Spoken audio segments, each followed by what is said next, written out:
welcome back, everyone. Welcome back to another weekend edition of the PiGosaur Cup. PiGosaur Cup number 35. I'm of course your VIP. With me, I'm joined by these amazing players and by the people in chat and by my plushies as well. Welcome one and all to your another weekly dose of PiGosaur action. Here we go again. Previously known as the PiGosaur Monday, but now it is the PiGosaur Cup, as we are no longer on Mondays. We're on Wednesday/Tuesday, depending on where you're on the world. And we have our first series. We have our first matchup. We are jumping into our initial best of 3. Into the round of 32. And spawning in the bottom right hand corner of Pylon, we have the American Zerg player. We have the Teal Zerg representing Match Arena Esports. It is Starkiller. And spawning in the top left hand corner, we have his opponents. We have the American Terran player. We have the American Terran himself. I believe I'm casting him for the first time. I don't think I've actually covered him in the past. Maybe once before, but it is the American Terran. It is Berry Crunch, aka Goth Latina. Let's go as we are jumping into our initial matchup. If you're in the chat, you know what time it is, papi. It is a Gamba time. Predictions are open. Place your bets on who you think will claim the series. Best of luck in the chats as we jump into our initial best of 3. Here we go. And of course, this is also a bit of a preamble. Gas first, by the way. Gas pool, I mean, incredibly aggressive, cheesy start, by the way, from Starkiller. But this is a bit of a kind of a preamble, or a bit of a glimpse into Cheeseadelphia. For those that are curious, there's a big offline event happening over the weekend in the Americas that is going to be Cheeseadelphia over in Philadelphia, of course. Is going to be over the weekend. We are going to be casting it here live, and Starkiller will be there. I don't know if Berry Crunch is going to go. Again, you know, the US of A is a big place. Depending on where you are, East Coast, West Coast, North, South, like it can be a bit of a trek to get to the event. So I don't know if Berry Crunch is going, but I do know that Starkiller is going to be there. Most likely players like Epic, Dolan as well. Your typical, regulars when it comes to these big offline tournaments in the Americas. And Starkiller did let us know that, of course, he's here. He is back to get ready to prepare for said tournament. Here we go. So far, again, gas first. Early link speed pulls out of gas, so we're not going for a Bane Rush, we're not going for a Roach Rush. We are just going for fasting speed into the expand, into the links across the map. And here we go. It is going to be go time now. Thankfully, SCV Scout Berry Crunch is now aware of the late expansion. He's aware of the early pull, but he doesn't know how early the gas is. That's the difference here, is that he doesn't know when the gases were taken. Despite that, he should be keeping the Reaper at home. There we go. The Reaper does stay back home to help defend, to help keep up with Starkiller, as things are floating across the map against Starkiller. For those who are unaware, he is a veteran of the scene. He's coming in as a heavy favorite. I mean, I say that Starkiller, he's also a little bit more unrefined, or he hasn't been active in recent years. So you could argue that maybe the rust has accumulated over time. And that is where Berry Crunch, one of the more fresher faces to the scene, can excel. Here we go. As so far, nice kiting here with the Reaper. Lings are going to be forced back. Behind this, all in. No drones. No drones. We have a Ling Flood rushing across the map. Starkiller, it's going to be all or nothing. He will commit. And we'll see if Berry Crunch can survive this. Again, we're looking for this around. Ooh. Link speed is revealed. Reaper does race back. Oh no! Ooh, actually, we could have denied the add-on swap, but alas, now going for the third. The goal here is to break the expansion, force a cancel. And we'll see if we can. There it is. Massive pick of the base is denied. Oh no! Oh god, jeez, that was so close. Once again, did lift accidentally. Thankfully, does land back down. That could have been game. That would have been game if he was caught up in the air. If Lings flooded in, there would have been nothing to defend. The Reaper would have gone surrounded, and that would have been game then and there. Thankfully, does close that wall, and now we can hunker down and get into a longer game stage. Behind the Starkiller is droning. Starkiller, he's droning, he's saturating, he's containing Berry Crunch on one base for as long as possible. And again, the pressure is on Berry Crunch to break out and then counterattack to try to recover. But again, canceling the CC was a big moment here for Starkiller. That's what he wanted. Let's go. Behind this, Starkiller, sorry, but Berry Crunch is going to be double expanding, going for his natural, going for his third CC as well. Will double expand behind this. Back at home. Ooh, early Roach run out of Starkiller. Okay, with this, we can get into Roach production. We can get into a Roach heavy composition. We'll see if Berry Crunch does go into Banshee play. He does have the Tech Lab on the racks, so we can go for an add-on swap. Actually, never mind. Keeps the Tech Lab on the racks, instead going for the Liberator instead. Ooh, okay. Meanwhile, Lings are hitting here. They're hitting in the expansion. Hellions are going to be forced back. As they're forced back, then Starkiller, he can strike. Ooh, and the SCVs are exposed. Yeah, Worker's going to be going down. SCVs are going to be forfeit. Hellions, they race back home. So far, getting 1, 2, another 3 SCVs. Nice damage here by Starkiller. Oh, getting another SCV. He can. Does get another. From here, he pulls away. That was how many? That was 6 SCV kills in total, and now it's time to counterattack. There's a good amount of Hellions. Good amount of Hellions. Behind this, there is no armory, so no Hellbat push. We do have the Liberator, which can help support the army, of course, as well. And back at home, Roaches are already ready for this. Starkiller, very well prepared. He's got his Roaches, he's got his Queens. He is set and ready to go. Now, there's a chance that the Hellions could try to run past, but yeah, the Roaches, they will deflect. They will deflect the army. At the same time, Lynx, oh no, they hit the natural once again. More SCVs going to be going down. Brutal damage, critical damage even. Oh god. And with that, this is a rough road to recovery here for Berry Crunch. The problem is zero economy. He has no he has no saturation. He's been stuck on one base the entire time. Meanwhile, Starkiller on 45 drones. He's getting up to 3 bases, getting up to full saturation. The Lair is on the way, getting into Roach speed. The Liberator is going to be deflected. So far, it has 4 kills. Not bad. 4 kills here on the Liberator. And we'll go for the Queen and should snipe the Queen as well. Again, some miscontrol here from Starkiller. And again, this is very necessary damage. This Liberator has to get a lot done, and 6 kills is good. We need more. Does need more damage. At the same time, Hellies, they threaten a dive. Roach is in position. Sniping another Queen. Once again, good Liberator damage. Yeah, Spore's out of position. Hellions, they rotate into the mineral line. And again, we need to roast up some drones, and drones are getting roasted. Again, the Queen did go down earlier. The Workers, they line up. 34 drone kills, and suddenly, Berry Crunch, he's back in this game. He's back in this game. Look at the install step here. 11 SCVs went down against 23 Workers. Again, the Queen, if it didn't get sniped earlier, we could have had a stronger defense, but this is on Starkiller. He does slip up his defense back at home, and now Berry Crunch is back in this game. I say back in this game. At this point, I would say Berry Crunch is ahead. Again, killing 23 drones is brutal, and he has mules, and you can see the massive mule hammer here. So Berry Crunch, he is ahead economically. Likewise, behind this, he can land his 3rd base as well. Now, suddenly, the turns have tabled, and suddenly Starkiller is in a really rough position. Now, what I expect out of Starkiller, taking his Evo chambers. I was going to say that I expect him to drone up to 2.5 bases and then just go for a Roach all in. Just commit to a Roach all in and try to break his opponent.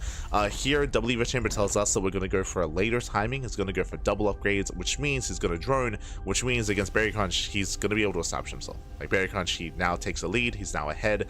And again, Starkiller, can he recover here? Can he bounce back? He had a really strong start in this game, but he lost that lead. Did lose the lead, and more drones going to be going down.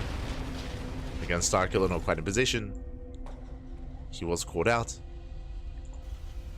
That's why I'm leaning towards going for an all-in, just because he's taken so many losses. Like, it's so many losses, so much damage here for Starkiller. I don't know if it's possible to macro from here and to get a 4th base into drone. And here comes the push. Here comes Berry Crunch. Looks like he's only establishing his 3rd. Okay. Fun fact, if Berry Crunch pushed here and now, he most likely wins. Like, the problem is, right now, Starkiller is stuck redroning. To be fair, Berry Crunch doesn't know this, but because Starkiller is redroning, there is no army. Like, this is the army, a handful of Roaches. Berry Crunch could A-move. He could just A-move across the map, and he could break Starkiller here and now. As we can see, Berry Crunch is being more defensive. He's being more passive back at home. He is moving out with a double drop, but this is more manageable for Starkiller. Say that if he responds. Overload goes down. Starkiller, he does react in time. Marines, they bust into the main. And nice damage again. They pick up the Roaches. 1, 2, 3, 4 Roaches going to be going down. Not enough Roaches here for Starkiller. He will deflect. And again, you could see how much Starkiller struggled against the double drop. Again, like, if everything moved out, I mean, that's that would have been it back. But now Starkiller, now he's gotten away with droning. Now that he's up to 3 base saturation, now he can fixate on purely Roach Ravager production. So that window where Starkiller was vulnerable, that window is closing. That window is closing. Berry Crunch is still leaving his army back at home. He's just going for drop play. I mean, he does have a double drop towards left hand side. The army somewhat in position.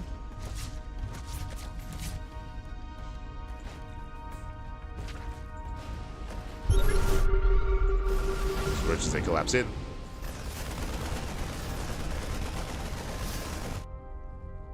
Drop play continues. And again, starkiller shouldn't really be droning from here. And so far, he is keeping up with the drops. Kind of. He has drops over here to the other side. Roach is late to respond. More drones going to be going down. 1, 2, 3, 4, 5, 6. Oh god, 7, 8, 9 drones going down. Ay, ay, ay. Yeah, this is getting out of hand.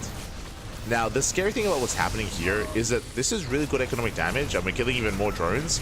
The economy is being crippled, but again, starkiller is being forced more and more all in. And can ByuN survive that all in?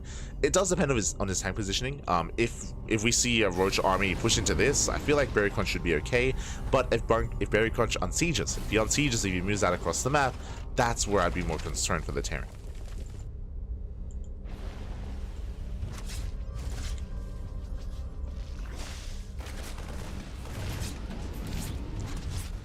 Likewise, Marines, they rally in towards the 4th. So far, starkiller again having a hard time keeping up with the army movement here of his opponent. Dropping into the main.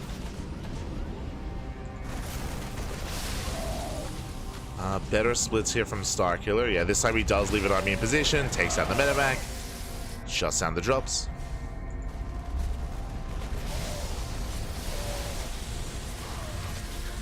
And you can see starkiller's army supply getting larger and larger. Bearing in mind, he's not been droning. Like, he's not droning. He's only on 59 workers. He's at less than 3 base saturation. He's hyperfixated on pure Roach Ravager, and he's going to hit with 2-2. Ideally, wait for these upgrades. 2-2 kicks in, and then bam. Ooh, and I was concerned about this. ByuN, she does unsiege. Does unsiege. Okay, he should be setting up here at the 4th, so he's setting up defensively. Thankfully, he's not pushing. So this is a really solid defensive line. Roach Ravager cannot push into this. And ByuN should just defend. He should just defend, just turtle up back at home on 4 bases, and max out. And that will just outscale the Zerg. Meanwhile, the pressure is on starkiller to try to catch ByuN out of position. He does not scan, he doesn't see the army. Tanks are exposed. That's a lot of tanks. Yeah, it's going to be 1, 2, 3, 4 tanks going down. But I say 4, he gets 5, 6. Oh my god, he gets every single tank. And again, ByuN was out of position. He missed the army rotation. And this was what starkiller was hoping for. And he can even bow down the CC. Not quite. CC does survive, but he does get the mineral line. Once again, tanks are exposed. Getting 1, 2, 3. All the tanks should be going down. And again, ByuN, he did a solid job when it came to harassing, when it came to dropping. But he wasn't able to keep up with the army movements. And now we're going for the kill at the same time. Drop across the map. Tank goes down. Boys are being pulled. The wiles! Oh my god. They connect with the medevacs. Looks like ByuN, he should be able to hold on here back at home. He is deflected. ByuN, he is surviving. But again, he lost so much. He lost every... I'm afraid to look. How many tanks went down? 11. 11 tanks went down alongside the mineral line. And all starkiller has to do is just rebuild, remax, and do that again. And this time, he doesn't have to worry about a wall of tanks. The tanks, they're gone. There's, what, 2 tanks left? And 2 tanks remaining. Speaking of, we have to respect them, though. Like, there's not a high enough Ravager count to abuse that tank line. But he does abuse the mineral line. SV is going to be going down. Starkiller, he can't just keep trading like this. Yeah, picks up more Marines.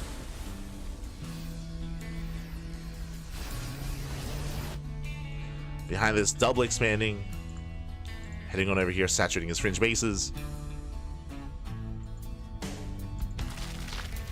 Ooh. And this.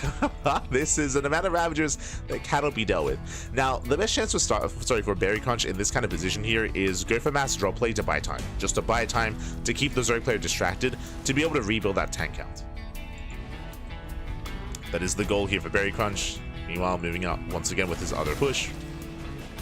So far, we do see starkiller. He's split between his main base and his 4th, and he's not ready here at the 3rd. Yeah, starkiller is out of position. This move out has potential.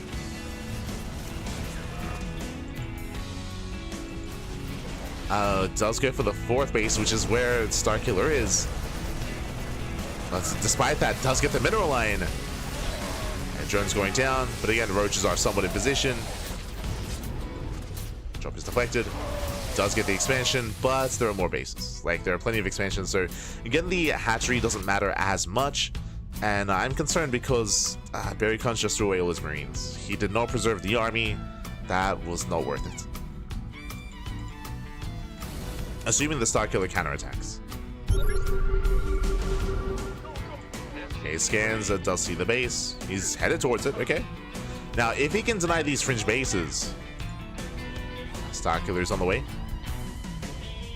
Does split up. I'm a little bit confused as to Starkiller's tech path is going into +2 melee and is switching to ultra production. Okay, interesting.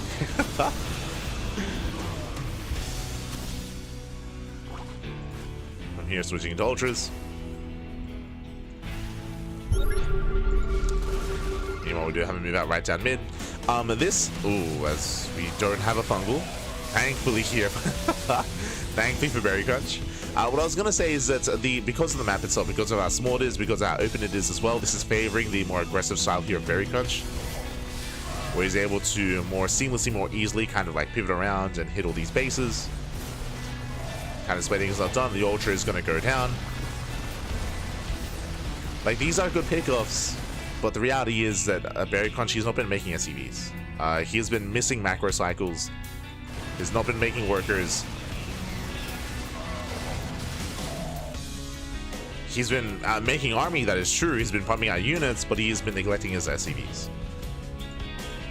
So economically, he cannot sustain himself. It's one and done. Basically, ByuN is all in. ByuN is all in. He does have a massive tank count. He's got 12 tanks, but he cannot replace this army. So he's got to end the game here and now, and he can. Like, this can still end the game. Like, he's completely all in. Starkiller, he responds. That's a lot of ultras. This time he has kindness waiting. Coming in, no blinding cloud, but he will collapse on top of the tanks. Ooh, plows connect. Ultras, they bust on through. Show us those fungals. Not quite. And Festus, they go down. And with that, I believe the ultra army is going to crumble. But there are more ultras coming in. Oh, it's still close. Actually, very close here. Starkiller, he lost another mineral line. Okay. Now, even though ByuN didn't kill his opponent, he did kill the base, and he did manage to get more workers. He killed a couple of drones. So Starkiller, likewise, now no longer has that economic lead. Okay. Speaking of, yep, more drones going to be going down.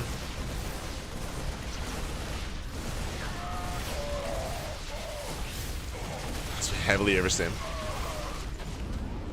And we're in a really scrappy game state. Now, we did just emphasize how ByuN was all in, and I stand by that. Because of that, you can see he can't remax. Like, he just lost all of his tanks, and he's having a really hard time rebuilding his army. Again, he hasn't made an SCV in like 10 minutes. Like, just he's not making workers. Mules, they can carry him for a little bit, don't get me wrong. But because of this, Starkiller can rebuild. And he is. Starkiller, he's rebuilding. He's remaxing. Starkiller, he can macro. Now, with good enough drop play, like, ByuN, she can still recover in this game, but the drops have to do so much. And they have been getting a lot of damage. Like, I'm afraid to look how many drones have gone down this game. 82. 82 workers. So many drones have fallen.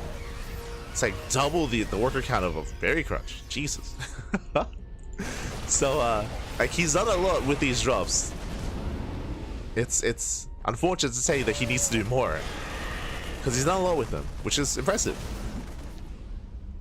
But he needs more.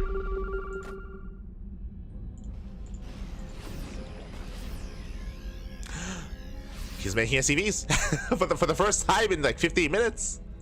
Yeah, we got some boys on the way. So some SCVs are being built. We do have the Mule Hammer here on the fresh base. Unfortunately, again, he just has been neglecting his worker count for quite some time. And because of that, I mean, we emphasize that it means that Starkiller can max, which he is, and ByuN can't, which also is happening. Oh. Do we bile? Do we fungal? Do we bile and fungal? Oh! Ooh, the biles do miss. Fungal does miss as well. Nice snipes here on the ultras. Now the army's out of position, so there is potential here for ByuN to deal with a portion of the army at a time. Ooh. It's going to be going down. Oh god, he's a bit overstimmed. But again, ByuN, she can fight well here just because, again, the army's trickling in. He's dealing with like 1, 2 ultras at a time instead of everything.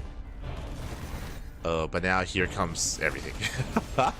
Now here comes the main army. And Starkiller, he has the potential here to just push forward and to break the planetary.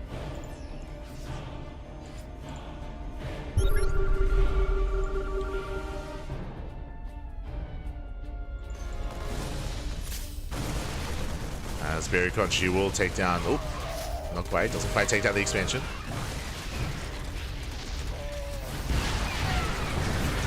Likewise, breaks through the tank line. He gets 1, 2, 3 tanks, and at this point, we can aim if happy. We can aim it. There's nothing to stop it. There's nothing here. There's nothing to stop him. Again, the drop play was buying time, but wasn't able to quite do enough behind it. Ultras, they deal with the fire, and the planetary should fall. And again, that was the most important mining base here for ByuN. Massive fungal goes off. And Starkiller, he'll break through that tank line, takes down 1, 2, takes down all the tanks. There's 2 more behind this. And again, Starkiller, even though he doesn't have the best economy, it's an economy. Like, that's what matters here. He can rebuild, he does resaturate. It's been a messy game. It's been a very messy game. Have we lost 100 drones? 87. So 87 drone kills.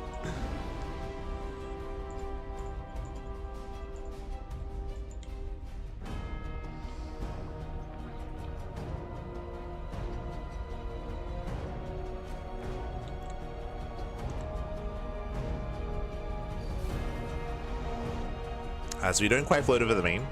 Jesus, almost everything's in orbital. Oh my god. Double drop on the right. And again, this is going to hope to buy some time. Starkiller, not quite in position.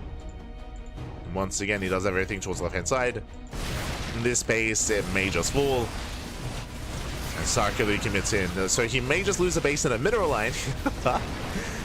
Can we lose up to 100 drones? Can we get there before the end of the game? Let's have a look. 100, you got there. 100 drone kills. GG gets called. ByuN kills workers. Starkiller kills ByuN. As Starkiller, he will take game number 1. Whew. GG. GG, well played. But shout out to ByuN. Like, a very impressive play. Like, this is the first time I'm covering him. Coming into this, Starkiller is the favorite player. Starkiller, he's an ex-pro. He's an ex-pro gamer. But despite that, even because Starkiller has been missing in action and has been retired for quite some time and has been kind of stepping away from the game, this is where some of the more modern players like ByuN, you know, they rise through the ranks, and he had a really impressive drop play. Like, the drop play was straight up pulling Starkiller apart. He was doing a lot of damage.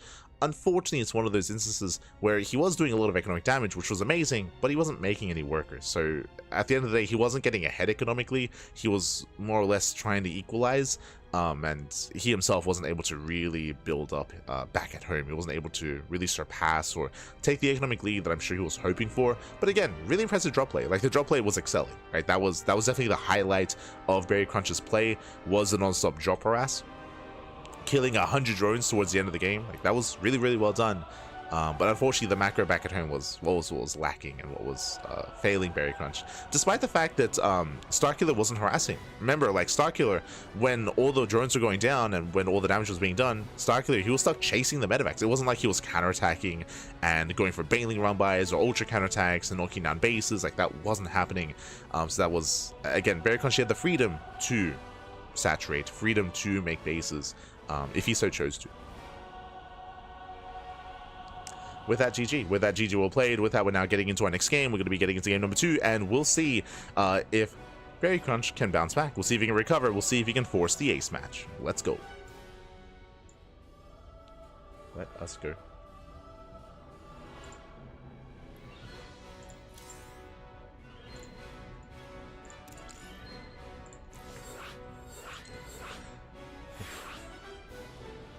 Thirteen more drones. I believe he got it. He did. Killed all the drones. Hey, it's a 20-minute macro game. I don't know if I would call that a macro game. Like, I don't think at any point either of the players had more than 66 workers. It was rare to see them pass 50, actually. Like, they were both on a very low drone count. It was a long game, that is true, but very scrappy, very low eco. Because starkiller was losing drones and Berry Crunch wasn't making them, so just, yeah, it was messy. It was messy. But GG, well played.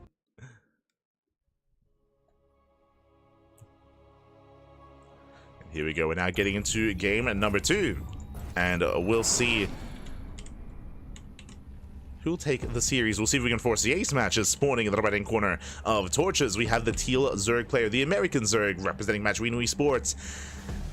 Again, he has been long since retired, but he is back. He is ready for Cheeseadelphia over the weekend. It is starkiller. And spawning in the bottom right-hand corner, we have the purple Terran player. We'll have to hold on to move the names over.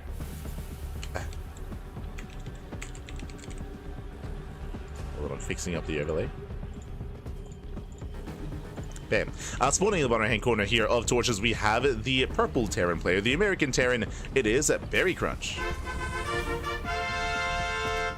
We go. So we are settling into our game, settling into our second game of the series, and welcome to Torches. Torches, of course, has a shorter rush distance by ground, shorter rush distance by air. I'm a little bit shocked by the vetoes, not gonna lie. For those that are curious, for those that are unaware, starkiller, again, there was a time where he was the most active player in the world. I think he earned a trophy, or he earned an award for playing in the most online tournaments. I think I think in a year he played in like 250 or something. Like, it was something crazy. Like, he played in, this was back in like 2020 or 2021. Like around that era of StarCraft. Like, starkiller, he was playing in everything. Like, he was on that grind. And yeah, I mean, he was also, you know, on the top of the NA scene as well, competing in tournaments. But then, of course, he stepped away from the game. He retired. You know, I want to say he retired around like 2022-ish era of StarCraft. And nowadays, he plays casually. Plays for fun. Does come back every now and then to play a couple of games here and there, to play in a couple of tournaments. As I mentioned, Cheeseadelphia is over the weekend, so he is back to prepare and to get ready for that offline LAN event. So it's here to, again, get back into form. Meanwhile, Berry Crunch in form is able to challenge him, and personally I would love to see an ace match. Now what I was about to say here when it comes to the map itself, starkiller, he's known for being hyper aggressive and very cheesy. We saw that last game he did open up with early gas, with early link speed into an early link flood, and then early roach push as well. Like, he was hyper aggressive in that last game, and he was able to cripple Berry Crunch, and then Berry Crunch counterattacked, recovered, of course, doing counter damage. But again, that's what starkiller is known for. I don't know if Berry Crunch is familiar with starkiller. I would imagine he is. Like, if they're active on the NA ladder, then I'm sure they played plenty of times. I'm sure they're quite familiar with each other. I would hope, at least. And we'll see how Berry Crunch will approach this. I will say that the map is going to be favoring Berry Crunch, just because the rush distance by air is so short. Berry Crunch, he excelled last game when it came to drop play. He can do that again. Like, if he's that committed, ooh, he can achieve a lot of success with that drop play. Meanwhile, Reaper into the main. Does he get a scout? We are rushing into a lair. Yeah, link speed on the way. That was what, a 2:45-ish lair timing. Very early lair. Gases are being taken. We just spoke about how cheesy starkiller is and how aggressive he is. And from here, we're going for what looks to be a Nidus all-in. This could be a Link Queen Nidus all-in. Otherwise, we can head into... If we had Overlord speed, I would assume Drop Lord play. The other option would be for 2-base Muta and 2-base Spire. And up! He has to check. He has to scout. There we go. He does come in. Does get eyes on lair. Now he knows. Now he knows that something is wrong, something is amiss. He does see both gases being taken. And again, he has to go through that list of possibilities. 2-base Muta, 2-base Swarm Host, 2-base Nidus all in. Something is coming his way. And he has to figure out what. Third base being taken with Larva. There it is, 2-base Muta. So 2-base Muta here from starkiller. Spire has been thrown down. Now, this feels so risky. Going 2-base Muta on torches. If, for example, our Terran player had gone into a 2-1-1, and it's not quite, it's going to be a 3CC before Starport, standard opener here out of our Terran player, but if he went for something more bio-heavy, he could just overwhelm. Thankfully for starkiller, we have a more standard setup here instead. But again, Berry Crunch, he scouted, right? He scouted, he saw the lair, he knows that something is wrong. Something is wrong, something is amiss.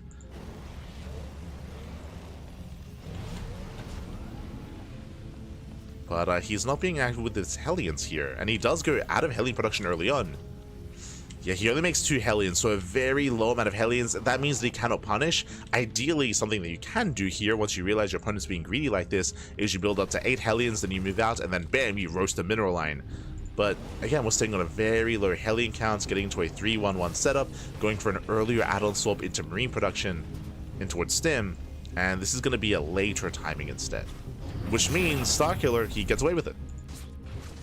Starkiller, he does get away with it. He is now freely droning, saturating, the Spire is done, and he can make mutas. He can now make mutas freely. And Berry Crunch, he doesn't punish. Now he's poking in with Hellions, and from here, he can still get some damage done, at least. He might even scout the tech. He sees the gas, right? So he saw the lair, he sees the gases, he should know. Scans the main, does confirm the mutas. Liberator into the natural, may kill the queen. It's gonna be close. Oh, he will! Yeah, queen goes down. Takes down 2 workers as well. Nice damage here from the Liberator. At least Berry Crunch is aware of the mutas, so we have turrets on the way, turret in the mineral line, turret over the production. Third base is forfeit. As Berry Crunch does evacuate the third. Pulls back. These mutas, they can get some gas mining workers. Yeah, gas mining SCVs. Does 9 mining. And behind this, we're going into like a more traditional form of Lingbane Muta. Let's go. Let us go. Now, when it comes to the move out here that we're working towards, I mean, it is going to be a lot of bio, and the ground army is very much so lacking. Like, the problem here when going into 2-base Muta is that your upgrades are going to be late. So Eva chambers are delayed, 1-1 upgrades are going to be delayed, so the ground army is going to be lacking here. So there's still potential for this eventual move out, for this eventual, like, bio timing.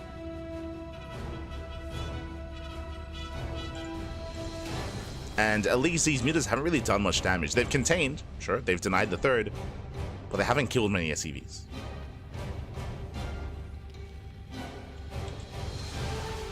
Oh, did I speak too soon? He gets 1, he gets 2. Takes down 2 SCVs. Here, Starkiller, he rotates. Behind this, getting a 4th.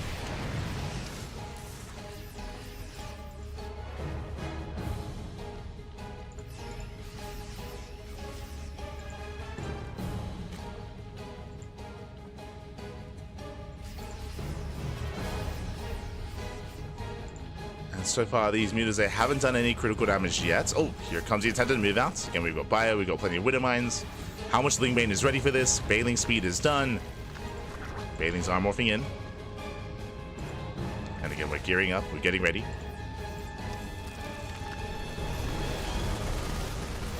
We're getting ready here at the natural. Oh, so far, Lingbane trying to collapse in. There's still a Mine Shot left there. Oh no! Ooh, Mine Shot goes off, massive connection, and the Balings, they don't quite crash in. That was a brutal Mine Shot, and with that, Very Crunchy breaks through. He does break on through, gets into the middle line, boys are being pulled, Starkiller getting desperate, nice target firing on the Balings, and with that Very Crunch, he will break through, he will overwhelm. And Starkiller, I mean, without Baling connections, he cannot fight this. And, ooh, they do barely connect towards the end. Yeah, clutch hold here from Starkiller. Oh no! Mine Shot doesn't quite connect. Was close. 12 drones do go down. Again, that was I would say, a pretty successful push here from Berry Crunch. Was able to shut down a lot of Balings, got some economic damage as well. How many mutas did he kill? 6. 6 mutas went down. And you can see just how fragile this army is, and also why this style has fallen out of favor. Like, this is very old school.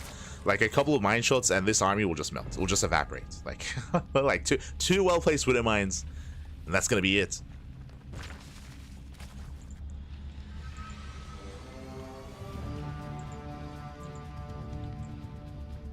Berry Crunch is pushing through the center. Balings, they will not quite connect. I mean, the Baling counters here is quite precious. We cannot throw them away like that. Does what, like 6 banelings going down. Once again rolling in. The mind shot. Mainly on Lings. Mainly on Zerglings. Starkiller chasing off of creep. Yeah, he should not connect. Mind shots are brutal. They connect with the mutas. Starkiller, he has to back off. Now, something that I'm a little bit concerned by, which did take place previously as well, is the economy here. We're just now getting a 4th base. Thankfully, Berry Crunch, he did make... he's making workers. Okay. He's making workers. He's able to sustain himself. Likewise, Starkiller moving out. Headed towards the main. Ling run by towards left-hand side as well. And Berry Crunch, he backs off. He does back off.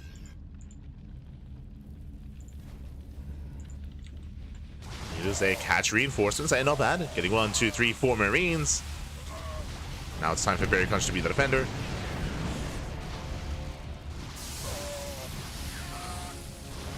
As Berry Crunch, he doesn't quite respect this here. Medevac goes down and gets a lot of Marines. That's what, 6, 7 Marine kills. Nearing up towards 10. So very nice damage. Likewise, Ling counterattack here is in position. Berry Crunch is ready for it. Behind this hive is on the way.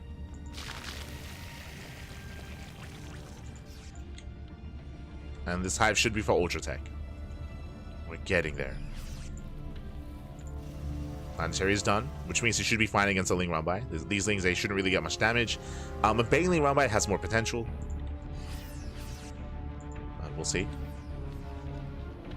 As Lings fan out, he does miss the army. Uh-oh. Yeah, Starkiller out of position. And again, there's no creep. There's no creep. There's no vision. The mineral line's going to go down. Massive pickup.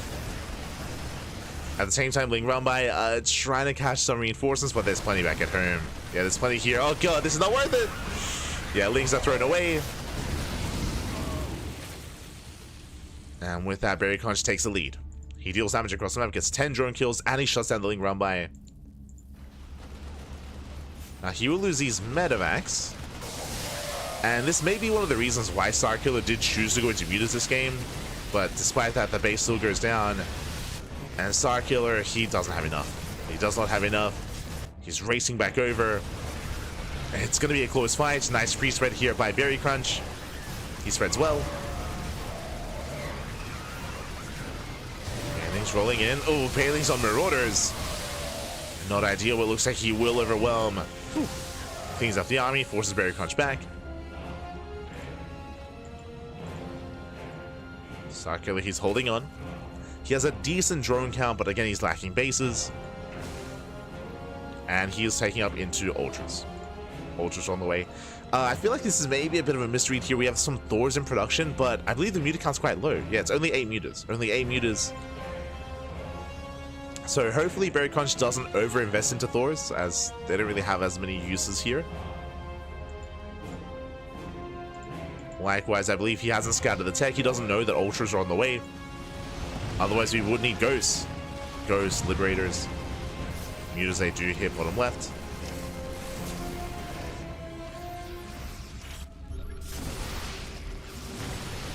Banelings are going to crash in. Oh no! Oh, no splits! Yeah, no splits. Berry Crunch was distracted.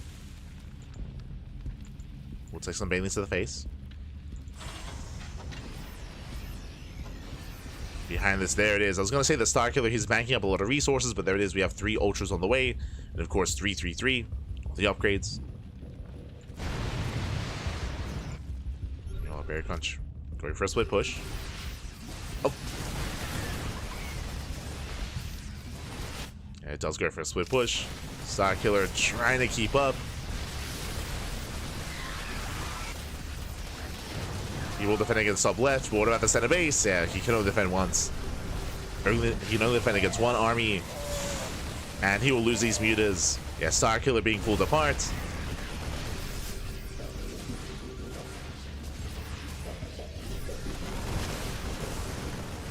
Trying to mass up Ultras. Now, if he can buy enough time for Ultras, he can defend against this. He can survive. But it is going to be a tough hold, regardless, as more drones are going down, more damage is being done. Oh, the Infestors! Oh my god. Does end a fungal. Ooh, does connect. Shuts out the entire army. Meanwhile, 18 drone kills. This is what is killing Starkiller. Losing so many workers. And unlike the last game, he's not doing any counter damage. Like, there's been no real economic damage dealt to Berry Crunch. So Berry Crunch, he's getting away with not making SCVs. Like, it's not as important for him. Just because he's maintaining a decent count to begin with.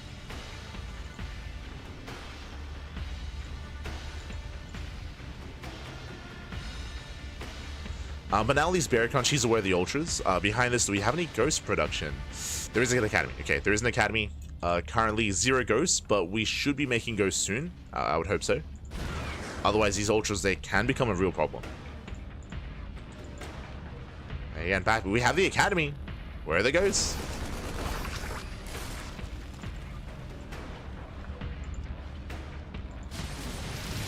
You know, once again, Starkiller, he's distracted. He abandons top left. This means the space is going to go down. We've seen this before. And he will lose the mineral line. Oof. Brutal damage. Yeah, Starkiller, once again, his attention is just being pulled apart. Base goes down, and 9 drones as well.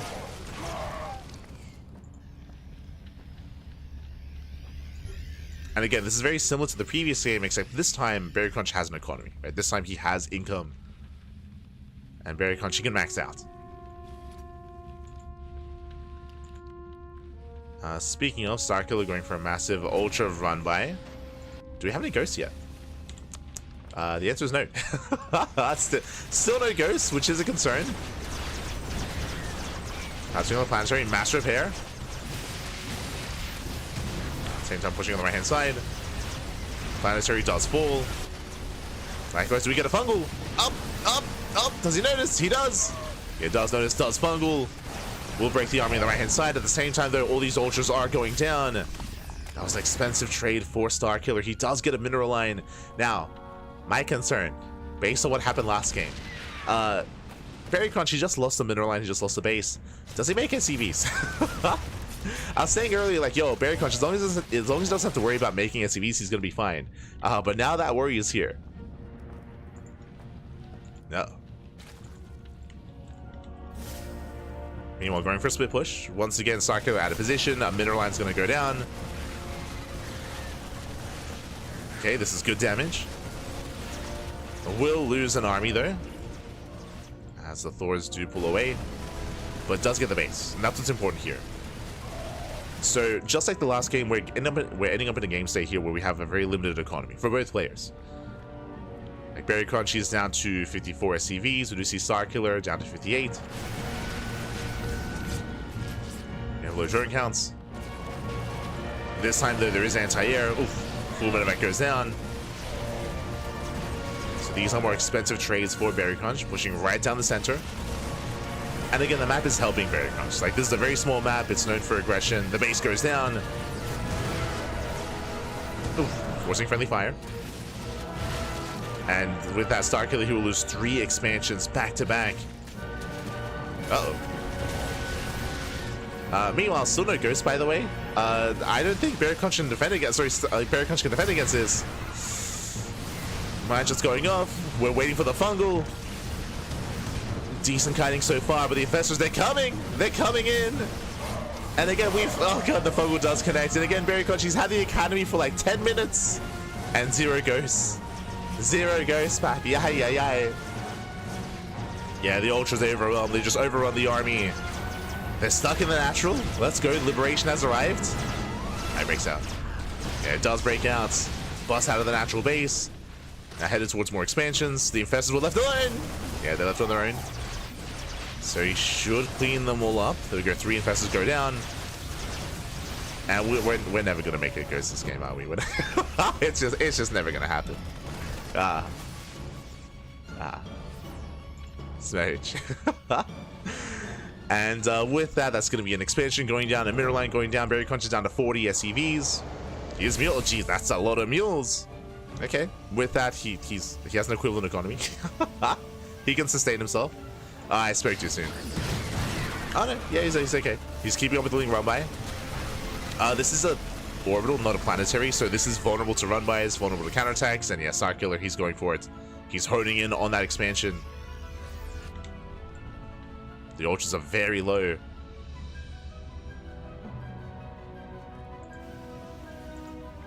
Yo, did Barricage, did he like unhockey his ghost key? Is that what the... Maybe. It's possible. Not gonna rule that one out. The Academy is just for a set. Yeah, it's just nice to look at, you know?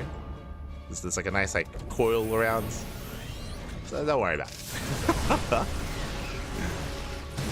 Nice mind connections, very nice. Mind just going up, they take down one ultra. A lot of corruptors do fall as well. Oof.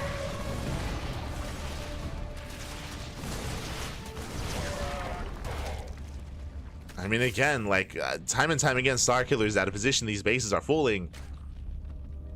Nice mining.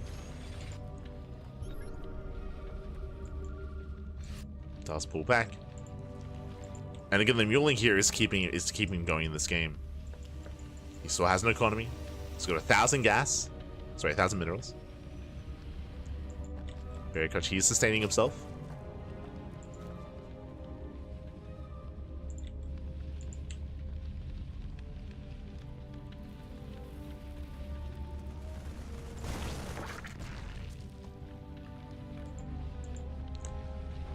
And again, Starkiller, he has, I would say, the greater main army, but very often we're just not going for these main fights. They run by, get spotted, more bases being taken. Every time the ultras try to counterattack, there's another drop moving out. Oh, things, they peel off into the middle line though. Oh, this is dangerous. Let's use the pulling. This time the ultras are in position. This time they're ready. Oh, the mine shots. Yeah, massive connections. Mines are popping off. As there is no detection. The ultras are going down. And ByuN has lost the mineral line, but he has an army. More drones falling. And we're looking to force the ace match. Whew, who needs ghosts? We don't even need them. True. Yo. We need to update the ghost copy pasta. Replace the word ghost with marine. And marauder. True, true. That's all you need, back. That's all you need.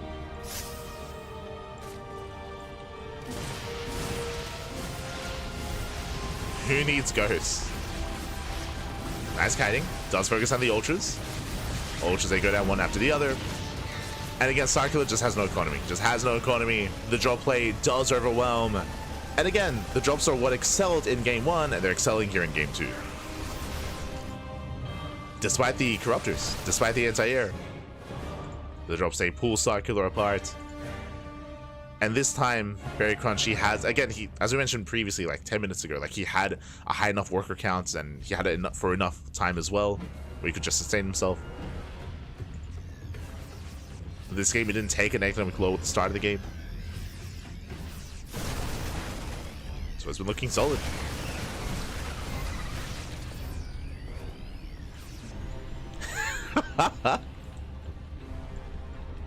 Let's go.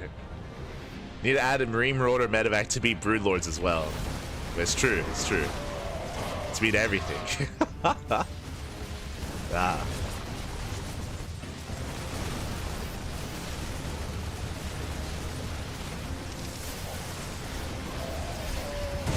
Oh my god. That's mine shall say connect.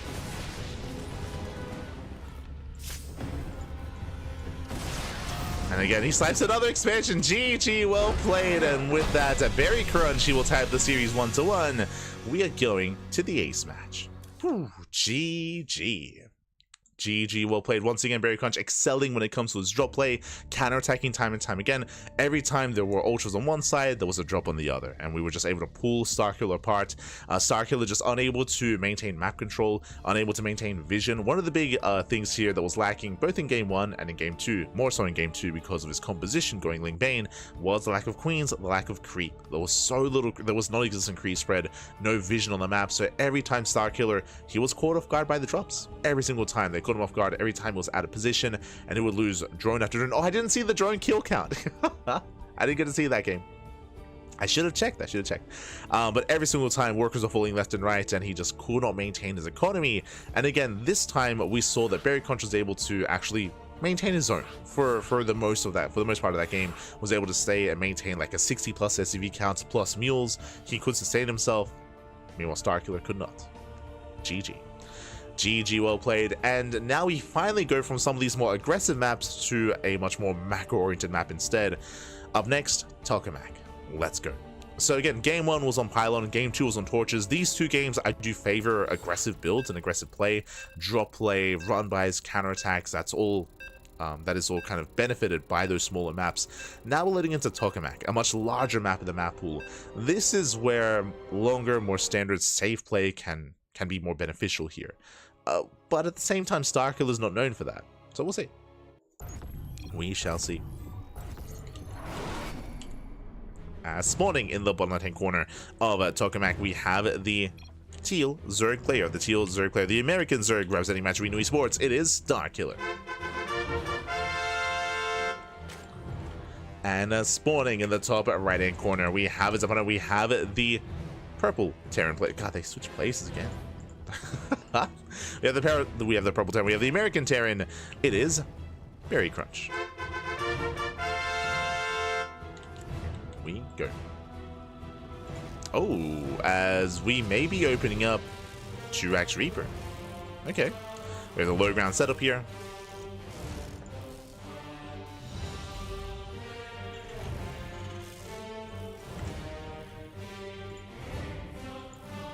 As Rax is going to be on the way. And we'll see what we can accomplish with this, as yeah, we're going in for the second rack. So 2 racks Reaper out of Berry Crunch. From here we could even go into a third racks as well. Meanwhile, Starkiller going Hatch Gas Pool. Standard opener out of Starkiller, a more aggressive start out of Berry Crunch. We go.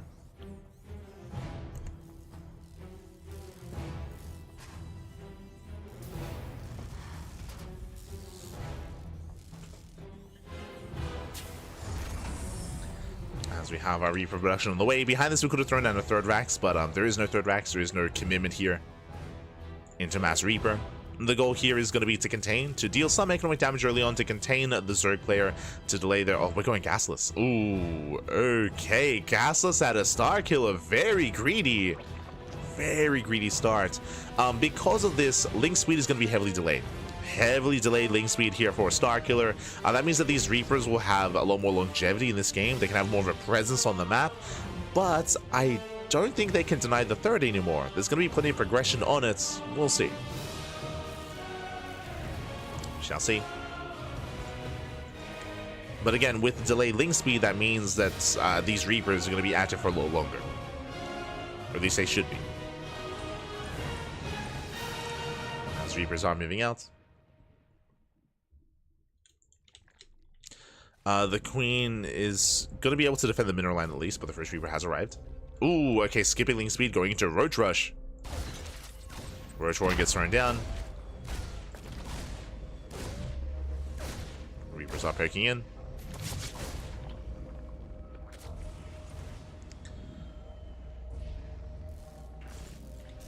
And without, I mean, there's no drones. So my concern here is, because of the gasless opener, it would be difficult to protect this mineral line, 100%. But, you know, what if you just don't make drones? True, okay, that's how you do it.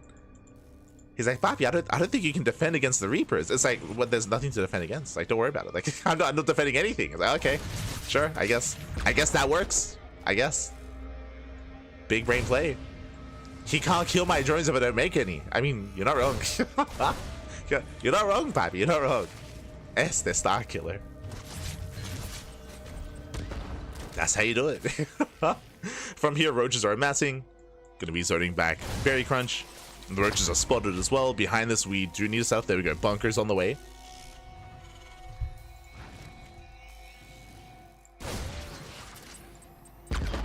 Bunkers on the way.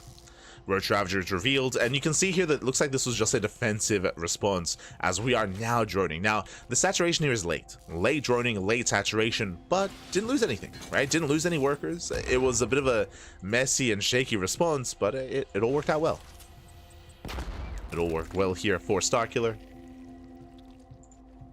So from here, he can drone, he can saturate, and we can build up into a longer game. Ooh, meanwhile, we do see a bit of an overreaction out of Berry Crunch. He's throwing down the second bunker. He's got tank production as well. Ooh, okay. This is a little bit brutal. So basically what's happening here is that Berry Crunch, he's terrified about an all-in.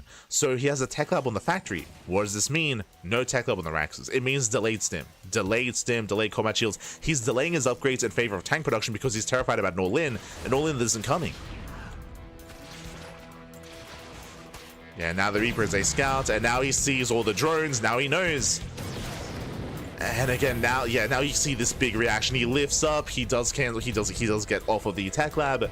Now rushing over to start stim, double eBay, double upgrades, but everything here is late. It's all late for Berry Crunch. Again, he was terrified. And that means the Starkiller, he's safe. Like, otherwise he would be vulnerable to an earlier stim timing, right? To a regular stim timing even. But now he's safe, he's secure. We have a vanilla marine drop moving out.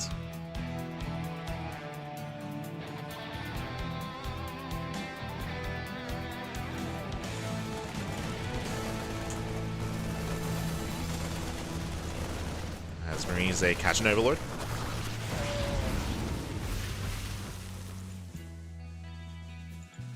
To catch an Overlord. Speaking of, ooh, 6 Overlords on the way. Ay. Brutal supply block. Starkiller getting to his own 1-1 upgrades. You can see Starkiller is up 20 workers. I mean, again, that's just how much greed Starkiller got away with. He's up to 63 drones. 60. So we'll lose 2 workers here in the mineral line. We'll lose 2 workers. Spores are on the way. And Berry Crunch, he's got a lot of work to do. He's got a lot of work to do, and hey, I mean, his Marines are up to the task, right? Like, again, Berry Crunch, what he's been excelling in both in Game 1 and Game 2, and I would imagine here in Game 3 as well, is his drop play, right? His drops, his counterattacks, they've been on point, and that's what he has to rely upon here. So I would say that Berry Crunch, he's behind, but he can recover. Can recover.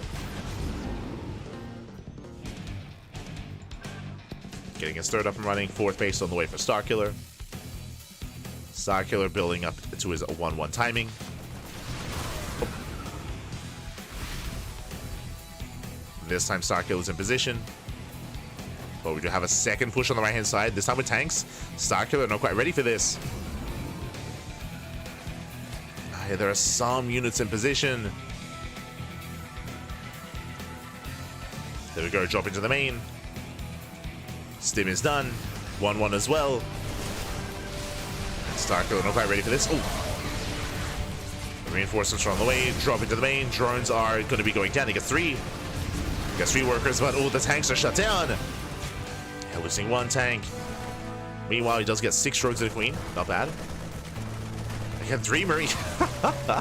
Jesus.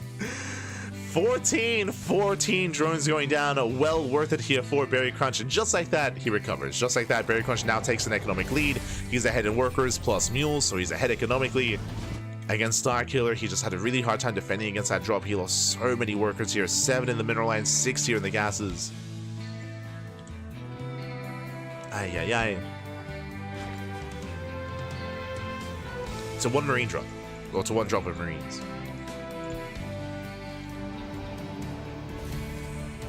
And now the pressure is on Starkiller. Again, it's one of those things where there was a lot of pressure on the Terran player to get damage done, and he did it. Like, he's fine back. The drops, they pop up.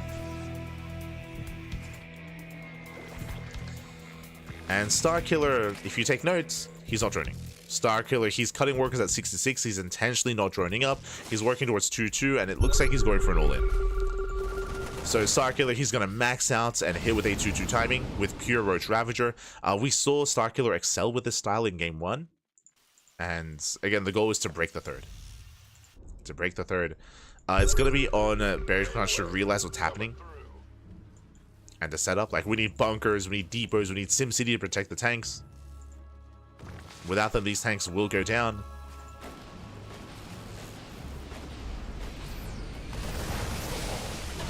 Main. And again, you can see because this map is larger, because there's more areas here for overlords, for vision as well, the bases are a little bit closer together compared to pylon, compared to torches. The defense here is a lot more solid. I mean, still did lose 14 drones, don't get me wrong, but the roaches are split. They're split between all the bases. Oh, this is misguided. Bearing in mind, Starkiller's all in. Like, Starkiller, he hasn't drawn in quite some time. Starkiller is maxed, and Berry Crunch is pushing into the maxed out Roach Ravager army. Oh, boy. Okay. I mean, the tanks do siege. Starkiller late to react. I'm sure he's like, wait, what? It's like, why are you here? And here we go. He comes in from behind. The first tank is going to go down. Getting on top of the second tank.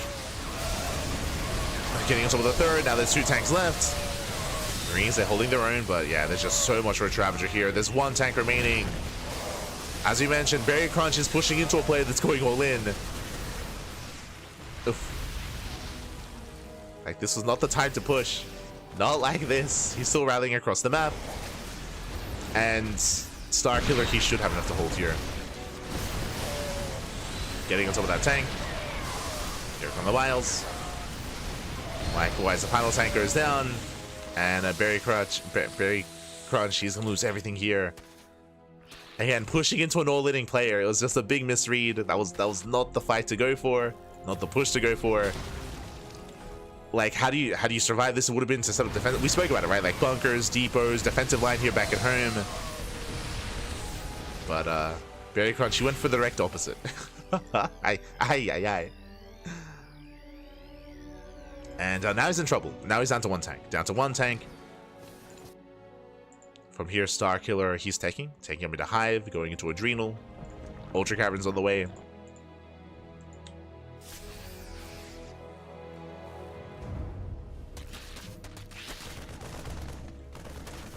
Now, thankfully, Berry Crunch, he started his own 4th, and his 4th base is getting up and running. This is where I would be critical of Starkiller. I assumed that he would just max out on Roach Ravager and then counterattack, and he could have, but he chose not to. What I mean by that, all that money is being spent on +1 melee, on kindness plating, on the Hive, on the Ultras, on the Infestation Pit, on the Spire. He's choosing to spend his resources here instead of doubling down and going for a 2-2 Roach Ravager all-in. Which he was set up for. He was set up for it. He chose not to. This is allowing Berry Crunch to recover. So Berry Crunch, he did have a big kind of misread, kind of pushing into an all-in player. Now we see Starkiller not taking advantage of that and instead teching instead of just doubling down and counterattacking. So this is allowing Berry Crunch to max out. And this is why now I favor Berry Crunch. As a Berry Crunch, he's now maxed out himself. He has a more efficient army. Big reaction here from Starkiller. Drop on the right-hand side, going for the bases. We've seen this before. Ooh, the tanks are exposed. Tanks are exposed. Drop moves in. And the base is denied.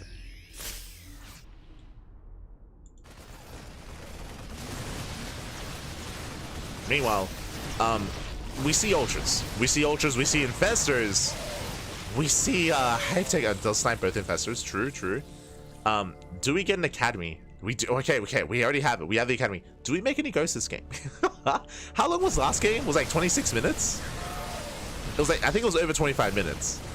And the Academy was done like 13 minutes in. Just like this time. Do we make any ghosts? Is the Academy just for show? We'll see. I mean, clearly, like, it's possible to deal with this army without ghosts. We saw it last game. The big reason for that was drop play, right? We had just non-stop drop play. And you can see even here, this base is 1 shot away from going down. Like, the bases, the fringe bases are exposed. They're vulnerable. And as long as Berry Crunch can snipe these fringe bases, he can ensure that Starkiller can't max out himself and can't build up a bank and build up an economy. But if he fails to drop, and if he fails to cut off these fringe bases, that's when, you know, we will need ghosts. So far so good though. He's going for another base and he will get it. And the expansion's going to go down. Starkiller out of position, another base falls. Takes down the Ultra. And you can see how Starkiller responds to the push. Another move out is moving in. Another push is moving in.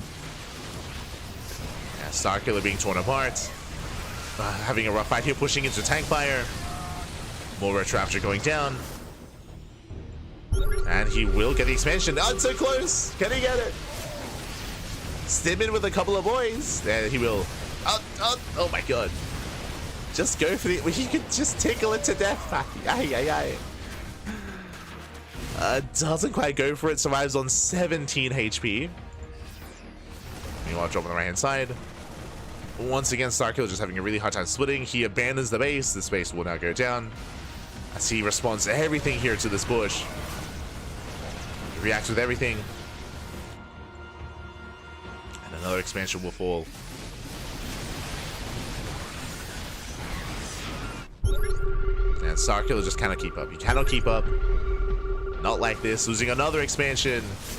And Berry Crunch, he's here to claim the series. Again, it was a shaky back and forth. Very shaky. For both players.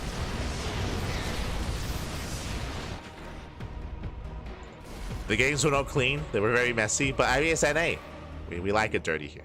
Oh, no. Aye. As a starkiller, he's down to, what, 3 bases. He has an okay drone count, but he's not mining efficiently. Berry Crunch, he's maxed. He's maxed out. And at this one, he can aim move. Like, at this one, he can just move out. He's making it! He's great! He found the hotkey! He figured it out! Ah! Someone in his chat told him. Like, Bappy. Press G. He's got the ghosts. The ghosts have arrived. Let's go.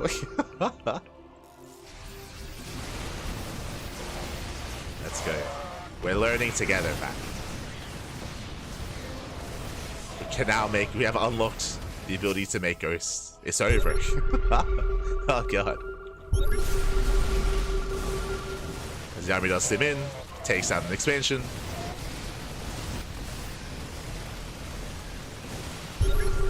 Yo, what are the odds that someone had to donate that message?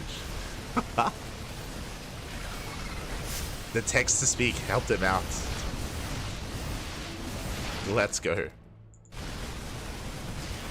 Suddenly, plus 300 MMR. GG.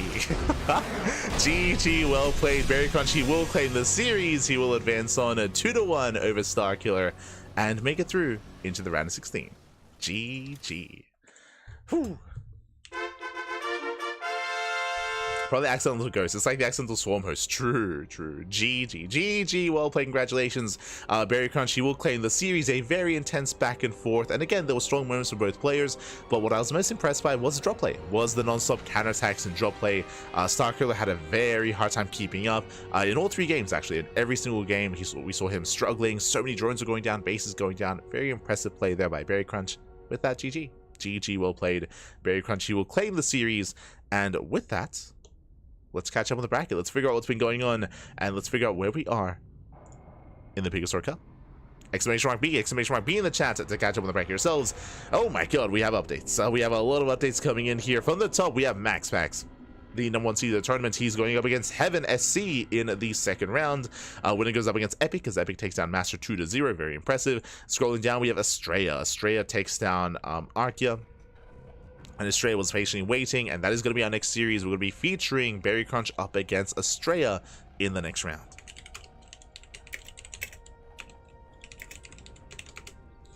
So we're going to be following Berry Crunch into Astrea. Scrolling down, we have Scarlett. Scarlett takes down Atrox, takes down Rebellion, and Scarlett is waiting for the winner of Astrea and Berry Crunch in the quarterfinals, in the round of 8.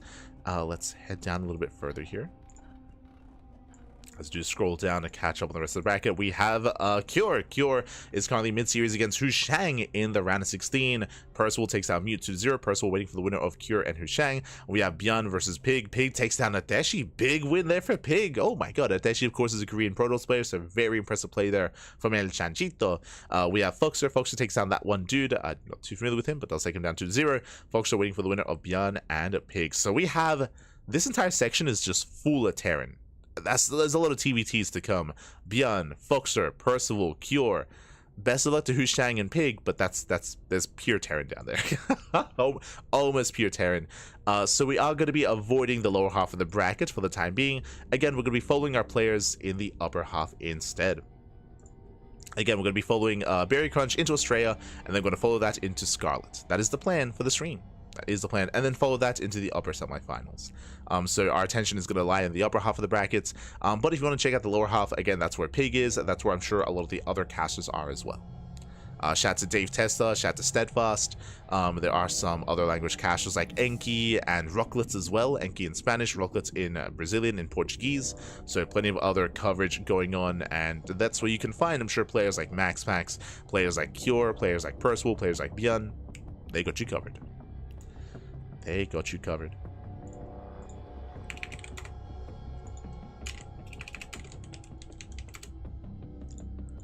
As we are setting up. Vetoes are underway.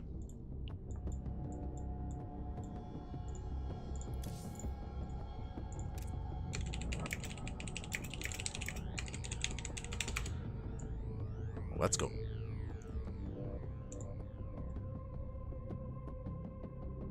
Better have a Ghost Academy and not need it than to need it and not have it. Yo, are you... you referencing AVP to me right now? Oh, no. Oh, no. But with that, we're gonna be going on a short break. Gonna be going on a short break here. When we come back, Astrea versus Berry Crunch will be here, coming at you on the stream. See you soon. See you soon after the break. Oh.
And welcome back, everyone. Welcome back to the PiGosaur Cup number 35. We just wrapped up with the round of 32 match. Now we have returned with the round of 16. Oh boy. And now, again, the opponents, they get tougher and tougher. Spawning in the right-hand corner of Leylands, we have the American Protoss player. We have the blue Protoss. It is Astrea. And that's the late chrononaut. Oh no. Oh no. Not like this. Look, we don't have to talk about Alien versus Predator. it's best forgotten. And spawning in the right corner of Leylands, we have the purple Terran player with the purple Terran himself. It is Berry Crunch. Gotcha. And spawning, and I should say, if you're in the chat, you know what time it is. It's Gamma time. Predictions are open. Place your bets on who you think will claim the series. Best of luck in the chat as we jump into our TVP. Best of luck. Best of luck. Whew. So we are going to be setting in, calming down.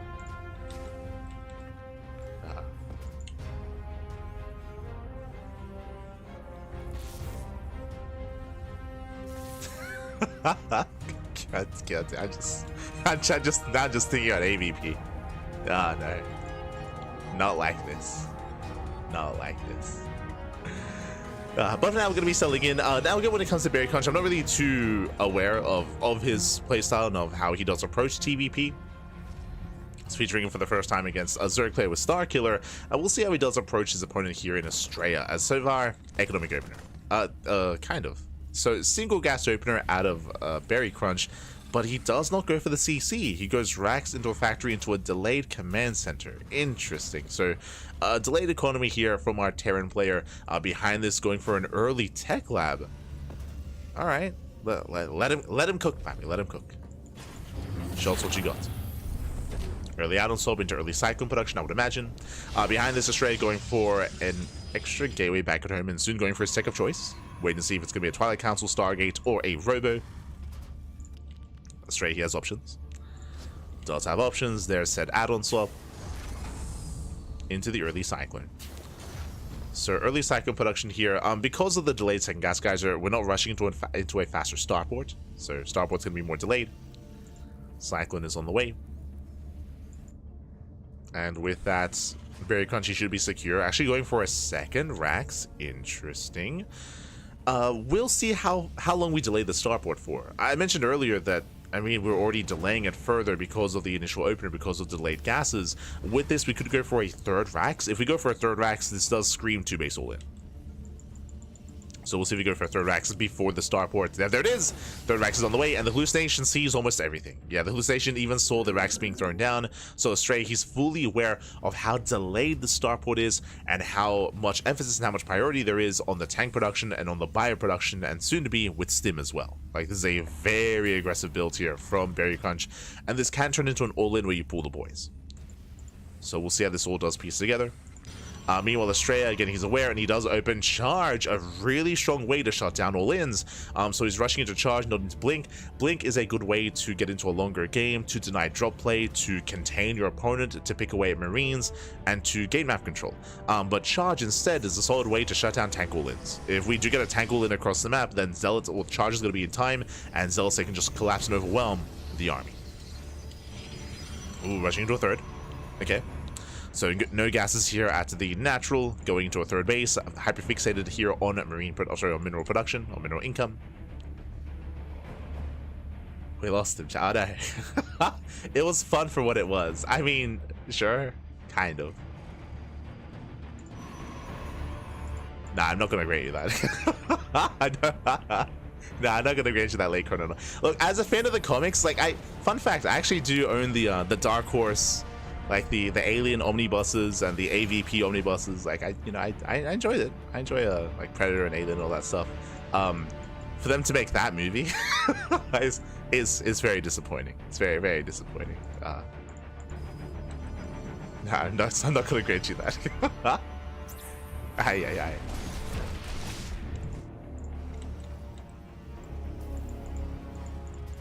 Memes were generated. True. But you had the guy turning his hairspray bottle into a flamethrower to attack the predator. Like what was happening there? What's what's happening? Hi. As we do push in against Zelda, they do trade well. 6 SCV is going to be going down. There were some fun novels too. Oh, there you go. There you go. I haven't read the novels, unfortunately.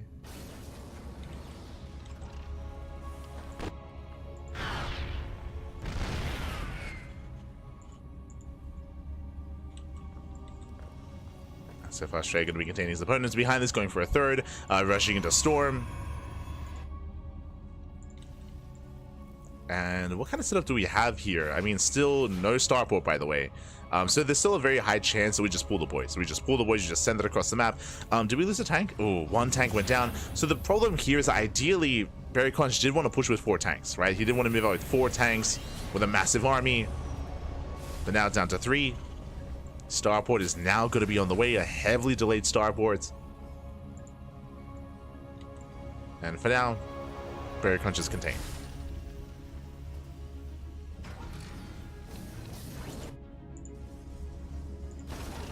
Number 1 was good in contrast to number 2. It's all.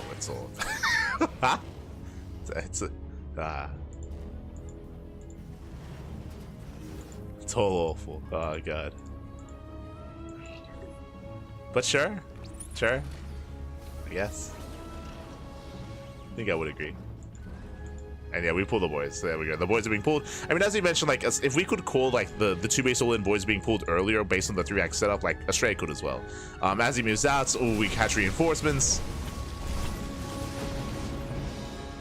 So Astrea, he's ready for this. Storm is done. Oh god, no, not again.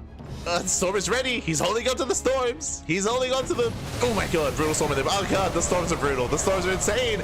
He will cover everything and the entire army just crumbles. GG gets called. And Astrea will take game number 1. Whew. GG. Astrea, he does take a lead in the series. Again, just unfortunately for ByuN, everything got scattered, right? Like early on, Astrea, he saw the initial 3x setup, so again, he was aware of the potential of an all-in. Likewise, he was able to almost hard counter it by just rushing into charge, skipping blink, and going into storm behind it, and he was just ready for everything. He saw the move out with the observer, he saw the push, he was able to delay it, shut it down, and yeah, what a way to end the fight there. GG. GG, well played. With that, Astrea does take a lead in the series, and we'll see if ByuN has something else up his sleeve here. I would hope to see a bit of a different build. We might still go for a 2 base all-in, but there are a lot of variations. There's a lot of different variations of 2 base all-in. We can go into like a vanilla marine push with a heavy tank count. We can go into cloak banshee or regular banshee and move out with tank banshee instead. There are kind of like different ways and different avenues here. We'll see. We'll see what ByuN does decide to go for this time. I'm assuming all in, but we might even see a standard game. True. Might even see a standard game out of ByuN. We're here to find out.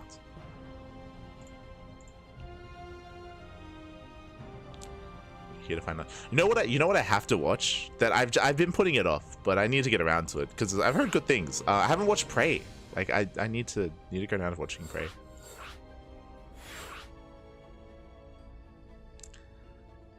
You need to get around to it.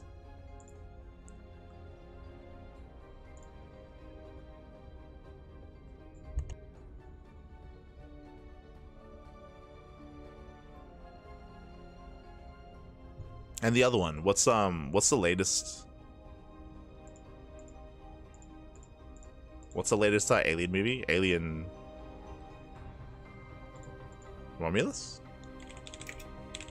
The one where it's in the water. That one. I have to get around to it.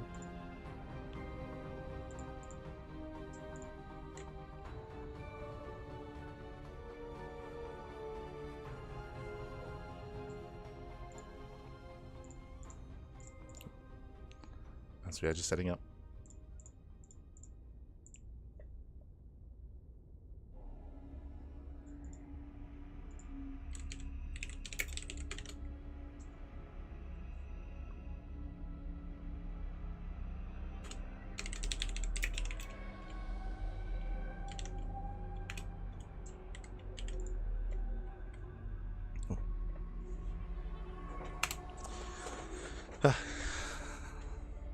as we're getting into our next game.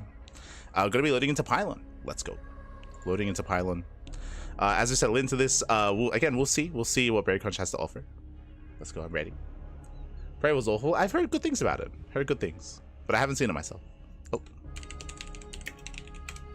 haven't seen it myself. Eventually will. Eventually.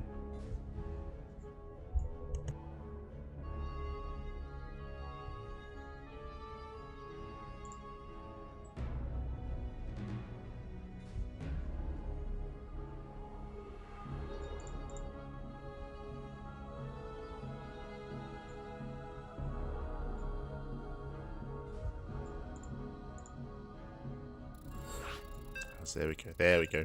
So just making sure that we have everyone involved. Again, shout out to all the other casters. It looks like a lot of them are joining us. So we have Steadfast, we have Rocklet, Enki, El Chanchito, Pig, all jumping in. We know what we want, Spap. You know what we want. The NA Star Aircraft. Praise worth it. Yeah. Heard good things.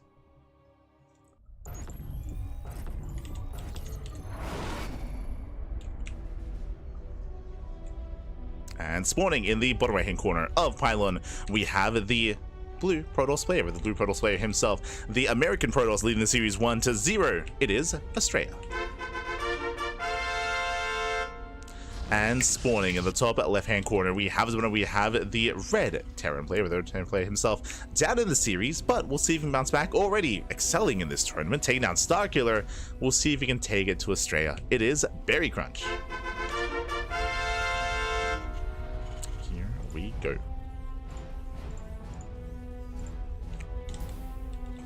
As we are settling into our TVP.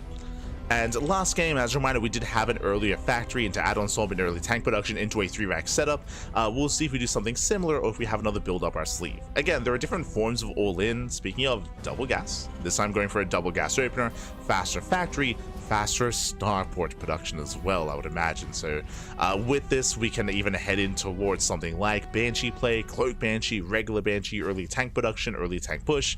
There's a lot of potential here for Berry Crunch. Let's go. Let us go.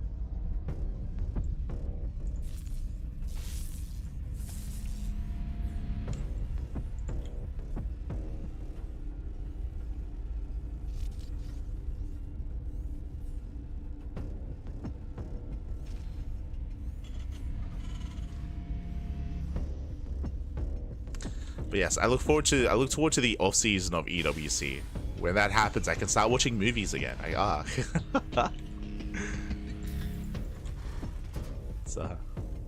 It's been far too long.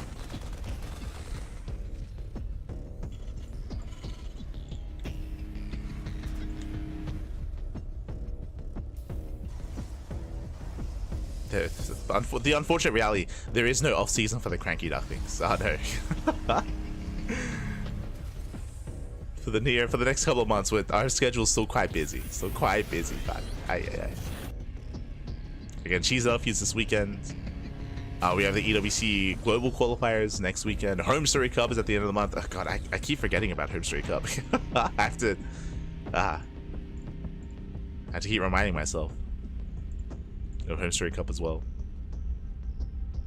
Meanwhile, behind this, we do have our, once again, Tech Lab on the racks, going for the add-on swap into Cyclone. We so far have a similar opener, except this time we do have excess gas to work with. Back at home. Likewise, extra gateways. Ooh, extra gateways on the way. Astrea going up to 2 more gates and going for a proxy.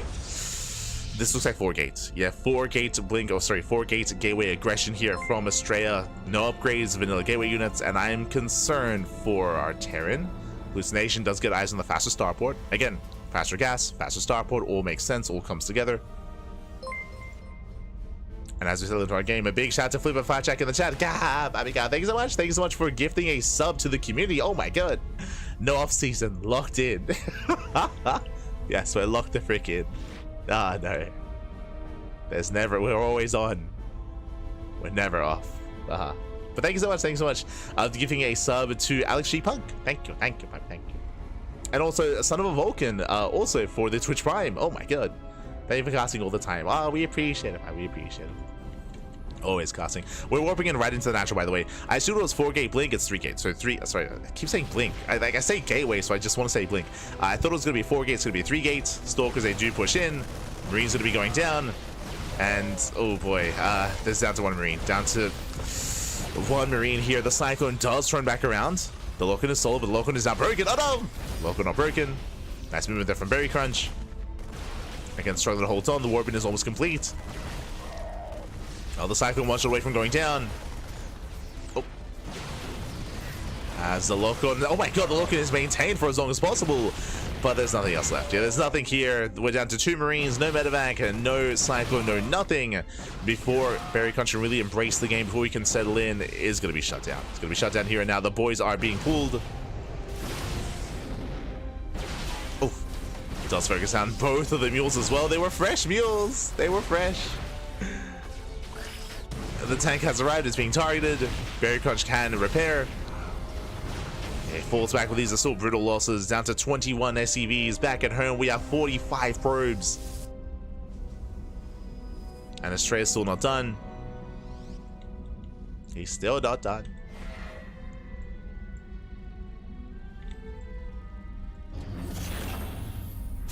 And ideally, I mean, Berry Crunch, he wanted to go for a tank drop, but not like this, not anymore. The tank low ground, it should be targeted. 1 more volley. Meanwhile, the second tank will maintain the ramp, but does 9 mining at the natural. No economy, no mining. The tank moves down, which means it's exposed. Straight leading out 2 Stalkers. 2 Stalkers go down. Tank is repositioning. Again, it's only 1 tank, 3 Marines. Now, Astrea doesn't have to break this. He could, but he doesn't have to. He can just chill. Just get a 3rd base, build up, work towards Blink, work towards the Forge, Robo +1. Just build up. Oh, does blink in. And GG gets called as there's nothing left to defend. With that, Astrea, he will overwhelm. And Astrea, he will claim the series 2-0, advancing on to the quarterfinals. GG. Whew.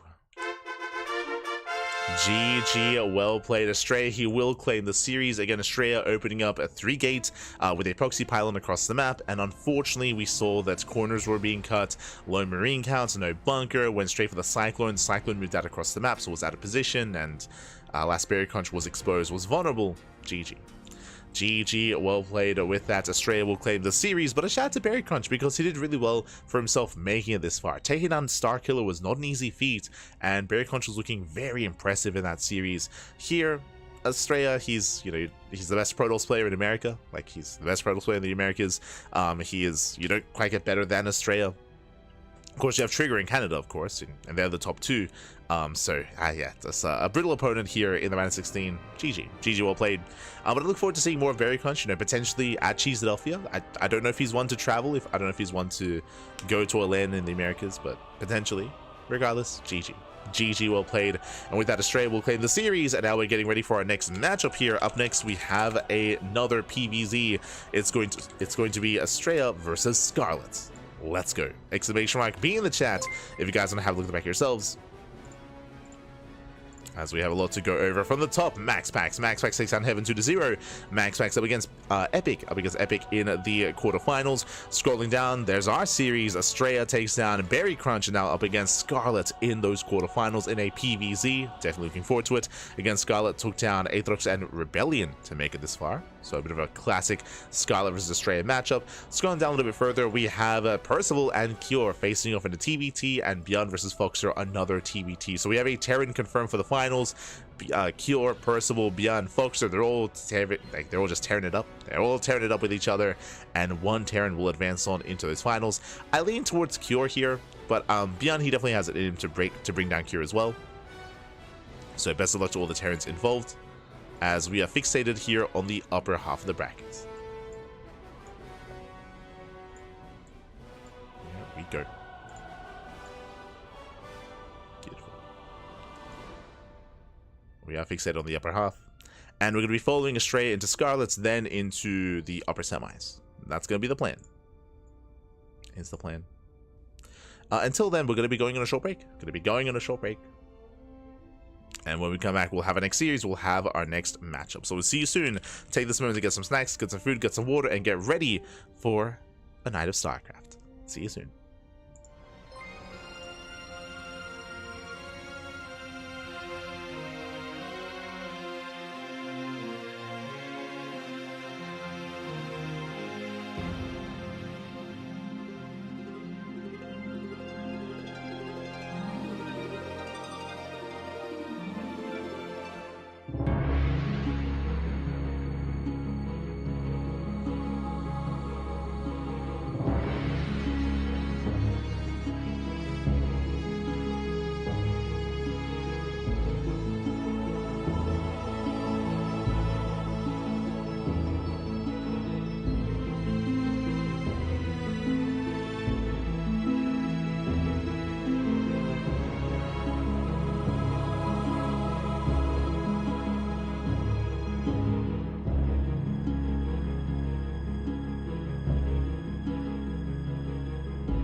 And welcome back, everyone. Welcome back to the quarterfinals of the PiGosaur Cup at number 35. It has been an intense series so far, intense tournament I should say, but now we are reaching the tail end of the broadcast, getting into our quarterfinals, semis, and then grand finals thereafter. And we're jumping right in to our fresh best of 3, and spawning in the top left-hand corner of Persephone, we have the Canadian Zerg player. We have the Red Zerg representing Shopify Rebellion. It is Scarlett. And spawning in the bottom left-hand corner, we have her opponents. We have the American Protoss player. We have the blue Protoss. It is Astrea. And if you're in the chat, you know what time it is. It is Gamba time. Predictions are open. Place your bets on who you think will claim the series. Best of luck in the chat as we jump into our PvZ. And I'll be honest, this is going to be a hard one to call. Like, I can see this going to the ace match. I can see this going either way as well.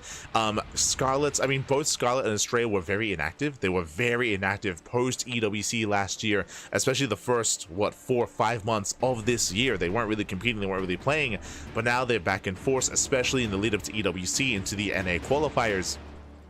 And Scarlett's been looking very, very strong as of late. Has been looking very strong, very in form. I want to say that Scarlett took a map off of MaxPax last week. Like, there was some crazy results out of Scarlett. Even taking down Cure as well in a ZVT. I was shocked to see those results. So we'll see how she performs against Astrea. Likewise, Astrea has also been excelling. I would say that Astrea's best matchup is PvT. Like, his Protoss versus Terran is looking insanely strong and insanely good. PvZ, we're about to find out. I mean, this is going to be a rematch. Astrea, I believe, did play against Scarlett during the... Oh, did they? I believe they played during the EWC NA closed qualifier. And it did go the way of Astrea. But we'll see what happens in the rematch. I have to double check that because I'm like vaguely remembering. EWC...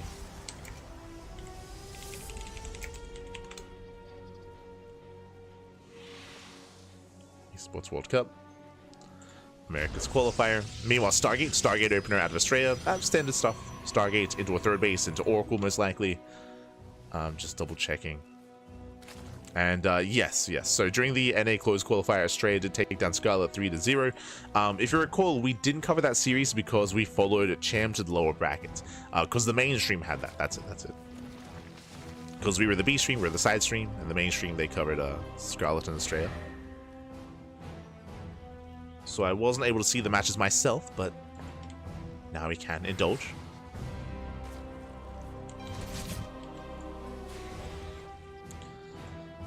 So far, Scarlett going hatch gas pull into a third. Standard opener, standard setup here out of Scarlett. Everything looking as it should for the time being.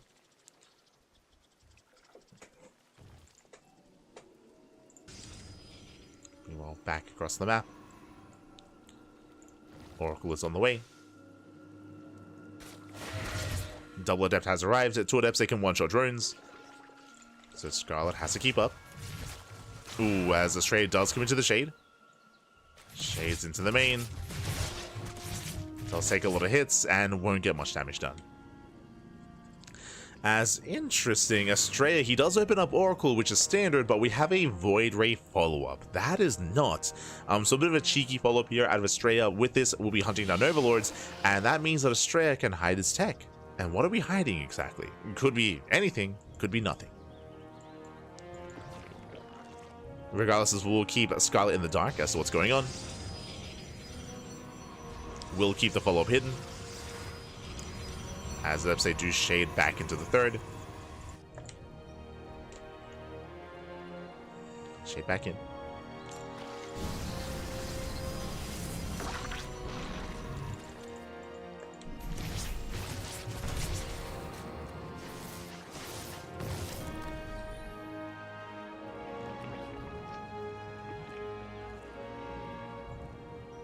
And oh god.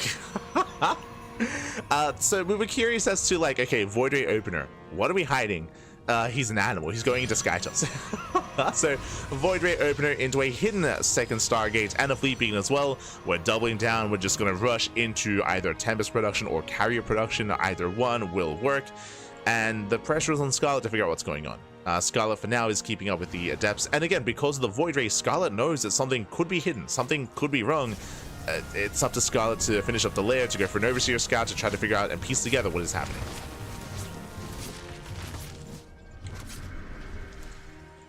Astrea's applying pressure, going for the Gas Geyser. Will snipe it. Yeah, massive snipe. Gas Geyser goes down. On the right-hand side, Oracles, they will pin back the Lings, and we have the answer here to the question, was it going to be Tempest or Carrier? It's going to be Carrier. So Carrier rush out of Astrea. Going for a second Cyber Core. Double upgrades? Hold up. Is Astrea going for a second Cyber Core to go into double air upgrades at 2 at a time? Or is he going second Cyber Core to hide +1? I was going to say, one of the big tells to recognize that it's going to be Skytoss is to see the Cyber Core researching. But if he hides the Cyber Core, then it won't be researching. He's crazy. Like this, I've never seen anyone do this. Yeah, there we go. Cyber Core is done. He starts +1 air attack, and he hides it. I've never seen one. I've never seen anyone hide a second Cyber Core just to hide the upgrade. That is crazy. Okay. Astrea, you're in Hannibal. Again, this is one of the ways that you scout this, by the way, by scouting and checking the Cyber Core. But not here, not this time. Oh boy. We're going peak NA on this one. Ay.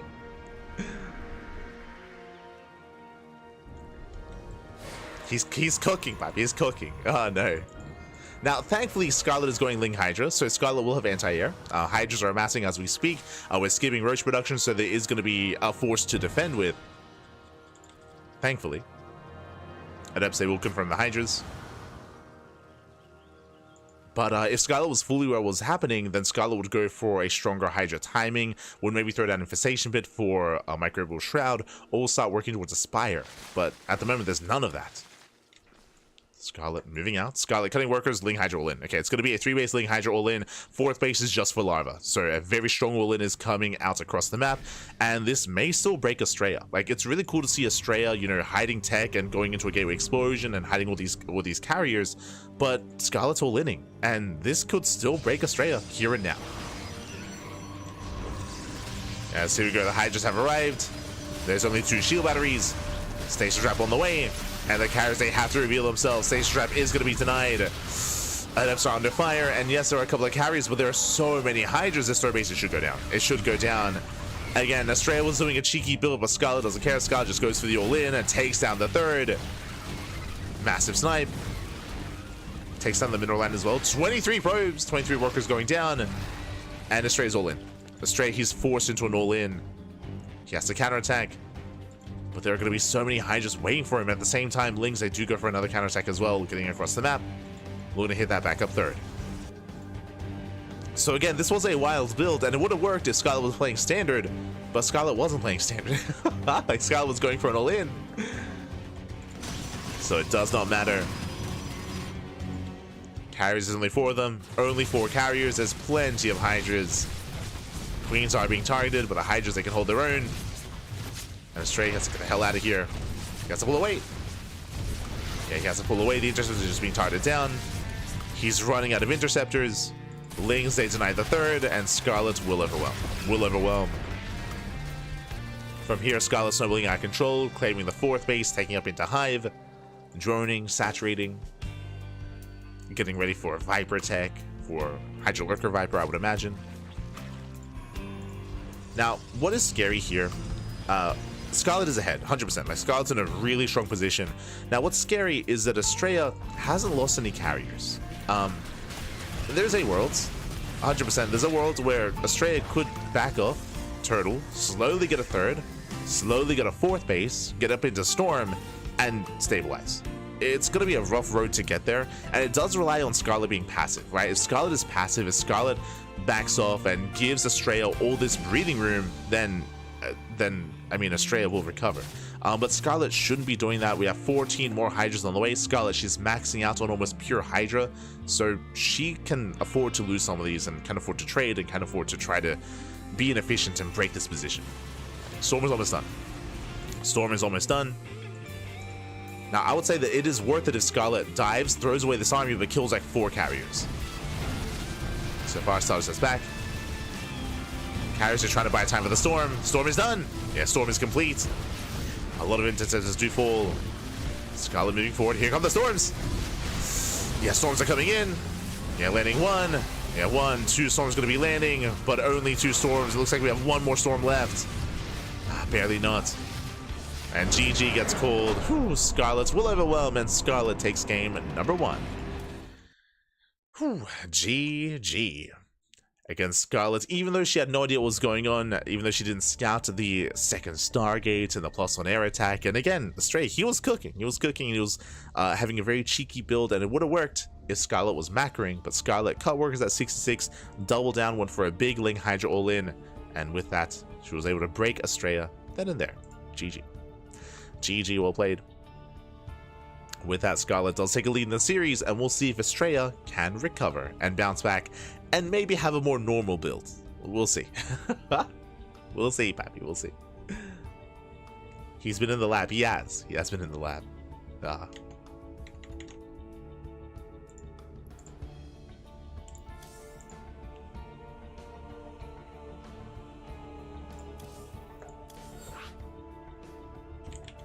There you go.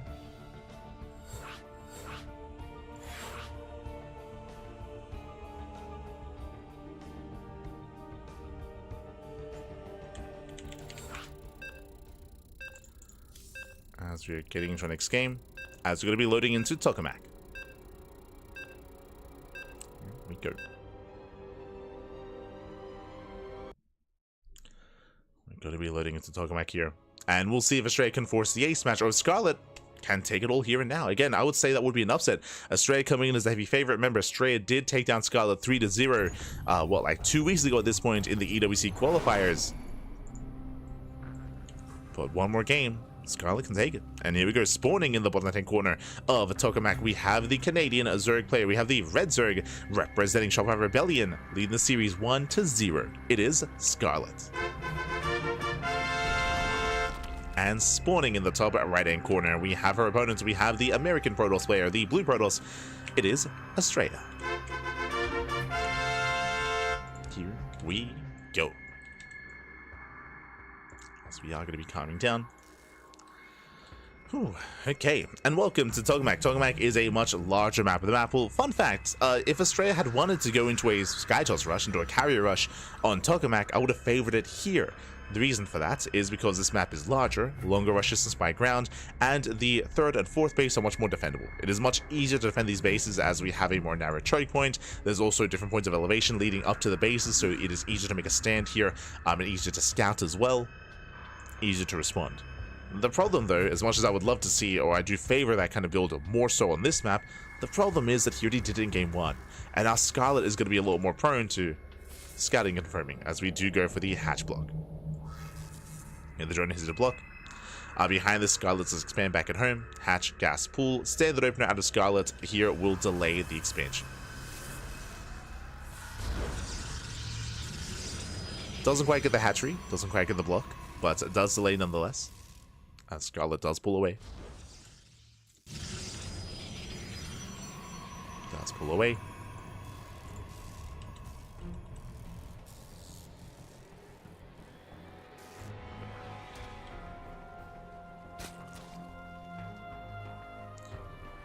Now we are just droning, just saturating. Oh, Scarlett rushing into a 3rd. Okay, we have seen a rise in popularity of this. But basically, fast 3rd base, what does this mean? This means we are going to be skipping and delaying the 2nd queen. So the 1st queen is on the way, and the 2nd queen is going to be delayed that much further. I say that, actually, it might be lined up. Yeah, more or less. Oh, no, never mind. Yeah, so the 2nd queen is going to be delayed, but only by a couple of seconds here. So later 2nd queen. Likewise, only making 2 lings. So far, we're getting into our game. Behind this Stargate opener out of Astrea, once again, I'm not opposed to opening up Stargate Oracle into a Void Ray again. As a reminder, last game, Astrea did open Void Ray to hide his build and to deny vision, deny scouting. I wouldn't be opposed to do that again, and this time go for a different build. Hide different tech, or not hide anything at all. Just for the mind games. Rep does shade in. Does pick off a drone, does get a ling. Not bad.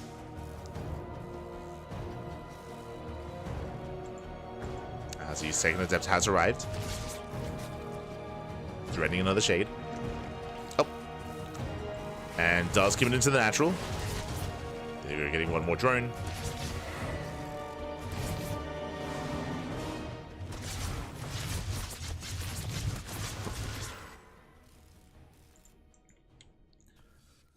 Gets one more before pulling away. Nice catch there on the adept. Scarlett hunting down the second adept as well. Ooh. And with that, if this adept goes down, that means the third is going to be exposed. Yeah, shade is cancelled.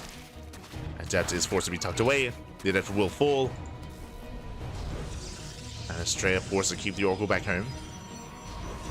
So far, so good. Does get his third up and running. Going for a Phoenix follow-up. If Scarlett had gone for a Ling run by the way, this third base would be denied, or at least the Oracle would be forced back home. So risky move here out of Astrea. Going for a Phoenix this time. And rushing into an earlier Twilight Council with the Forge. Interesting. So this should be +1 and Blink on the way, but again, it is an earlier Twilight Council. This might be... I mean, you can rush into charge. That is viable. We'll see what he goes for. As we have a lot of gates on the way. It's going to be a 6-gate setup.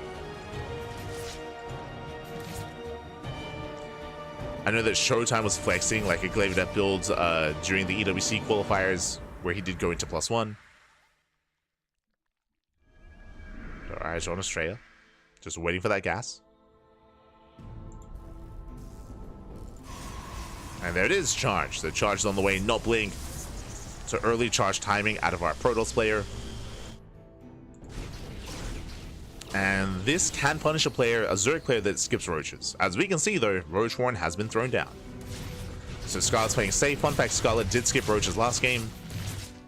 So I appreciate that Scarlett does invest this time. So playing very safe. Fourth base is going to be denied. Denies the fourth. +1 melee's on the way.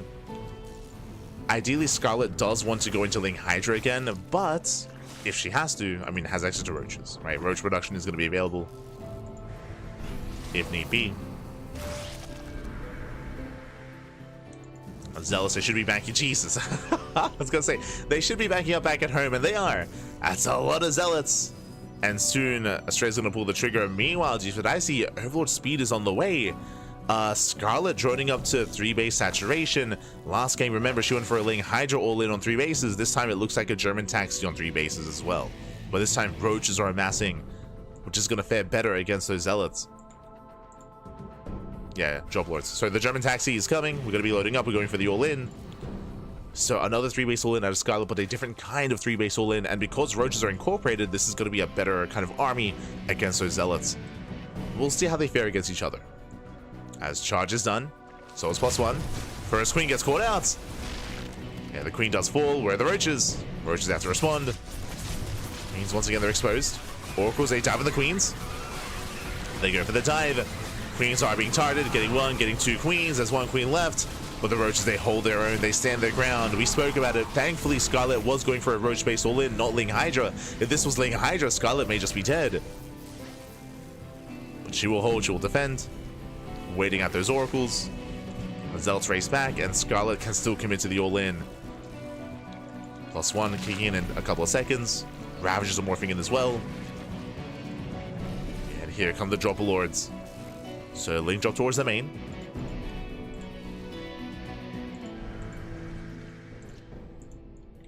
Astrea trying to be proactive, trying to engage with the army ahead of time. Safety Void Ray on the way, that will help. We have a wall of shield batteries again. Astrea is getting ready for the all-in. Astrea, he saw it coming. He knows. Astrea knows, but can he stop it? More Lings, he's red in the natural. Roach Ravager pushing forward. Stasis goes off. Files, ooh, don't quite connect. So far, Astrea is holding on. But the Link Drop is coming into the main. Link Drop is moving in. Astrea, does he notice in time? No warp in. Not yet. Yeah, no defensive warp in. Boys being pulled to fight the Lings.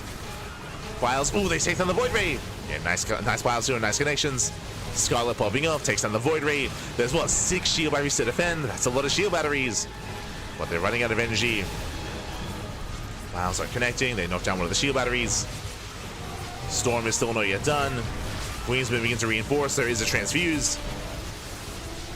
And Scarlett might barely... It's close. It's getting close. Alas, the Lings that were cleaned up in the main. Reinforcements have arrived as Astrea looks like he has enough Stalkers. Yeah, he has enough. Again, that's what? 8 shield batteries? Oh my god. There was so many behind this. Yeah, the shield batteries, they hold their own. Astrea defends. And Scarlett is now in a rough position. Oh boy.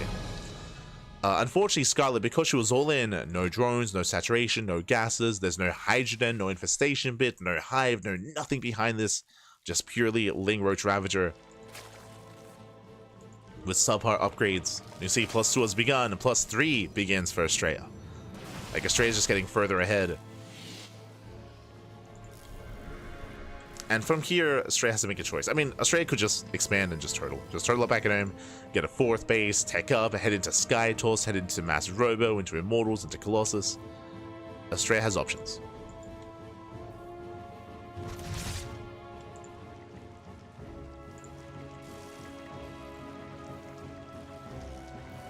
Astrea does have options here. Now, Scarlett likewise has to make a choice. I was going to say Scarlett can either try to recover and try to macro out of this and try to catch back up, or just commit into a second all-in. As we can see, Infestation Pit. Right, the pit is on the way. This tells us that Scarlett's working towards a hive. Scarlett is looking to tech up. And there it is. Hive is on the way. So Scarlett is teching, Scarlett is droning, getting into a 4th expansion, sorry, into a 5th expansion. But this is not going to be easy.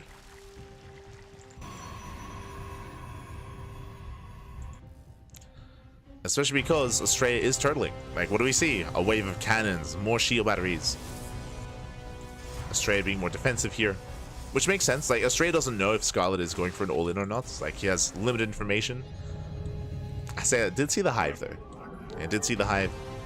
Upon seeing this hive, I would say that it's on Astrea to throw down a fleet beacon. Like, this would be the ideal time to throw down a fleet beacon and start working towards at least a mothership. Especially because he saw the hive. But Astrea, he is late to tech up and is still committing to a ground army instead.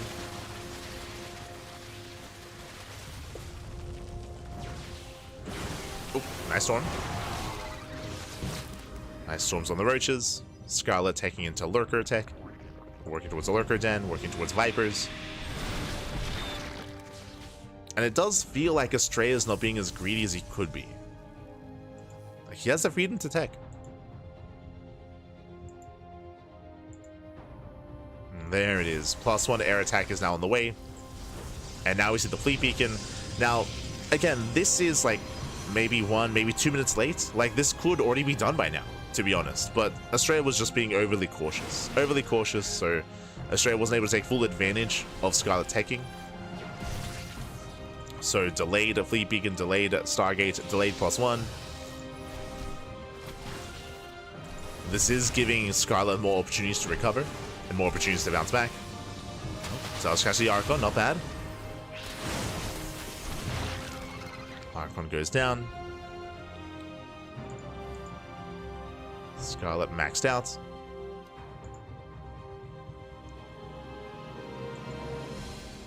And it's going to be on Astrea to trade out some of this army to free up some supply. For the mothership, for the Sky Toss. Zealot on the right. Zealot on the left. Main army pushing forward. It does trade or does catch at the roaches. Now, this is still okay for Scarlett. She wants to throw away these roaches. Not for free, but does want to lose them. Maybe losing too many. It's a little bit concerning. Like, again, Scarlett, she's maxed out on a subpar army, but that's a lot of Banelings. Banelings rolling in, forcing out storms. Massive connections. High Templar, they go down. Massive connections here as every High Templar will fall. Oof. Yeah, Astrea does overextend, pushing too far onto creep. And Scarlett remaxing not with roaches, but with Ling Hydra. And soon to be lurkers. Meanwhile, Zealot warp into the main. Oof. Drones are going down. Hatchery falls as well. Scarlett, she traded well getting on top of the High Templar. But the Zealots are pulling her apart. Ooh, Astrea being a little bit greedy. Yeah, I don't think he can get on top of that base. Astrea getting punished. Is forced back. Carrier production has begun.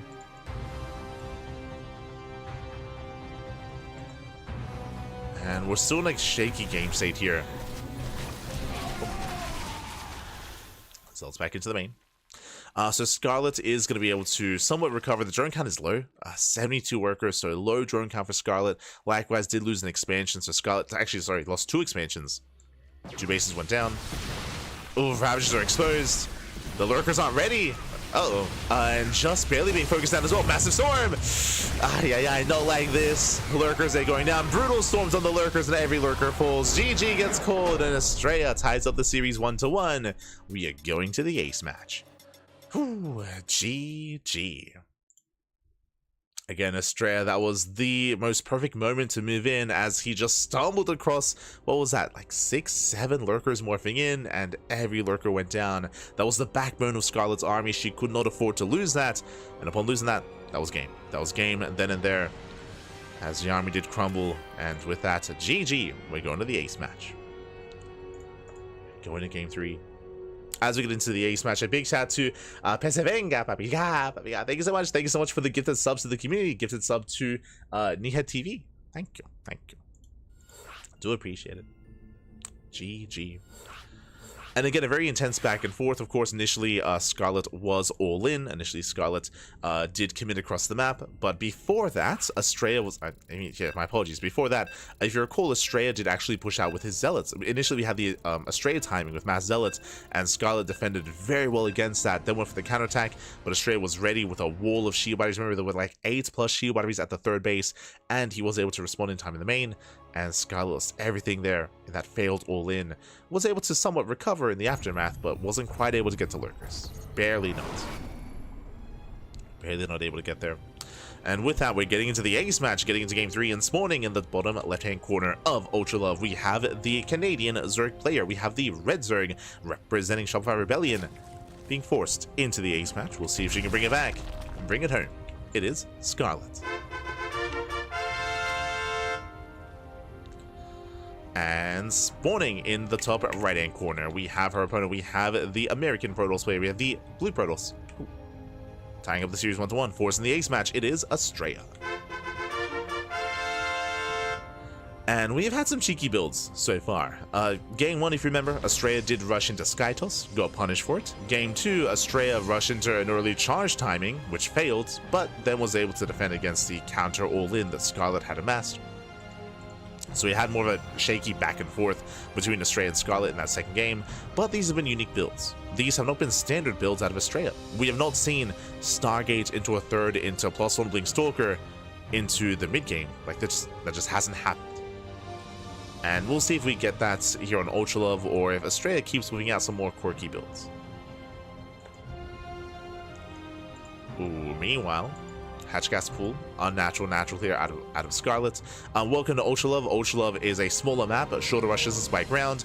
All-ins are common and aggression is favored on this map, and based on the expansion pattern here of Scarlett, we are set up to spread creep across the map. This is already looking like the beginning of a German taxi. Now, if you remember, Scarlett attempted to German taxi last game off of a 3-base economy, but you can go for an earlier German taxi instead to hit faster, to hit sooner. And if you remember, Scarlett was disrupted because Astrea was going for a charge build. This time, if Astrea doesn't, if Astrea goes for a standard opener, Scarlett can, just double down and can embrace that German taxi. We'll see. Again, we're calling it a little bit early, but it's just seen so often on Ultra Love. Like, we've seen so many Roach Queen drop load all-ins. It's quite common on this map. So we'll see.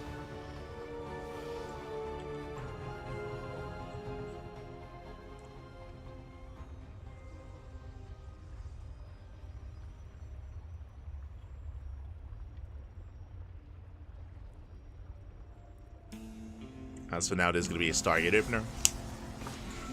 Stargate opener out of Astrea. So far, so standard. Workers are saturating. Now, game 1, Astrea went Oracle into Void Ray. Game 2, Astrea went Oracle into Phoenix. Game 3, Oracle into Oracle.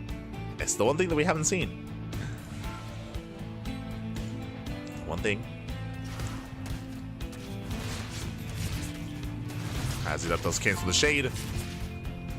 And won't quite get any drones. Does take down a handful of Zerglings.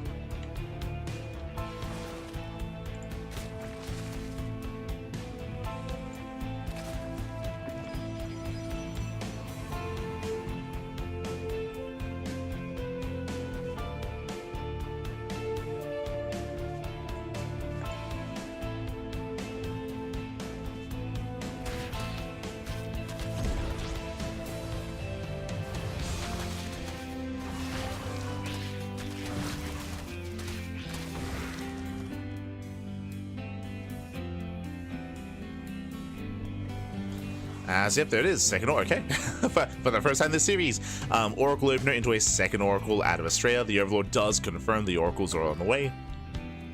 Behind this, creep is spreading, queens are amassing. And our eyes are peeled here for a Roach Warren. We could otherwise just go for a Link Queen all in, true. Doesn't have to be Roach based.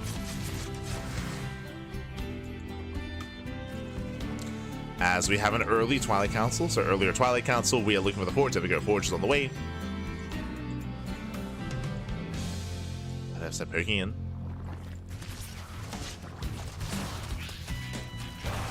Straight collapsing in the depths, nice positioning here with the Oracles.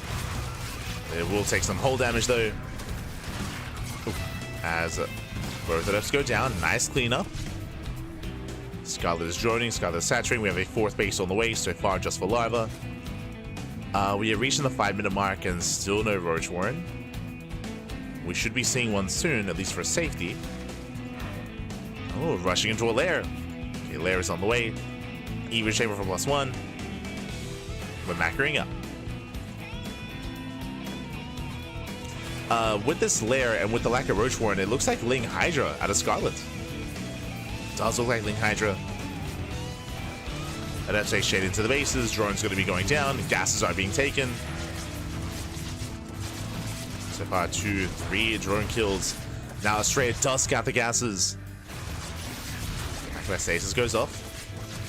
Astrea also saw the natural as well. Is aware of the fact that there is no Roach Warren. +1 range is on the way, so we have confirmation. This is Ling Hydra out of Scarlett. We're building up. So no German taxi, no earlier all-in.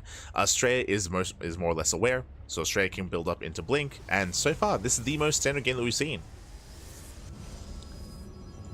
Double Oracle into a third into Blink Stalker out of Astrea. Meanwhile, Ling Hydra out of Scarlett. And droning. Now I'm assuming that Scarlett is going to saturate the fourth. We'll see. We shall see. If you remember, Scarlett did go for a Ling Hydra all-in on Persephone. Off of 66 drones, and right now we're on 63 and we're amassing Lings. This is gonna hit with +1.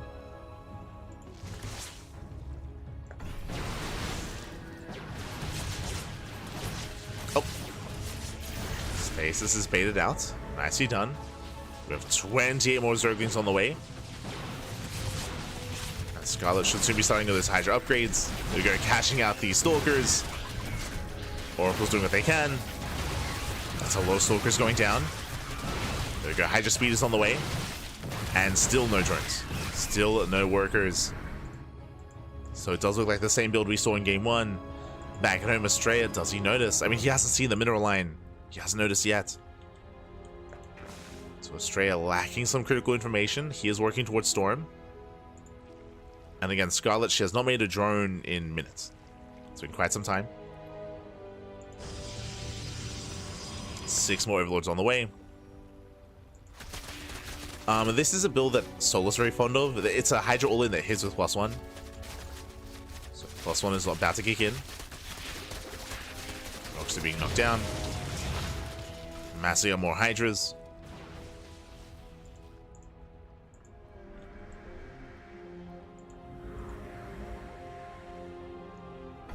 And yeah, the fourth base and the fifth base is just for Larva. It's just for Larva. No saturation. Now, Storm is going to factor into this, so this is going to be quite a close one. Like, I can't call it yet here as to who's going to overwhelm. Like, Scarlett has a massive army. Astrea hasn't realized. Astrea is expanding only one shield battery. Only one shield, right? He doesn't realize how much danger. He didn't scout. He didn't check. He didn't check the mineral lines. He doesn't know that there's no drones. Does dive on the Hydras though. Nice dive. Against Scarlett, only fighting with half her army. The other half is now coming in. Lings are coming from behind. Brutal storms though. Oh my god. The storms are brutal. Stasis goes off as well. And the all-in is being shut down. Ay, ay, ay. Every Hydra's falling. GG gets called. The all-in will fail. And Astrea, he didn't even know what was happening, by the way. But Astrea will claim the series 2-1, advancing on to the semi-finals. GG. GG, well played. Astrea will claim the series. Again, Astrea was expanding. Astrea was getting another base, was working on upgrades, was teching up. Astrea he didn't scout. He had no idea that an all-in was coming his way, but the storms were brutal. In the storms, they completely shut down the Hydras. Unfortunately, despite Scarlett hiding the build successfully, alas, wasn't quite able to break, wasn't quite able to catch Astrea off guard. GG. GG, well played. With that, Astrea will advance on to the next round, but a shout out to Scarlett for making a series out of this, for bringing us to the ace match, and yeah, for making a series here. GG. GG. Didn't know what was happening, but blind counted anyway. Pretty much. It was a very fortunate setup there for Astrea, and as you said, like, he had no idea. Like, that's why there were no additional shield batteries. Like, he was by no means preparing for an all-in, but happened to be able to shut it down regardless. GG. GG, well played. With that, we're now getting ready for our semis as we switch things over and catch up on the bracket. Let's go. It is going to be Max. So Max was waiting for the win of the series. So up next is going to be Astrea versus Max in a PvP. Likewise, we have a Cure. Cure takes down Percival. ByuN takes down Foxer. Foxer took a map. Let's go. Shout out to Foxer. But Cure is up against ByuN in the lower semis. As we mentioned before, we have a Terran player confirmed for the Grand Finals, and we now have a Protoss confirmed as well. So it's going to be a TVP Finals, but which Terran and which Protoss? Yet to be determined. Yet to be determined. The Max Pax versus the Max Angel. Exactly. Oh. As we do need a moment to set things up. Vetoes are underway, and I have confirmation here for the first time. I mean, we did this last week as well, unintentionally. But this week, the semifinals are going to be best of 5. So best of 5 semis are confirmed. So Vetoes are underway, and when we come back, we will have Astrea versus Max Pax. We'll see you soon. We'll see you soon after the break. Here we go.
welcome back, everyone. Welcome back to the semi-finals, or semi-finales here of the PiGosaur Cup number 35. Oh boy, it's been an intense tournament so far, and again, we've reached our top four. We have our top four players. We have ByuN and Cure currently facing off in the lower semi-finals, and we have our own PvP spawning in the bottom left-hand corner of Ultra Love. We have the Danish Protoss player. We have the red Protoss representing Sidestorm Gaming. It is MaxPax. And spawning in the top right-hand corner, we have as opponent, we have the American Protoss player. We have the blue Protoss. It is the other Max Angel, Astrea. Well, let's go. And if you're in the chat, you know what time it is. It is Gamba time. Predictions are now open. Place your bets on who you think will claim the series. Best of luck in the chat as we jump into our best of 5. Oh boy, here we go again. Astrea going for Nexus first before Gates. Oh my, he's crazy. Nexus first opener here out of Astrea. Does open Nexus first before the gateway. And I'll be honest, I assumed that Dave was gonna head on over to cover the TVT, so otherwise it looks like we may have. Oh no, not like this. Not like this, Pappy, not like this. But yes, straight up Nexus first. So often we see the greediest build you can go for in PvP is Gate Expand. This is just straight up Nexus. So hyper greed here by Astrea. Astrea will have the economic lead. MaxPax, he goes for a more standard Gate Expand into Cybercore. So this is still an economic build here by MaxPax. It's just that Astrea took it to the next level. It's even greedier. It is even greedier. Now, from here, this can lead into Phoenix Wars. We could see Cybercore into Stargate into Phoenixes. We should be seeing a Stargate out of MaxPax. From the side of Astrea, I don't know if he's really one to embrace Phoenix Wars. Otherwise, we should be seeing a Stargate, or we could try to diverge into a Twilight Council. We'll see. We shall see. Yep, there's that Stargate for MaxPax, which is expected. Like, Stargate openers are very much so common and standard after this kind of opener. And we're expecting a Stargate here as well. We are expecting a Stargate, but again, it's hard to have those expectations when Astrea's level. There it is, Stargate has been thrown down, and welcome to Phoenix Wars. Again, because of the economic start, you have to go Stargate as a follow-up, and once you both go Stargate, you have to make Phoenixes. And you cannot stop, otherwise you die. Now, you can try to be a little bit greedy and a little bit cheeky, and you can try to go Oracle first, then into Phoenixes, but it's very risky. It's very risky, and it's typically not worth doing. Yeah, Phoenix production has begun for MaxPax, and again, we should be seeing Phoenixes out of Astrea as well. Now, when it comes to Phoenix Wars, they can be very intense, and they can end in one fight. Quite often, actually, they do end in one fight. Basically, with this pylon, we are going to be threatening a shade, as there is going to be an opening here. Likewise, MaxPax, he has eyes on the Phoenix itself. More deaths moving in. The Phoenix has arrived. The sniper probe. Probes goes down. Stalkers are here to reinforce. Phoenix, oh, does get the first shot off. It does get the first shot off, but last there are Stalkers as well. Oh, the shield battery is done, and Astrea holds. Whew, Astrea does hold on. One Adept does make it into the main. So far, getting 2 probes. Looking to get another. Shade into the natural. And Astrea holds. And so far, nice defense. He does hold on. Looking at the unit slot, lost tab here. Does lose 3 probes, so does take down 2 Adepts, a pylon, and a Phoenix. And with that, I believe the Phoenix count is now neck and neck. Yeah, we have a very close Phoenix count. Second Stargate on the way for Astrea, second Stargate on the way for MaxPax. Now, when it comes to Phoenix Wars and Phoenix battles, there is a big power spike when we involve the Fleet Beacon, right? When the Fleet Beacon gets into play and when we get into Phoenix range. Likewise, there's also going to be another big power spike when it comes to the Mothership as well, thereafter, if we can get that far. Both players are expanding, both players are getting their bases. Astrea, he does have the Stalker support, so he does have technically extra DPS, true. Yeah, the Stalkers, they can help support. So Astrea technically has a greater army. He's hunting, looking for those Stalkers. Does find them. Oh, he dives in. He does get the first volley off. Again, so far, better trades here for Astrea, but he doesn't kill a Phoenix. Not yet. He rotates back around. Max actually has to be so careful here with his movement. Like, again, bearing in mind, the Phoenix count are quite even, but it's the Stalkers that are going to be the big deciding factor here for Astrea, at least early on. He has those 2 extra Stalkers, so he has extra DPS.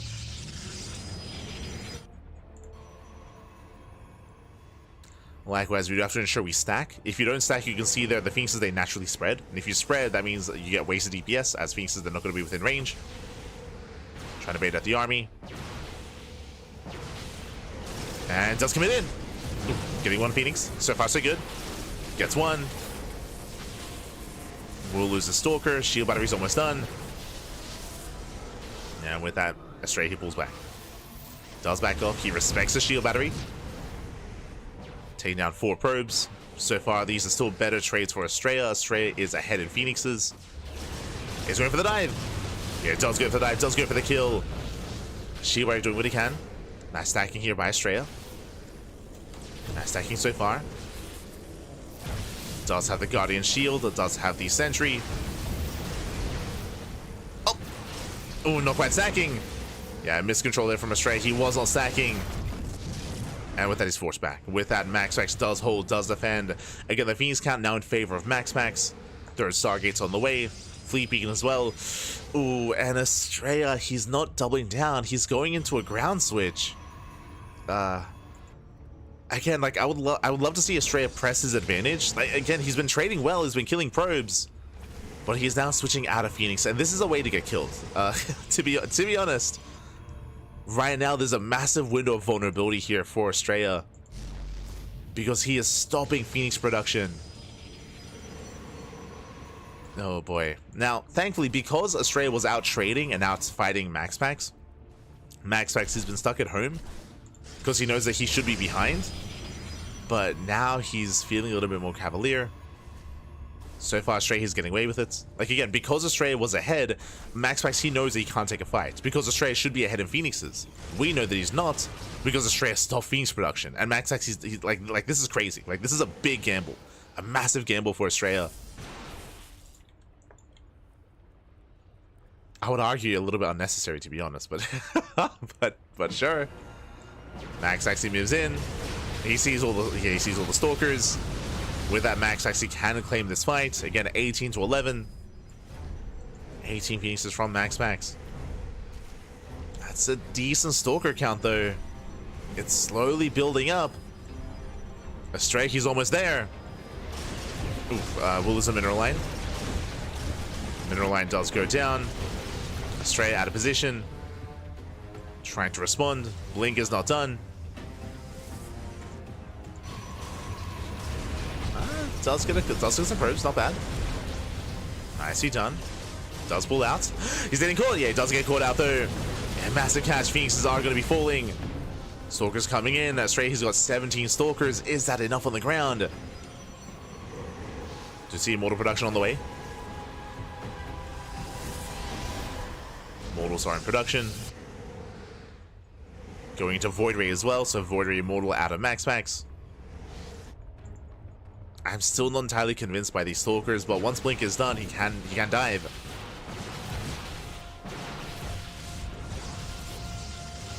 Astrea pushing forward.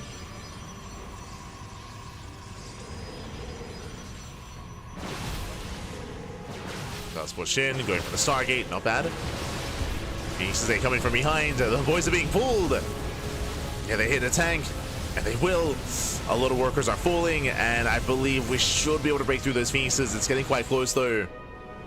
Is that a more on the high ground? More Stalkers have arrived. 31. Yeah, he should have enough. Astrea, he should have enough here. Still trying to commit in. Takes out the Stargate. Void Rays have arrived. Good target firing. Does target down the Void Rays. Astrea, he will lose all his Phoenixes. Getting down to 15 Phoenixes here for Max. Now, what's scary, though, is that he's building up the Immortal counts. Like, he's slowly building up more Immortals. As it gets higher, it's becoming more threatening. Astrea, he recalls back home.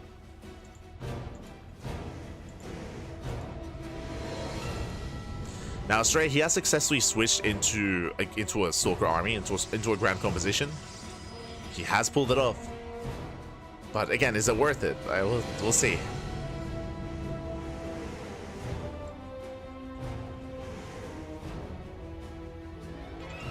Ideally, MaxX wants to get into a second Robo, into double Immortal production. For now, making more Phoenixes, Motherships on the way.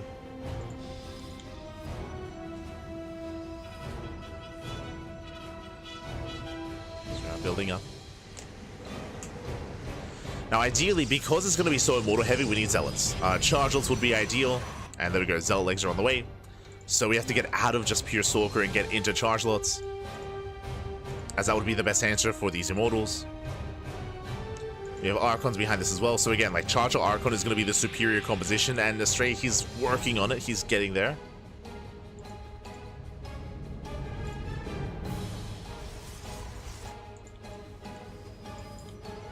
Still a bit of a lower Zealot count. There we go, more Zealots are on the way. He does need those Chargelots.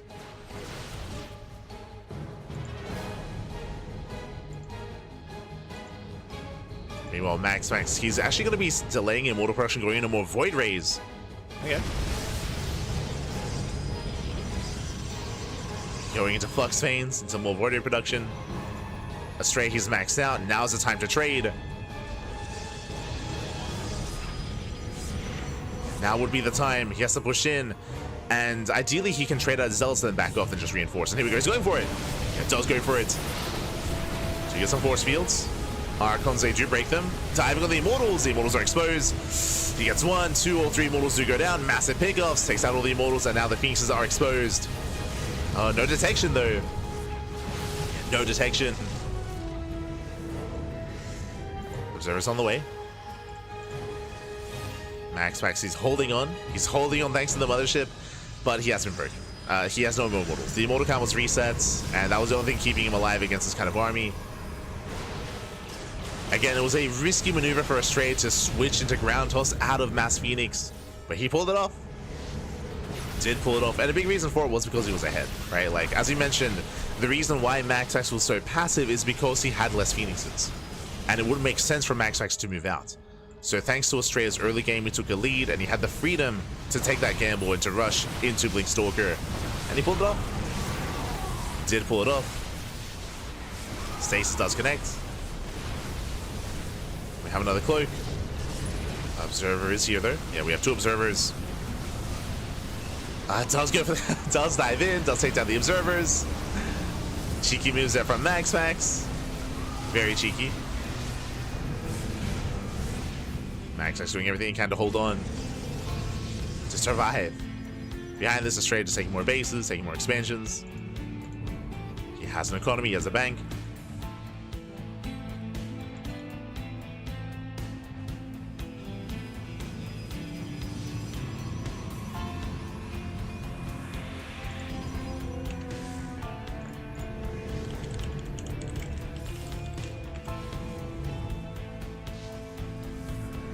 Go.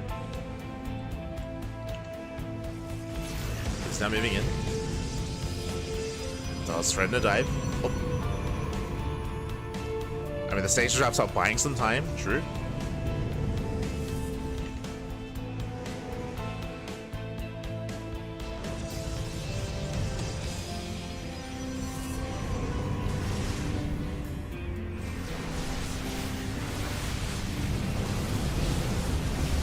Astrea not quite able to collapse in.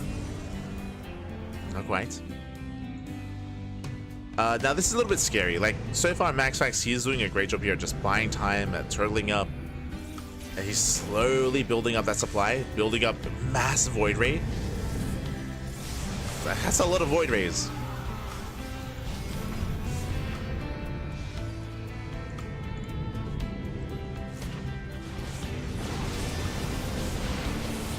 They're holding their own. We have Storm on the way. Interesting. Storm is gonna tickle this army, but sure, I guess. I feel like Archon's gonna be more impactful, but I mean, sure, okay. There we go. Archons are morphing in. Storm is almost done.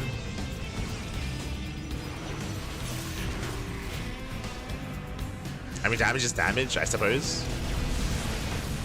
Speaking of, there's the storms. Storms do zone.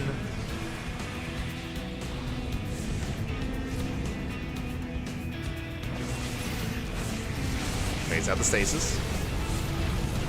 Stasis is baited. Void Ray overextends. Nice pickup. Takes on the Void Ray.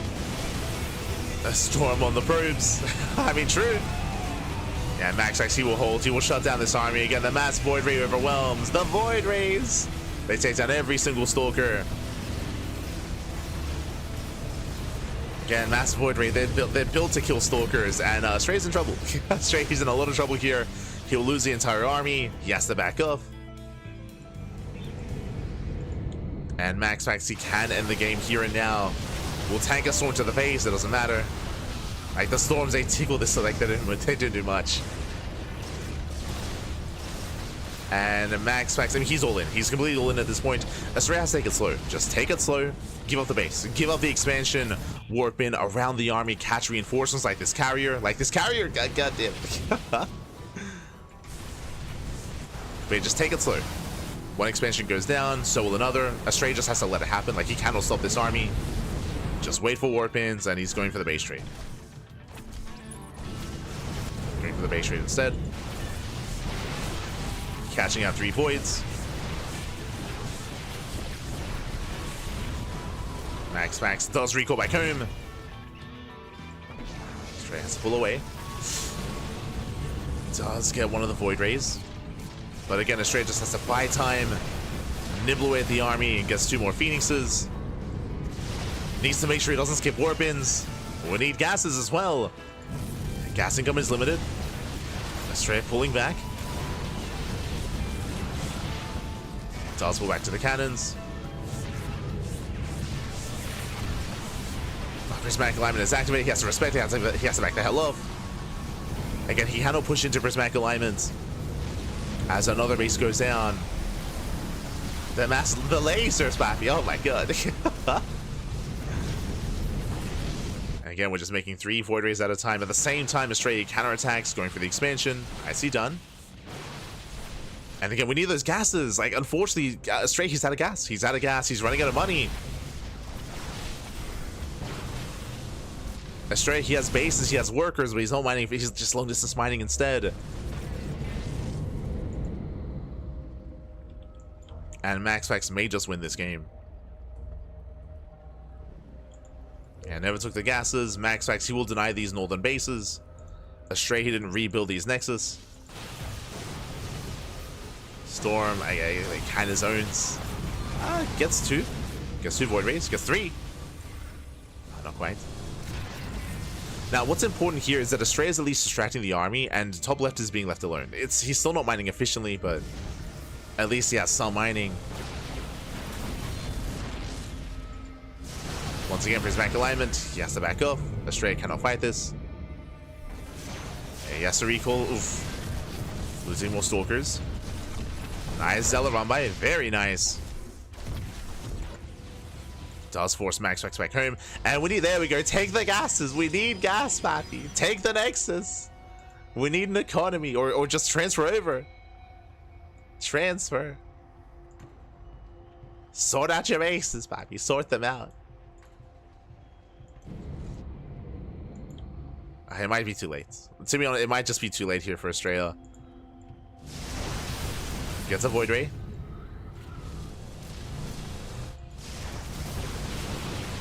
Gets a Void Ray, gets 1, gets 2, gets 3.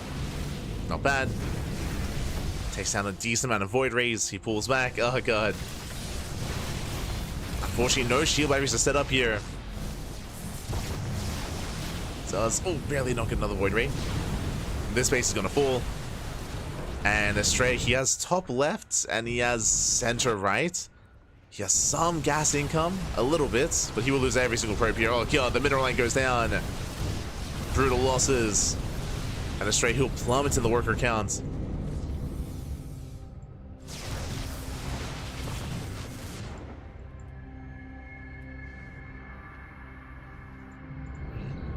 And now it's going to be 0 base mining here for Max Pax. He's just long distance against 1. There's 1 base economy for Astrea. I guess 1.5.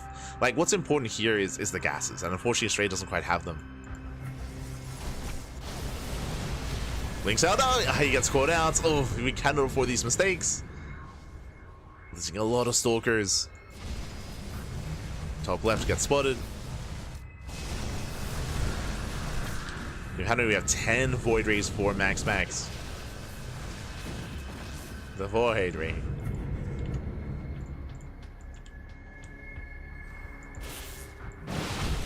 Astrea does get at least some workers, and again, he's distracting. Like, that's what's important here. He's distracting.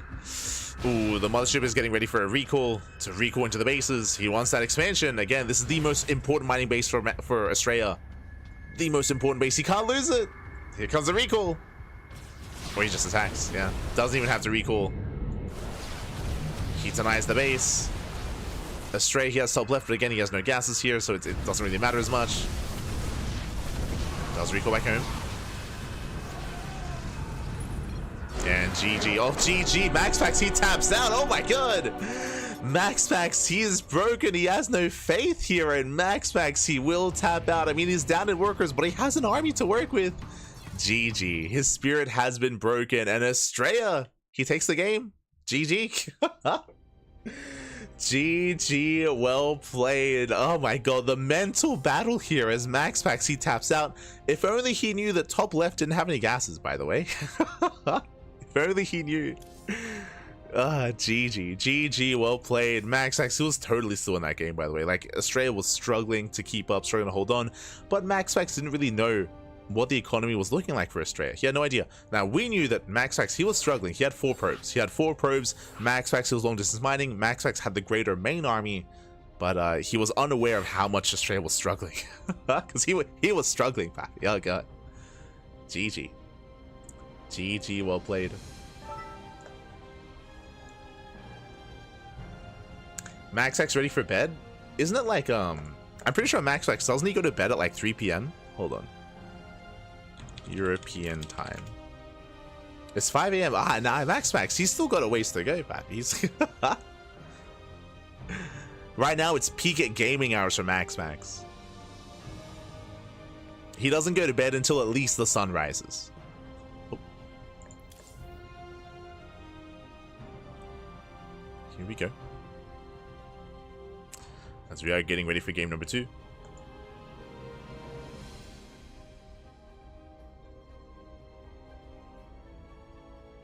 Max Pax not ready for the NA degeneracy. Oh no.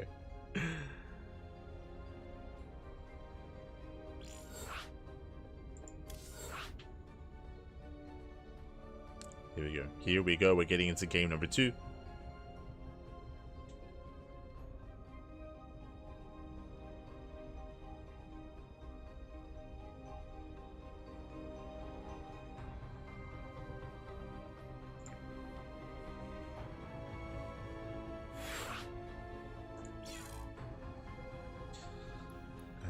Just setting up. We're just setting up. Game 2 is going to be on Tokamak. Tokamak, a much larger map in the map pool. As a reminder as well, best of 5. Best of 5, so it is going to be a bit of a longer series. Here we go. It's going to be a longer series here. Oh boy. Meanwhile, it looks like the lower semis, they had a best of 3. Oh no. Yo, ByuN took a game though. Let's go. Shout out to ByuN.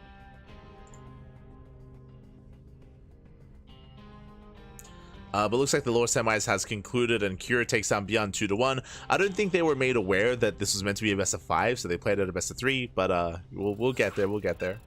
And again, ByuN, he was able to make a series out of it, and Cure does advance on to the finals.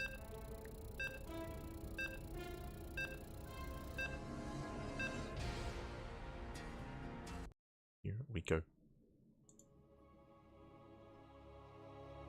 When Korea faster, no castles. Yeah, unfortunate. It's all good. I mean, whenever you change the format of a tournament, there are usually some teething issues, so it happens. Remember, right? Like last week, we didn't have to have best of fives, and we had Hero and ByuN play best of five. This week, we have to play best of fives, and then Cure and ByuN don't. Like well, we'll get there. We'll get there. It's all good. But here we go, spawning in the bottom-hand corner, we have the Danish Protoss player. We have the red Protoss down in the series. We'll see you bounce back and make a series out of this representing Sidestorm Gaming. It is MaxPax. And spawning in the top right-hand corner, we have his opponent. We have the blue Protoss player, the blue Protoss player himself from the Americas, leading the series 1-0. It is Astrea. Again, after a very chaotic game one, a game one that honestly MaxPax could have won. But his spirit was broken, his will to fight was demolished, and he tapped out. And again, he wasn't aware of just how limited the economy was of Astrea when he did tap out. He was unaware. He just knew that he himself was down to 4 probes, right? He was down to 4 workers, down to barely an economy. That he was broken.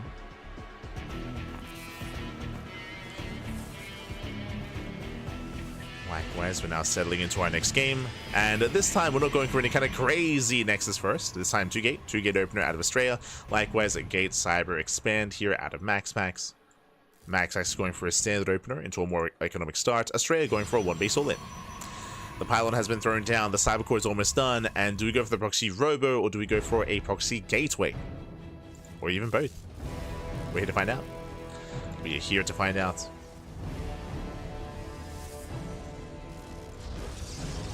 Fantasy would have won that game. Exactly.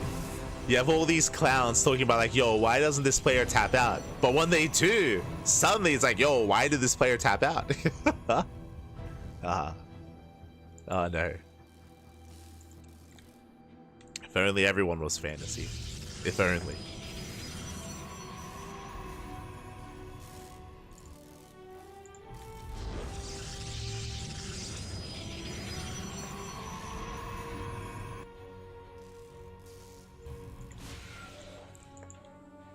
So now again, economic opener here to MaxPax. Astrea, he does go for the proxy gateway, not for the proxy robo. So we have a 3-gate setup. I believe we can set up a 4th gateway as well.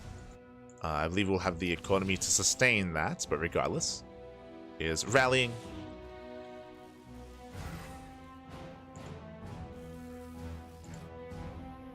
It is making 3 stalkers at a time.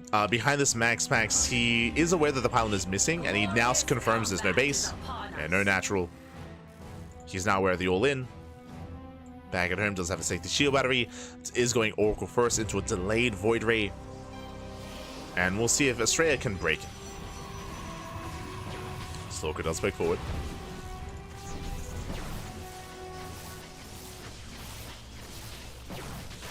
Does break in. Nice snipe there on the first Stalker. Yeah, brutal loss for Astrea. Shield battery's almost done. Astrea trying to break through. We have more shield barriers on the way, but here we go. He does overwhelm. And he can't two-shot. There we go. Takes out the first Stalker. Goes to the shield battery. Nice round with the probes. Kills the Stalker as well.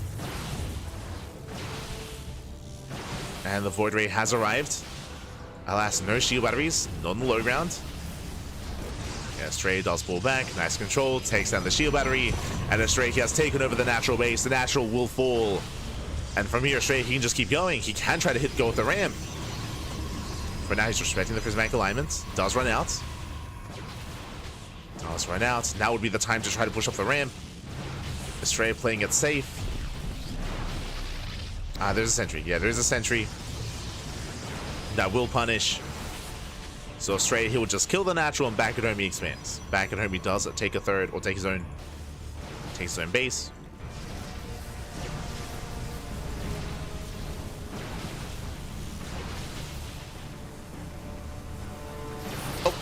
There's that force field. And we'll at least kill the natural. Natural does go down.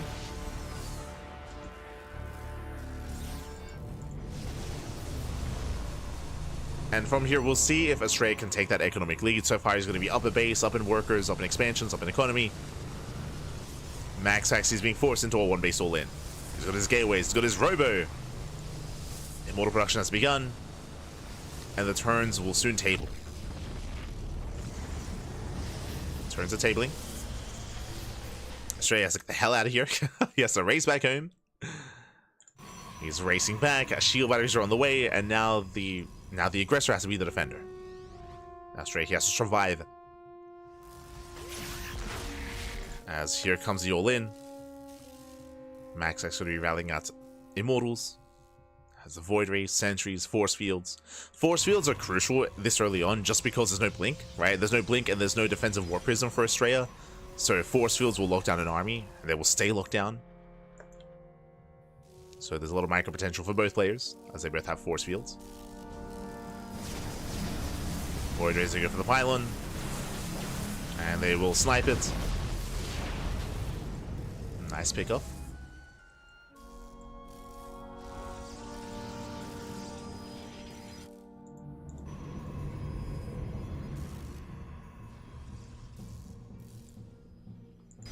Oracle poised to go into the main. Force Fields, they lock down one of their Stalkers. Shieldwise are putting in a lot of work. The Stalker refused to go down. Oh my god! Yeah, the Stalkers are immortal. And Astrea, he's holding. Astrea, he's holding on. The Void Rays, they barely survive. Max X is now out of Force Fields. And he has to get out of here. Like, I just... But here we go. He's reinforcing. Okay, he has a Sentry. Warping in more Sentries as well. Warping in more Force Fields. Additional Force Fields have arrived. Likewise, the armies, they get locked down. Takes down the Void Ray. Yeah, and Astrea, he should have enough. He should have enough here. Takes down a Stalker. Locks down Max Packs. More shield batteries on the way. Locks down the Immortal. Oh my god. Yeah, the Immortal is exposed. Nice pick up. Nice save. Does barely save that Immortal. But the army's just so very low. Void Ray goes down. And Max actually just running out of steam. He's running out of steam, running out of units, running out of army. Boys are being pulled. Extra warping coming in. Going for the Prism. Oh my god. And then the Prism is forced back. Immortals get zoned away. And with that, GG. Astrea, he will take a 2-0 lead in the series. Astrea is one game away from claiming the series and advancing on to the finals. Let's go. Let us go. Again, Max Pax, he was unable to save his own natural base. He was caught with his pants down. He barely wasn't able to get those shield batteries up and running and defend that natural. Remember, he had a late scout of the all-in. He had a late reaction to it as well. I would say that Max Pax was greedy when it came to seeing the fact that there was no pylon. He almost acted like he didn't believe there was an all-in coming or there was a proxy. So Max Pax caught with his pants down, forced into an all-in, and it was an uphill battle. And with that, Astrea, one game away. One game away from it, claiming the series, or no mas, and he will 3-0 Max Packs. Here we go. Here we go.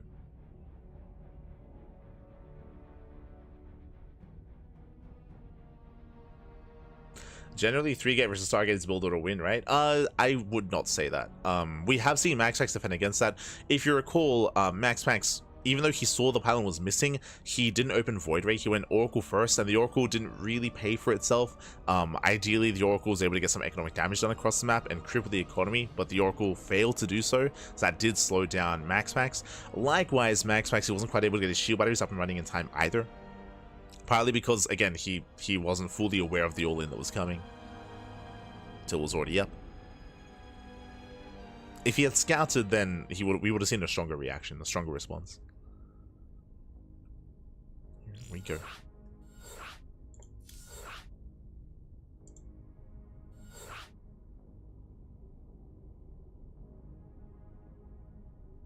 we go. But yeah, this is not a build or win just because Max Packs, he always opens Stargate every game. And again, he's typically well versed when it comes to defending against all-ins, but a lot of it comes down to recognizing whether or not there is an all-in coming. Here we go. Speaking of, as we load into game number 3, we do expect another Stargate open out of Max Packs, as always. We'll see how Astrea does respond. Now, coming into Torches as game 3, we're leaning towards Phoenix Wars. The reason for this is because both players are most likely to be opening up economically. We're expecting a gate expand into Cybercore. Last time, Astrea did open up straight up Nexus first, just straight Nexus first, which is crazy. I don't see him doing that here. I would expect to see him be a little bit more standard in his greed, and go for a gate expand at most, but we'll see as we load into torches. And the reason why we often see Phoenix Wars here is because of the ramp coming into the natural. The ramp is a big defensive factor that does dissuade one base all-ins. And here we go, spawning in the top right hand corner of torches. We have the Danish Protoss player. He is down in the series. We'll see if he can recover. We'll see if he can bounce back. We'll see if he can make a series out of this. So for System Gaming, Max. And spawning in the bottom right hand corner, we have his opponent. We have the American Protoss player. We have the Blue Protoss. Leading the series 2-0, it is Astrea.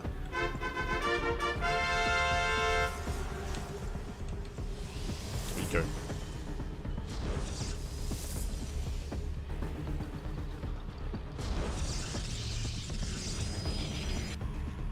As we mentioned, we do have a gate expand set up here at a max. Likewise, Astrea, we'll see if he does go for a gate cybercore into Nexus as well. He's setting up on the high ground, but it's not uncommon to still go for the Nexus. Oh, hello, Astrea. We're being cheeky, papi. He does open up the minerals and get setting up for a proxy Stargate, I would imagine. Okay. Astrea. 2-gate opener. 2-gate opener. Max does poke in.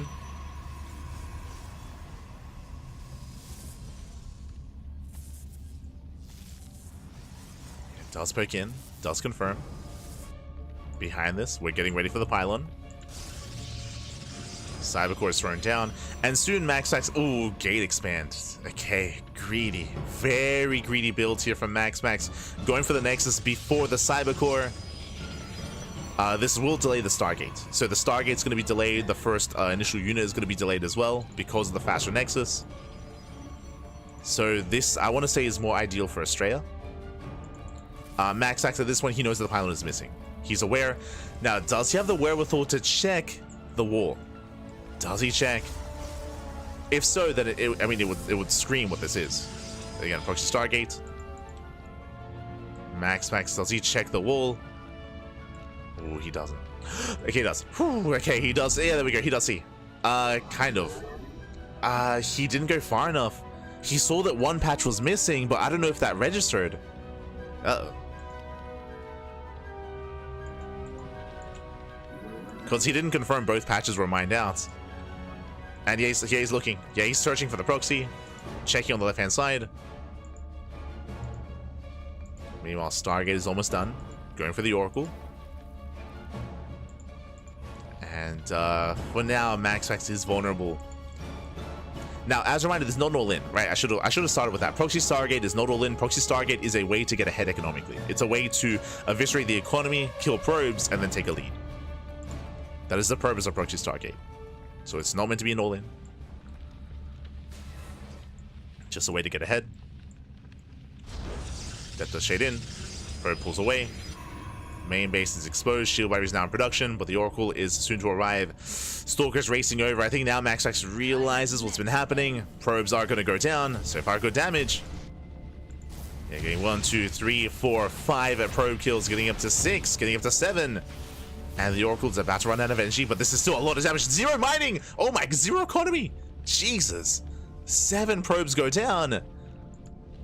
Again, all the boys are pulled away. No mining, no economy. Strong start for Astrea. And back at home, he's not quite set up himself. Shield battery's only halfway done. Oracle's moving in. Sentry will attempt to dissuade. But we do get some counter damage. Yeah, 3, 4, 5 probe kills. Okay, nice damage here from Max.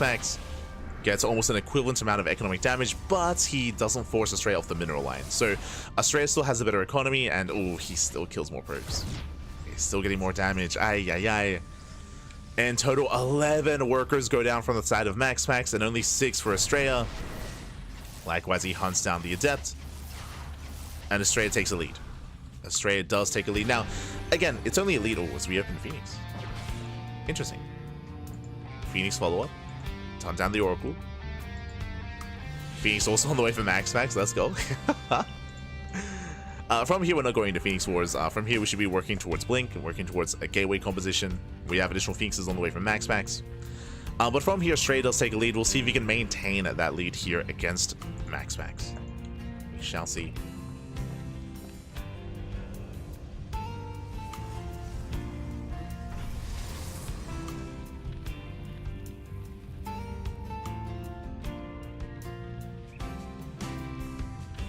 I think Max is still the greatest PvP player currently. I think I might argue against that. Like, I think we've spoken about this before. Like, Max, I think for a long time he had the best PvP in the world. I don't know if I would agree with that now. Like, in my mind, I think Hero has surpassed Max in their PvP head-to-head. But that might only be in the last 6 months, which is what I'm, like, considering. I'd have to, like, check, like, the... Basically, I'd be curious about specifically this year's statistics between Max and Hero.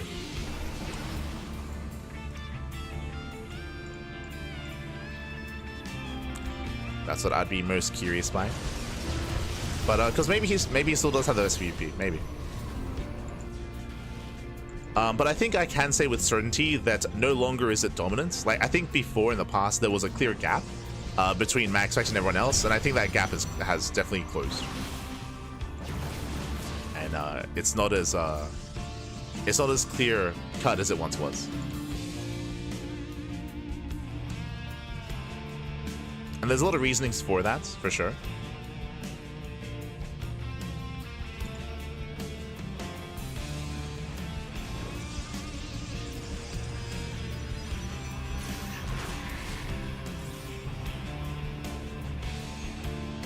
Astrea does push in. Likewise, we see Max setting up defensively. You have a wall of stasis traps. Ooh, Stalker does get caught out. But very careful control here. Again, we do have Immortals in favor of Max. Does have the high ground. Oracles, they pop up in the main. 5 probes go down. Max getting pulled apart. There's the recall. And Max, I think he can catch one Oracle. He does not. Oof. Oracles, they do escape. Nice run by here. Nice flyby by Astrea. Hero's ahead in the series head-to-head in 2025. Yeah, I assume so. Like, I assume that Hero was ahead. Just based on what we've seen.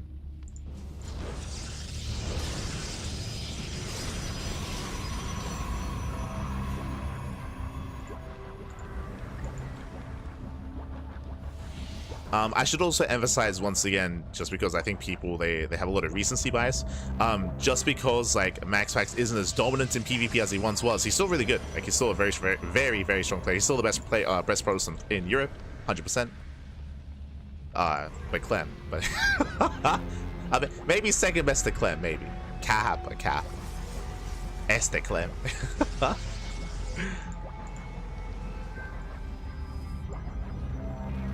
But it's important to bear that in mind, that he's still a very strong player. And still one of the best in the world.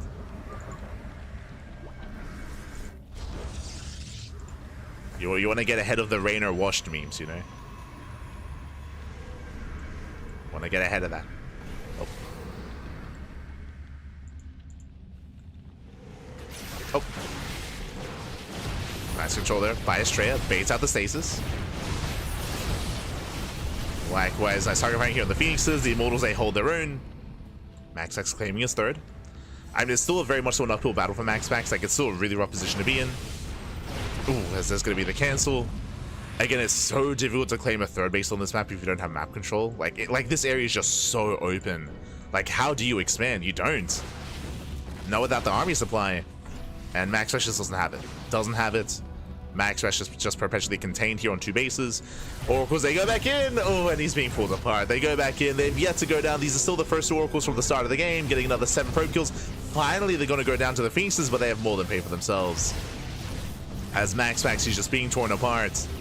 14 probe kills. And at this point, he's all in. Like, at this point, there's no third. There's no economy. There's nothing left. We're going to just double down. We're going to double down, send it across the map. Oh no, not the stasis. I mean, he does spot it with the observer, true. He does spot the stasis traps. Oh no, the Immortals are exposed. There's no prism. There's no prism. One Immortal goes down. Ay. Yeah, there's no micro potential here. There's nothing else here, papi. Okay, prism moves in. The prism has arrived.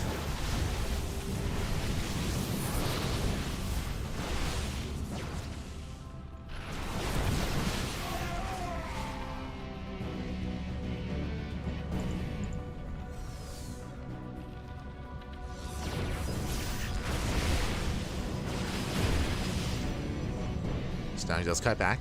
Picks up the Archon. Does pick up the Archon. Max. Again, it's all or nothing for Max. He's completely all in. From here, getting surrounded. GG gets called. He gets completely shut down. And Astrea with a 3-0 showing takes out Max and does advance on to the grand finals. GG. Whew. GG, well played. A very strong showing here by Astrea with the 3-0 papi. Aye. And again, a lot of really nice builds out of Astrea as well. I think something that is important to take note of, just because I think there are people that maybe don't watch as much PvP on the recent patch and in recent months.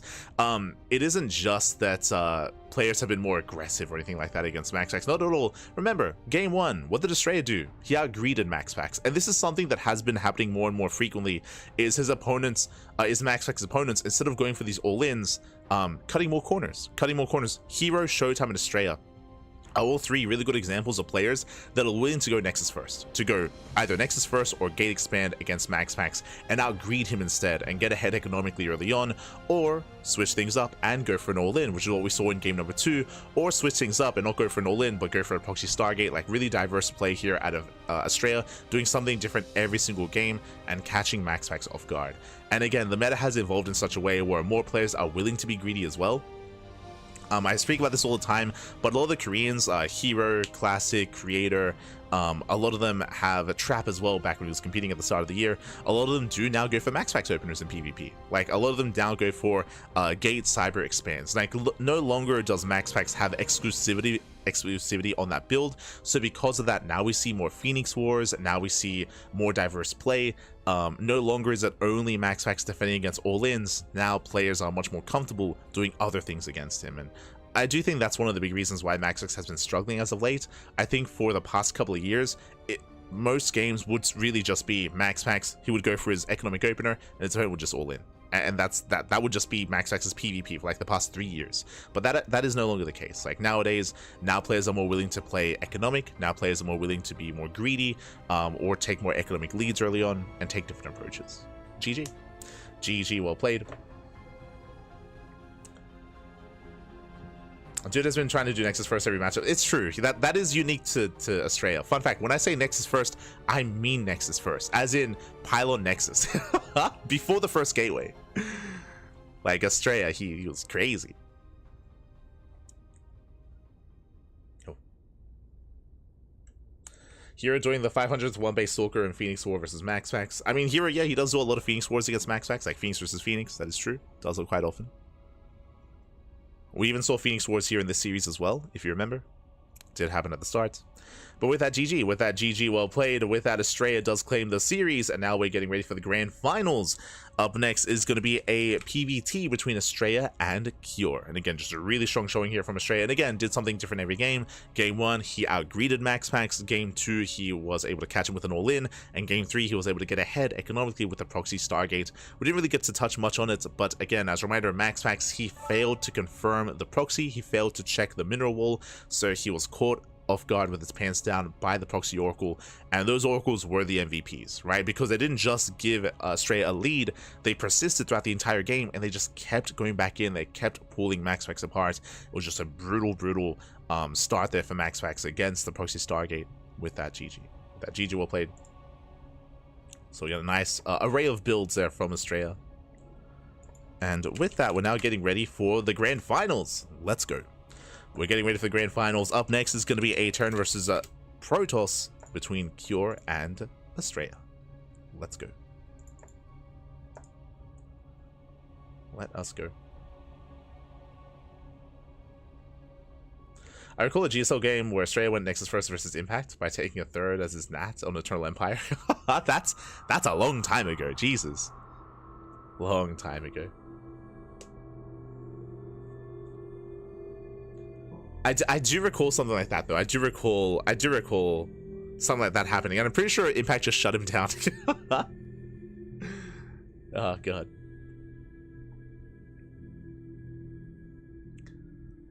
But yeah, it isn't just like Astrea doing these more quirky builds. I mean, Astrea is quirkier than most, but like the other Korean Protosses have also been like more accepting of this as well, against Max.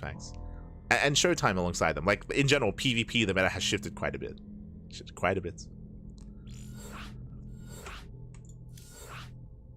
Over the past, like, 7 months, 8 months.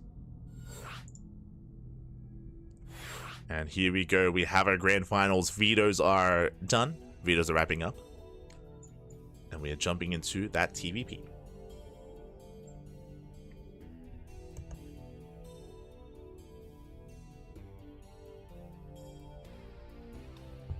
Showtime isn't looking really good lately. Showtime isn't looking like a beast as well. And again, Showtime is just like Hero and Astrea in the sense that against Max Max, like Showtime, he's willing to all in, he's willing to be greedy, he's willing to embrace Phoenix Wars. Like Showtime, he's like, again, a lot of the top Protosses have kind of have adapted over the past 8 months. But here we go. It worked. Oh, there you go. But now we're getting into our grand final. See, we have our fresh best of 5. We have our Terran versus Protoss. Let's go. And not the one that most expected. Again, coming into last series, I was still favoring Max Packs. I don't think many were expecting a 3-0, by the way, but now we have our fresh best of 5. And spawning in the bottom left-hand corner of ley lines, we have the South Korean Terran player. We have the blue Terran representing Team Liquid. It is a Cure. And spawning in the top right-hand corner, we have the American Protoss player. We have the red Protoss. It is Astrea. The one true max, baby, the one true max. And if you're in the chat, you know what time it is. It is Gamma time. Predictions are open. Place your bets on who you think will claim the series. Best of luck in the chat as we jump into our best of 5. I do see someone in the chat saying, predictions in this game, we always host predictions after the game begins. We typically don't do it before it begins, just because there might be some downtime or there might be, again, some delays. And again, we typically always have predictions, unless, I mean, there are times where we sometimes do forget. It can be difficult to keep up with predictions if we are streaming with a delay, but no delay here. Able to embrace. Let's go.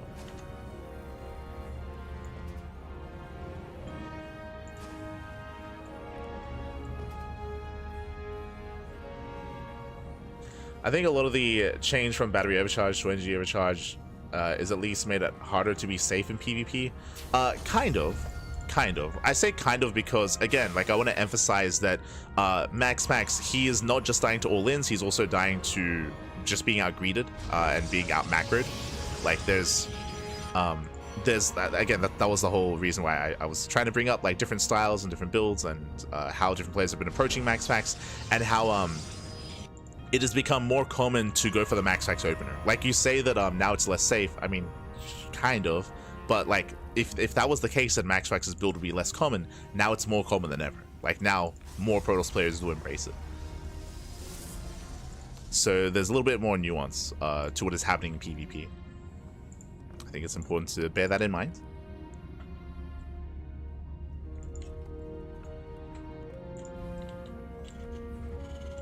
Because Max X's build has risen in popularity, not faltered in popularity.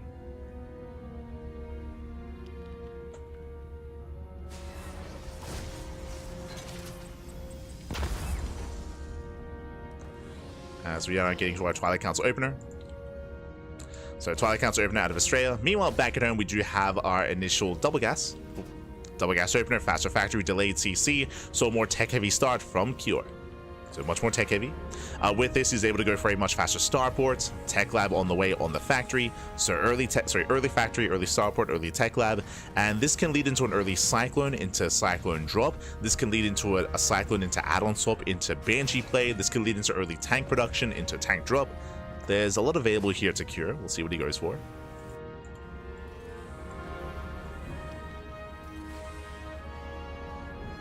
Shall see.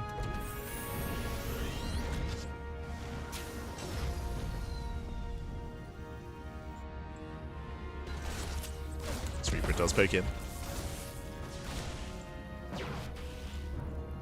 Reaper does poke in, does confirm the tech of choice, is aware of the blink. As the Reaper does get sniped. Behind this, how many gateways? So it is going to be blink, but we have 1 gate in the main, we have 2 more here at the natural, so 3 gate blink out of Astrea. Very safe play out of our Protoss player. Meanwhile, this is what we're waiting for. So it's going to be early cyclone drop as the medevac is on the way into fast tank production. No add-on swap. So tanks are building up as we speak. Here comes the initial drop play, and we'll see if Astrea can keep up. Again, he's got the gateways, he's got the army, but is he going to be in position?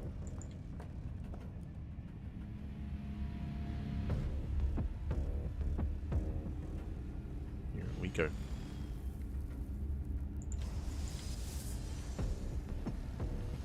As we do go for the drop into the main.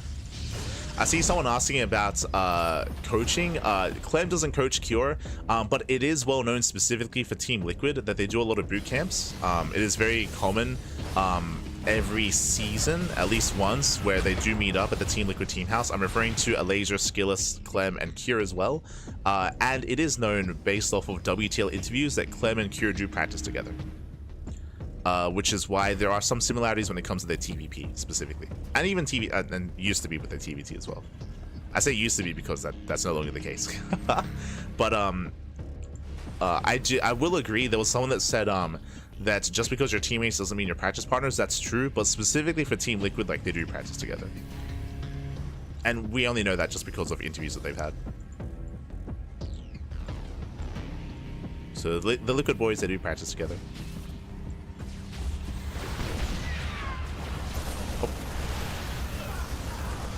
So from here, Astrea does try to dive in, but he's going to be punished. He's going to be denied. So far, Curie does hold. Does hold. Not saying that just because they're on the same team means that they're the only practice partners that they have. That is not true. There are a lot of friend groups and friend circles that form their own, like, kind of like, again, practice partners where they, like, reach out, they ask for practice, they get it.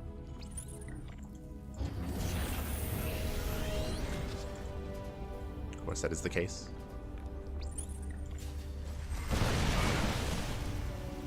So there is that, like, social dynamic where, depending on who you're friends with, depending on who you're close with, like, will depend on who you're practicing with as well, or who is available to do customs and who is willing to do customs. For sure. Well, like, we know a lot of the ex-CJ players, for example, Bunny, Ragnarok, and Hero. Sorry, Bunny, Shin, and Hero, I should say. Was Ragnarok when he was on CJ. But they're all good friends, and they're still good friends, and they do practice together. Oh. Or they do customs whenever asked.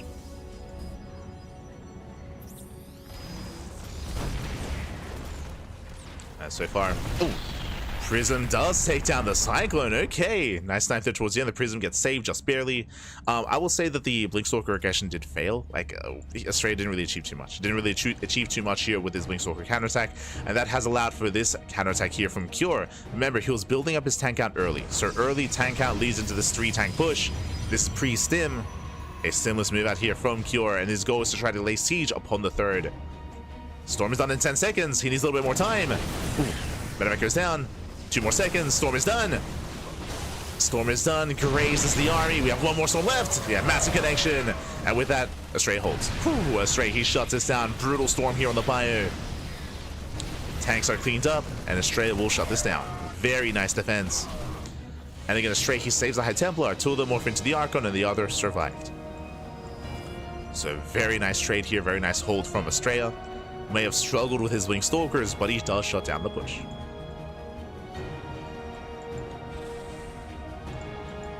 Here we go.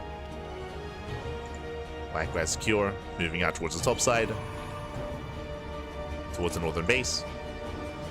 I think another example of practice partners, if you remember, Clem, he was a part of a team house last year, and when he went to Korea, and he was with Trigger and Astrea. Like, Clem, Trigger, and Astrea, they all practiced together.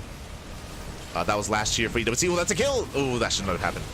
That should not have happened. That's a kill, not a cancel. Brutal pickup. Ay, ay, ay. But yes, Astrea, Trigger, Future, and Clem. Like, basically, Clem, he became NA last year, like pre-EWC. And hey, that's why he won. I mean, but they booked an Airbnb together in Korea, and they were all living together in a team house. That was like 1 month, maybe 2 months before EWC. And that culminated in Clem winning.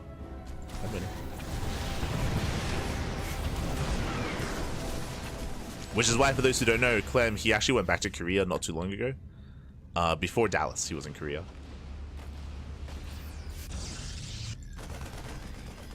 And he said that he's going to go back before EWC again. Or at least the plan is to go back. He was just waiting for Stars to wrap up.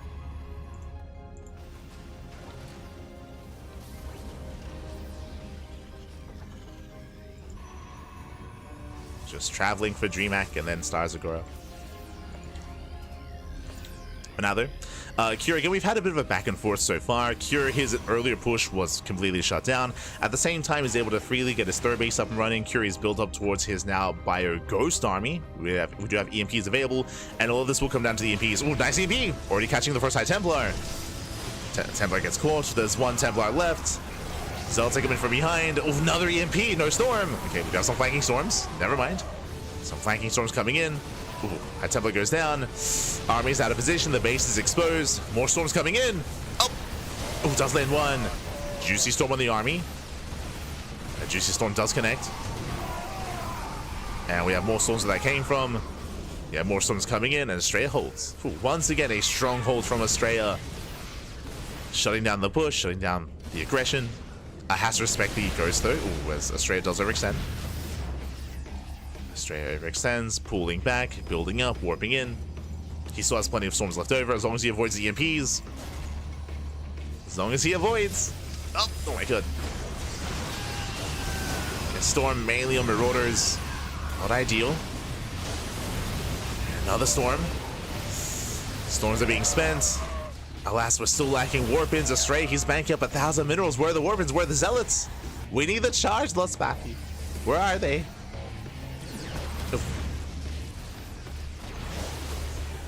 Not very nice storm. Oh my god, the storms! Jeez. He stands in the storms, Bappy. Oh, the prism finally goes down. And that's big offset with the Widow Mines.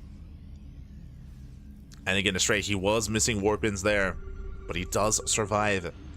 It's still very tense. The EMPs, once again, they catch out a High Templar. EMPs are brutal. Another High Templar goes down.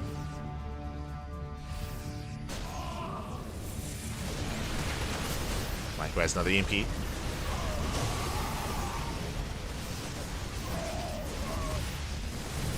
Another EMP popping off. Likewise, the base is under fire. It's still a very clutch hold. We're still missing warp-ins. We have 2,000 minerals. Astrea, how many gateways? Only 8. Despite that, I mean, that is hurting. Yeah, we have 4 more gates on the way, now getting up to 12. But again, Astrea, he needs those reinforcements. He needs those warp-ins. Without them, the base goes down. Like Astrea, he has the money, he has the economy, but he doesn't have the production. The gateways are just not finishing. Very late gateways here. They're just not finishing up. We need those charge lots. Ay. There they are.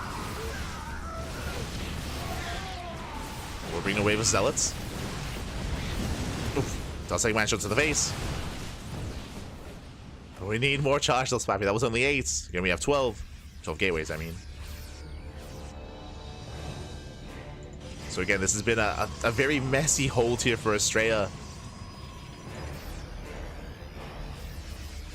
But he's holding.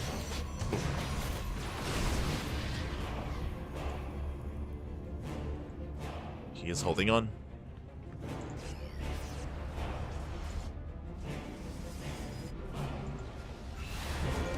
We're bringing reinforcements. Throwing down cannons, throwing down shield by securing his bases. And Cure, this aggression just barely has not worked out for him. It's been close though. And he does catch a High Templar. Templar goes down. Zell run back across the map. Storm will buy some time. Back at home, what do we have to defend? We have one Widow Mine.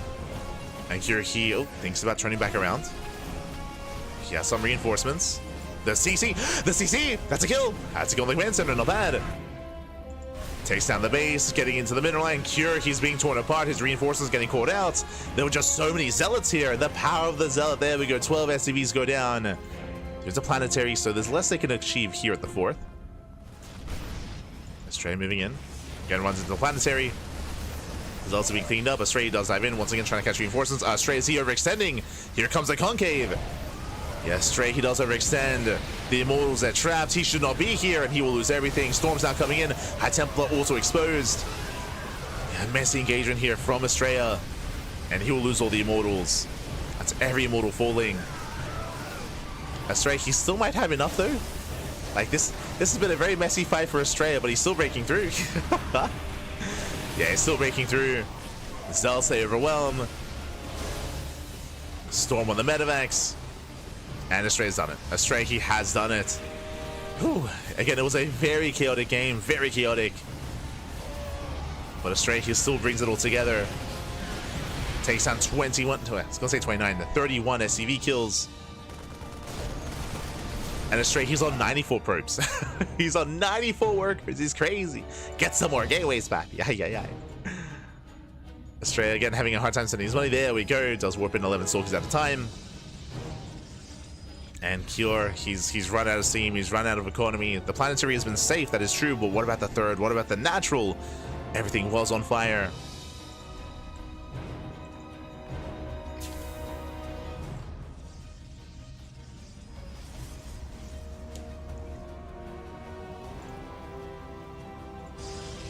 And Astrea, he's running away with it. He's running away with it. Just waiting for extra storms, waiting for extra warp-ins.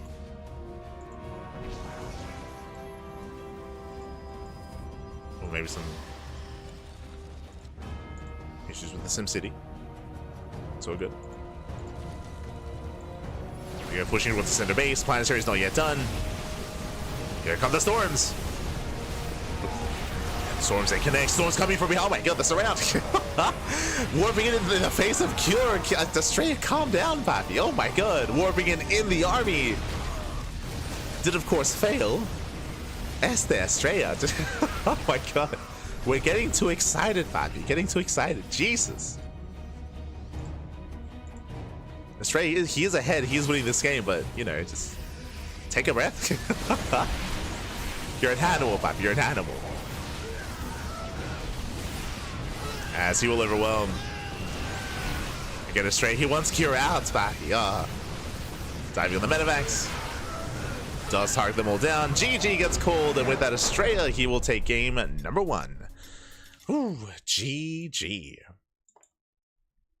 Astrea does take a lead in the series here. Again, a very intense game, very clutch as well. There were some key fights and key moments where Astrea was able to shut Cure down. In regards to Cure's first move out, I'm referring to the first 3-tank push, if you recall, which did fall in its face, and the second push as well towards the 4th base. Like, Astrea had some very strong fights, some very strong engagements. With that, he was able to claim his bases, defend his 4 and 5 base setup, and overwhelm. GG. GG, well played.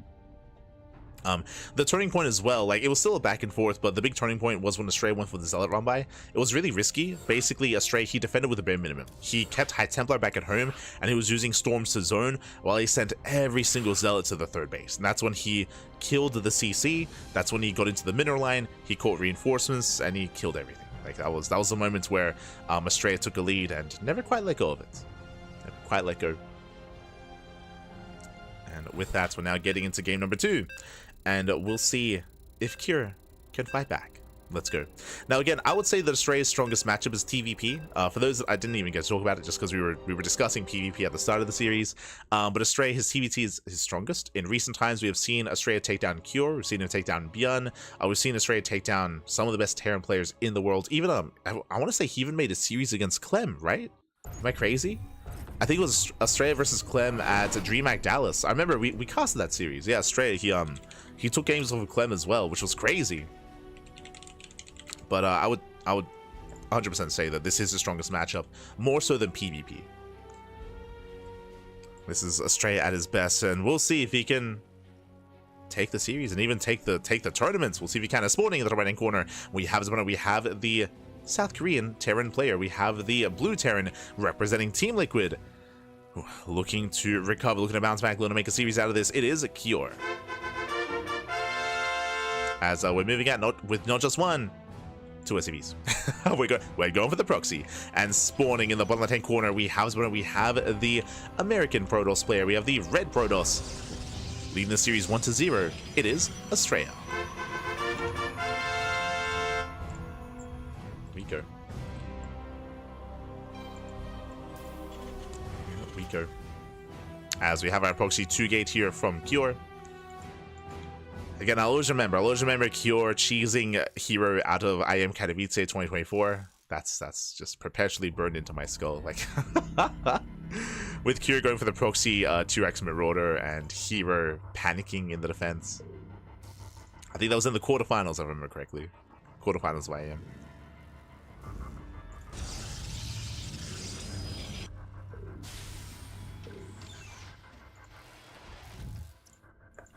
Never forget. Speaking of 2x Proxy Marauder, that's what it is. Proxy Marauder. Again, Curie does like to mix this into series. And we'll see if Hero can recognize what's going on. Now, he does scout across the map. He does confirm. Very important for construction of new units and buildings. Shout out to White as Astrea. He's one of the few that does use the White announcer. But behind this, he is aware that the Rax is missing. Now, for all he knows, the Rax could be further back in the main. It could be at the natural, could be at the 3rd location, could be at the 4th location. It is not uncommon for a Terran player to hide their proxy on their own side of the map. We know that it's real. It's going to be up to Astrea, and he does get a shield battery. There we go. Shield battery in the high ground. Astrea, he does delay his expansion. Very safe play by Astrea. Very safe. And the Marauder has yet to reveal itself. Ideally, against this, you either want to respond with a Robo or a second gateway. The Sentry will help, especially if we're on one base. True. Sentry will help. And Akira is transitioning. He's transitioning out of this. He recognizes that he cannot break the main, so he is working on that next step. So the game will continue here, and we'll see how long it takes for Astrea to expand. That's kind of the next big step. How long until Astrea can reclaim control of his natural?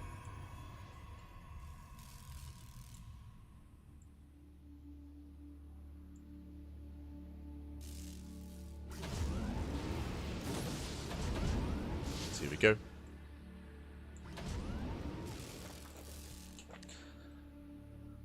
We do have that tech lab back at home. Raxes are floating back as well. And again, like Astrea, he has to break out soon. It's still not going to be easy, though. Force field's going to be key when it comes to trying to zone back some of the army and limit the amount of DPS. Marines are still rallying.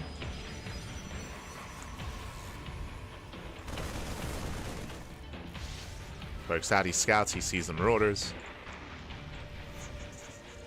Cure is getting his own expansion. Probe Scout does confirm that Cure is transitioning out of this. CC is on the way. Again, Astrea, he's on a timer. He's got to break out. Here we go, does hallucinate. He'll dive in. Nicely done. Like hallucinations, they do tank some shots. Oh, but he will lose one Stalker. Yeah, one Stalker goes down. Nice force field. And, oh no! It's Astrea here. Rexen's losing another Stalker. Ay, ay, ay. Yeah, brutal losses here for Astrea, losing 2 Stalkers. He will clean this up. But that was 2 Stalkers, that was 2 Zealots. Oh, 1 Zealot, I should say. And a big delay in the expansion. So that wasn't a bad trade here for Cure. The question becomes, is he ready back at home? Yeah, he is. He's got his tank, he's got a Cyclone. Astrea to catch up, he's double expanding. This is quite necessary because this base is so late for Astrea. Bam, just double expand. Double expand, get your natural, get your 3rd at the same time. Like Astrea, he has some catching up to do. The add-on, I believe, does scout. Ooh, so Cure, he sees a double expansion. He knows how greedy his opponent's being. And we'll see if Cure tries to do anything about it. Interesting. We shall see.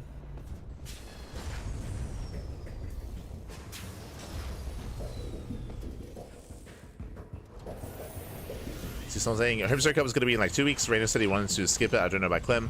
I think Clem, I know that he was going to wait until Stars Agora before going back to Korea. He might wait for PiGosaur Cup before going back to Korea.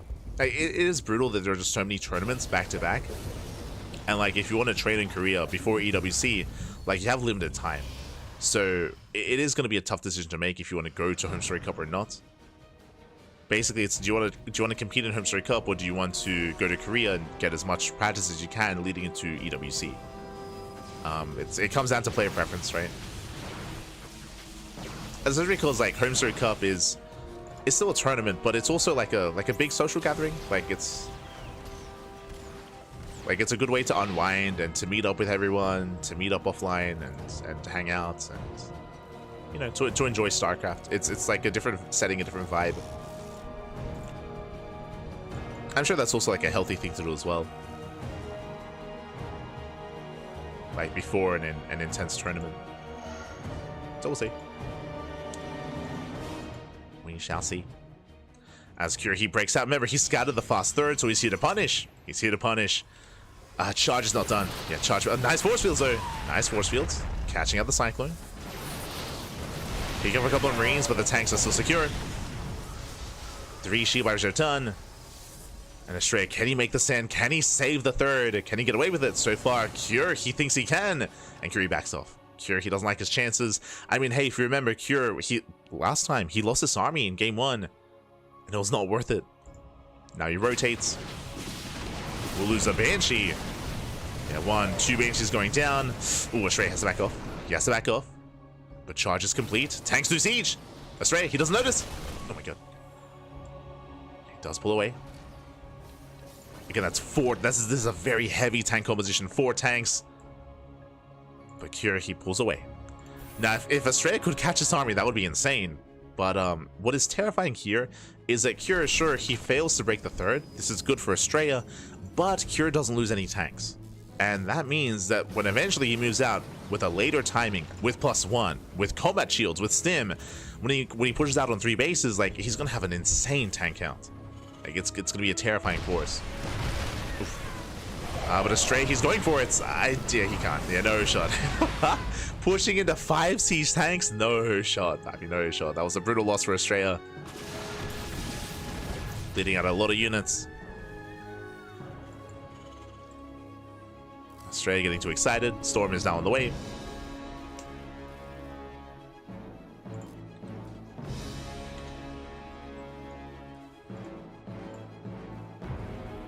Also, ByuN Cup is good practice and good exchange of game knowledge. Yeah, for sure. Like, there's value in it, right? Like, there's value. It depends on like what each player values more, right?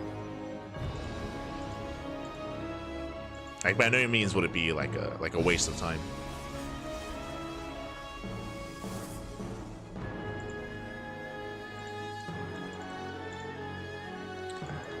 So we'll see. We shall see.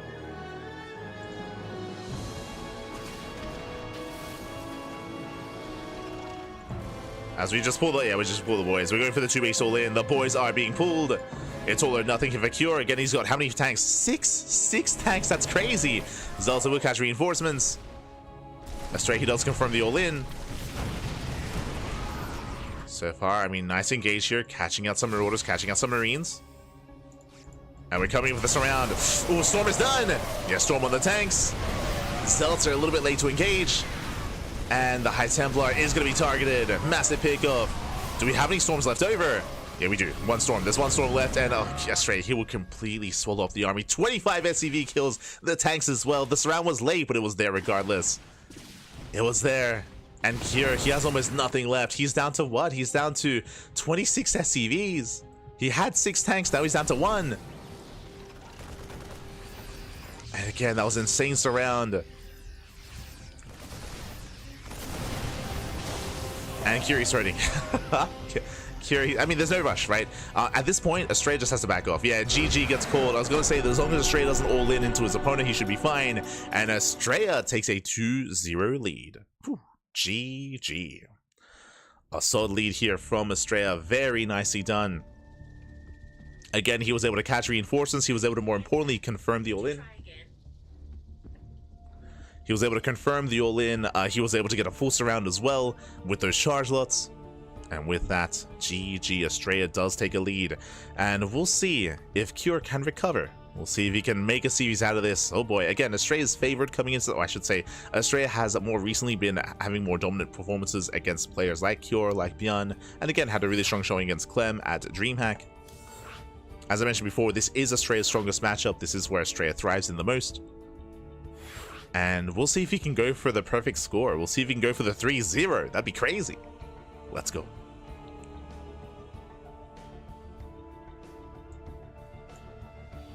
Here we go.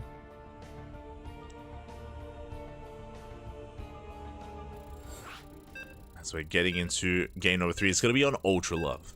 Oh boy. Ultra Love is one of the smaller maps, so if Cure were to go for a 2-base all-in, it would hit faster. Winding it back.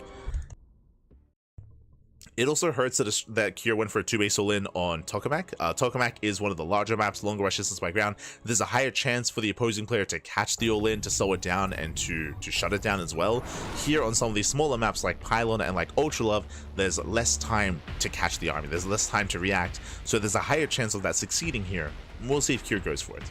As spawning in the bottom left-hand corner of Ultra Love, we have the South Korean Terran player. We have the Blue Terran representing Team Liquid. Down heavily in the series. We'll see if he can recover. We'll see if he can bounce back. We'll see if he can make a series out of this. Hello. It is Kure. As he moves out with not just one, once again with 2 SCVs, Proxy, 2 racks, and spawning in the top right-hand corner, we have his opponent getting proxied, the American Protoss, the Red Protoss, representing himself, currently teamless, but deserving to be on the team. It is Astrea. So once again, 2 games in a row, Proxy 2 racks here from Kure. I should emphasize that as well, is that last game Kure did fail when it comes to getting damage done early on with his initial proxy. Astrea did read it well, he was very safe against it. And if you remember, Astrea, he did fall behind because his base was so late, but how did Astrea recover last game? He double expanded. Winding it back, remember, he double expanded, got his natural and his third at the same time. And remember, Kure tried to punish, but he wasn't able to. Like Astrea, he had like 3 shield batteries set up, he was able to engage with charge, of course. Like, that was like the deciding moment, was Kure not being able to punish the greed of Astrea in that last game. But here we go. So again, Proxy 2 racks. Single gas back at home. We are expecting add-ons. Yep, Tech Labs are on the way. So Proxy 2 racks Marauder, it is the same build. Same build, 2 games in a row. Now Astrea, ooh. Late scout. Late probe scout. Remember, last game, Astrea didn't even get a Nexus because he was already across the map. Like, Astrea, he's playing blind.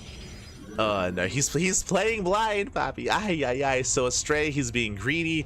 Gate, Cyber, expand, and with that, this is going to be more ideal for Kure. Remember, last game, Astrea scattered early, so Astrea never expanded. Astrea, he just set up on the high ground with a shield battery, and he defended beautifully, or he defended without losing anything, I should say. This time, he's more exposed. So this time, there's a higher chance for Kure to overwhelm. So again, 0 scout. 0 scouting out of Astrea. Again, I don't blame him. In Astrea's mind, he's like, there's no chance that this guy like cheeses me 2 games in a row with Proxy Marauder. Like, there's no chance. Well, there is one. there's a big chance, papi. It's Kure. He likes his Proxy Marauder. Yeah, 9 news. Yeah, massive catch. Adept is going to be focused down. Does barely get away. Done. Never mind. The Adept does fall, and there's nothing. There's just nothing here. There's a Stalker on the way. Shield battery gets thrown down in the main. Kure, speaking of, will rush into the main base as well. Boys are being pulled. And can Astrea get this around? Can he lock down these Marauders? Kure plays it safe. And pulls away. Rough position here for Astrea.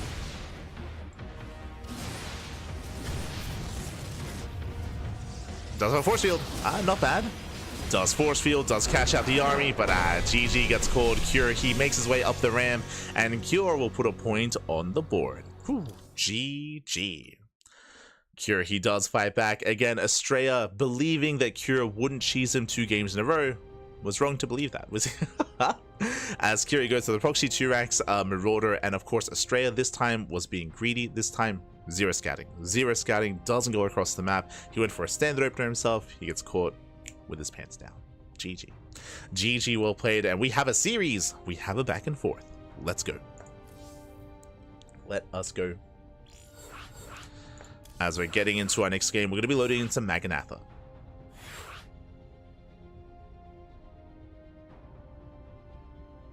Here we go. Now, I would imagine that, now Maganatha, a couple things, is a large map. Maganatha is a very large map, is the largest map. The map pool, longest rush distance by ground.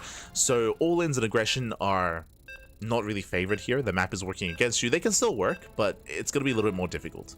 Because of that, there is a chance that Astrea might skip the probe scout again, but after what just happened, he should be scouting. Like, he should just probe scout. Like, you know what? I wouldn't be opposed to Kure going for a fake proxy and throwing down a proxy racks at his 3rd. Like, just a mind game.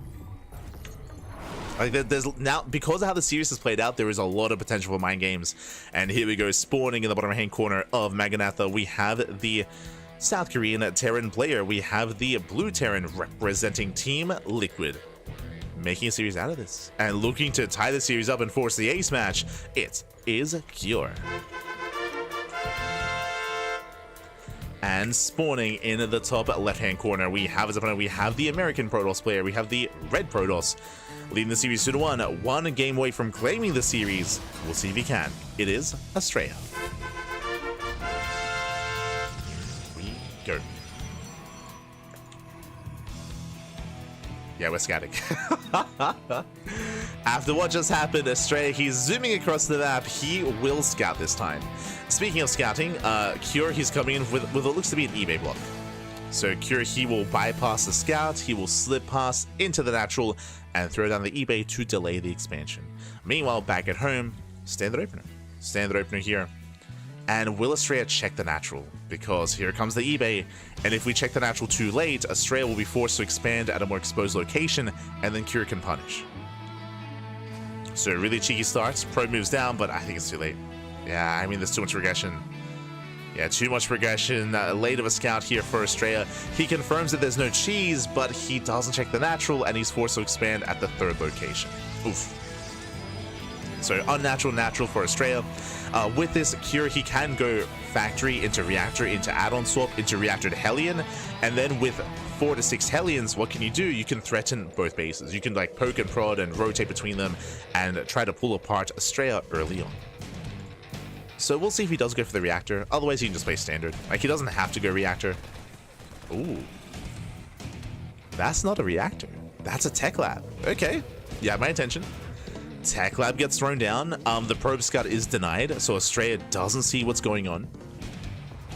Now with this, we can just go for an add-on swap into Cyclones, into a Cyclone drop, into a Starport.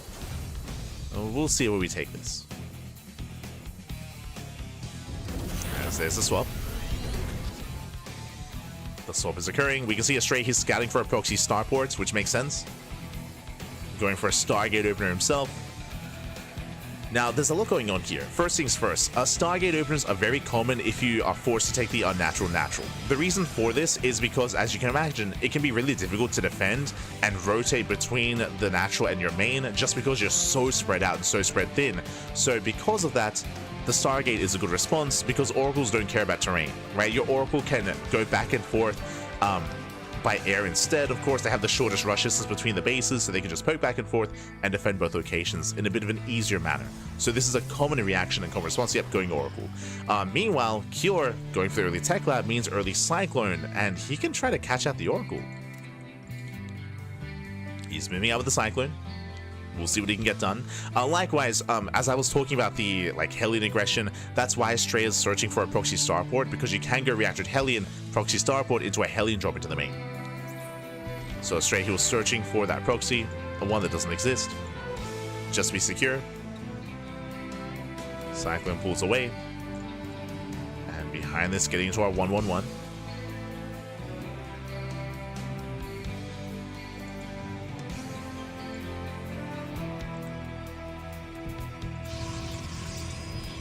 Meanwhile, behind this, going for the delayed Twilight Council. This might just be Twilight Council into charge. We might just skip Blink. Station trap into the middle. Yeah, like Astrea is just being very safe. He's being very safe. As he is terrified of Cure. I mean, after last game, I don't blame him. Ooh, meanwhile. So we are going for the Cyclone drop, but we are also waiting for the first tank. Are we going for a tank drop across the map? No shot. We're waiting for it. Well, let's go. Tank is out. Army has amassed.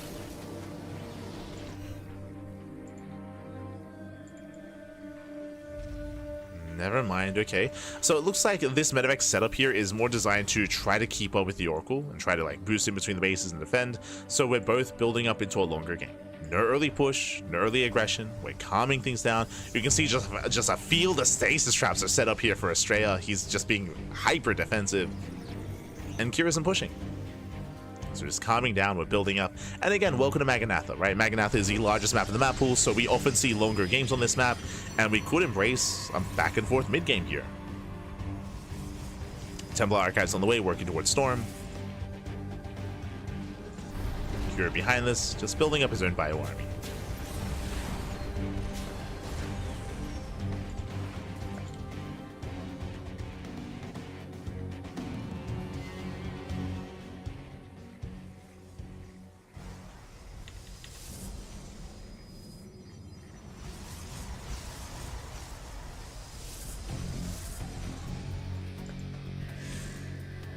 His traps are on the way. Astrea finally does move out. He didn't rush into charge. He went into blink first, so charge is going to be a little bit more delayed. With these blink stalkers, he can look to contain his opponents, which was already happening. Like, Kira was already playing safe and hunkering down. Oh. Baits out the Widow Mine. Not bad. He's going for the dive. Oh, calm down, Astrea. Oh my god. Jesus. Doesn't lose any stalkers, but does take some massive shots to the face. Calm down, buddy. Calm down.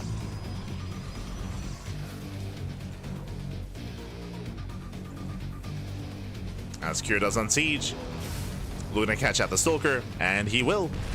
Actual goes off. Nice damage on the stalker. He's leapfrogging forward, breaking out. Behind this, he's getting up to a 5-rack setup. Ooh, 2 hidden racks is here behind the natural. Kira, he might just 2-base all in.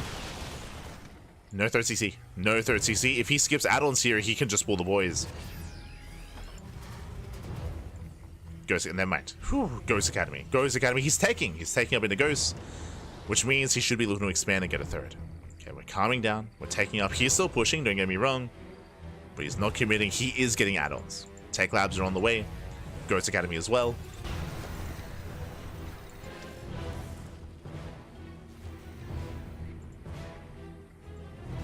Now, the reason why we're getting Ghost on 2 bases, this is an adaptation that we've seen from players like Cure, and ByuN hasn't done it. He hasn't started doing this yet, but we have seen this from players like Cure, players like Clem as well.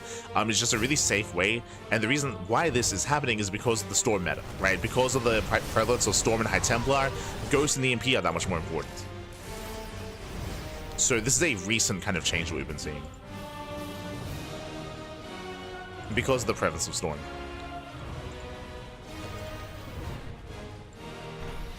So earlier Ghosts, earlier Tech, later third base.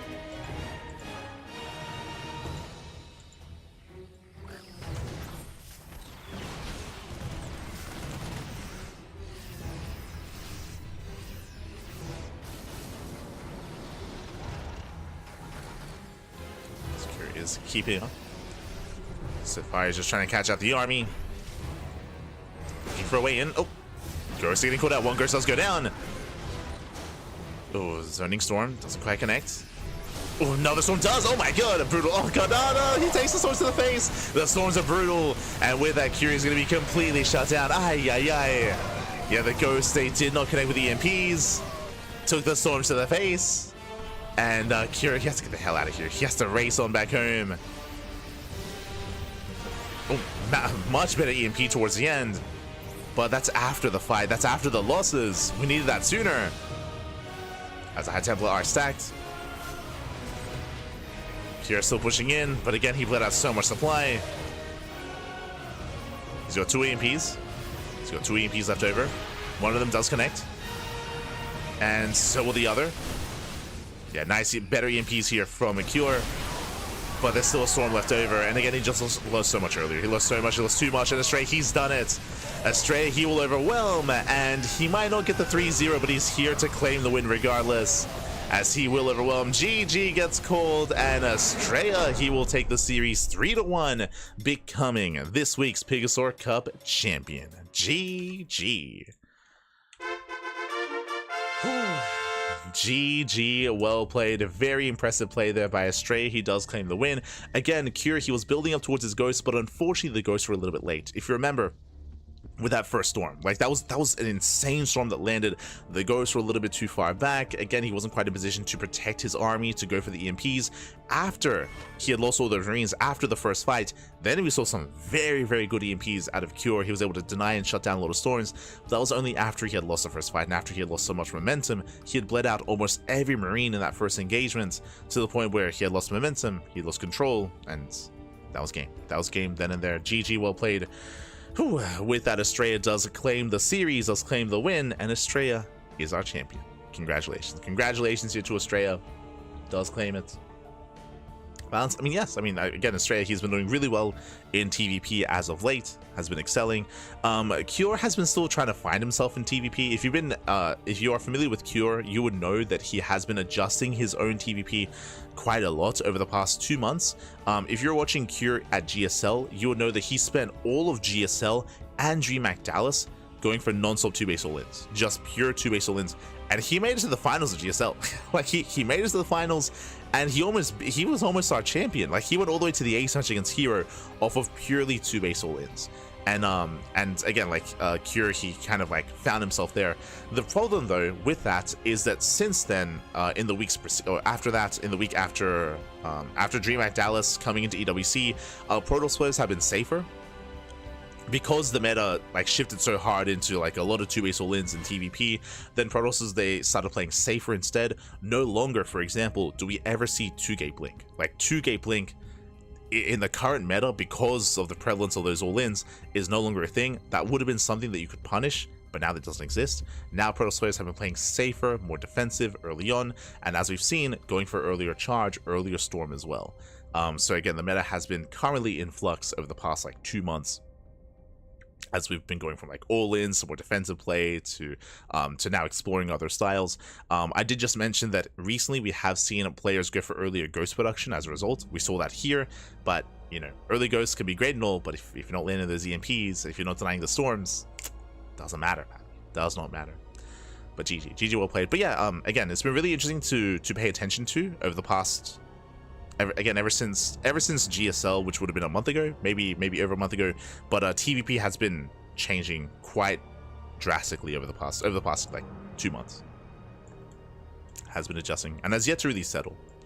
But yeah, GG well played with that. Congratulations to Astrea, as it does claim the series, and my condolences to Cure. He did really well for himself making it this far. Remember, he beat ByuN. Winding it back, he did defeat ByuN to make it this far. And again, Astrea, he 3-0'd Max Packs. Like, mate, he had a crazy series against Max Packs where he 3-0'd the best Protoss in Europe. So again, Astrea is very much so in form. He took down Scarlett, took down Max Packs, took down Cure as well.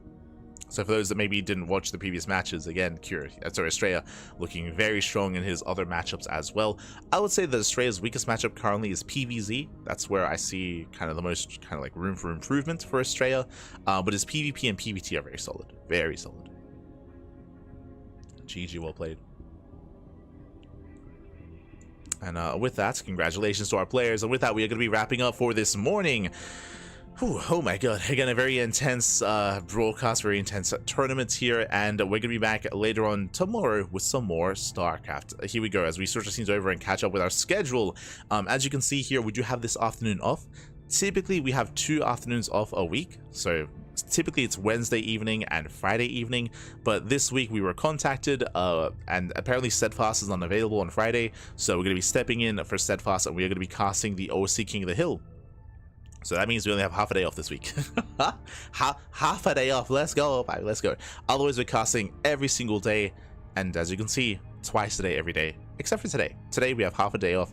This evening, we're not going to be casting. Tomorrow morning, we're going to be live with the LATAM League. That's going to be the semifinals of the Latino American League. So do look into that for some LATAM StarCraft. It's going to be amazing. It's going to be beautiful. We have the podcast tomorrow evening. That is our weekly podcast or talk show where we go over all the news in StarCraft of the week. So there's a lot to get into in regards to that.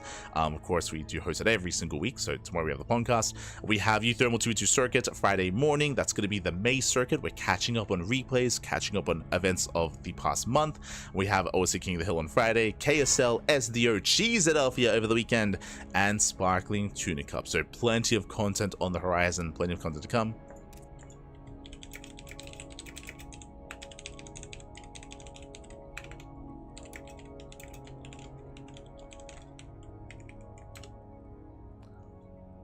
GG, well played. And with that, again, we have a full week of StarCraft. If you see something that you like here, and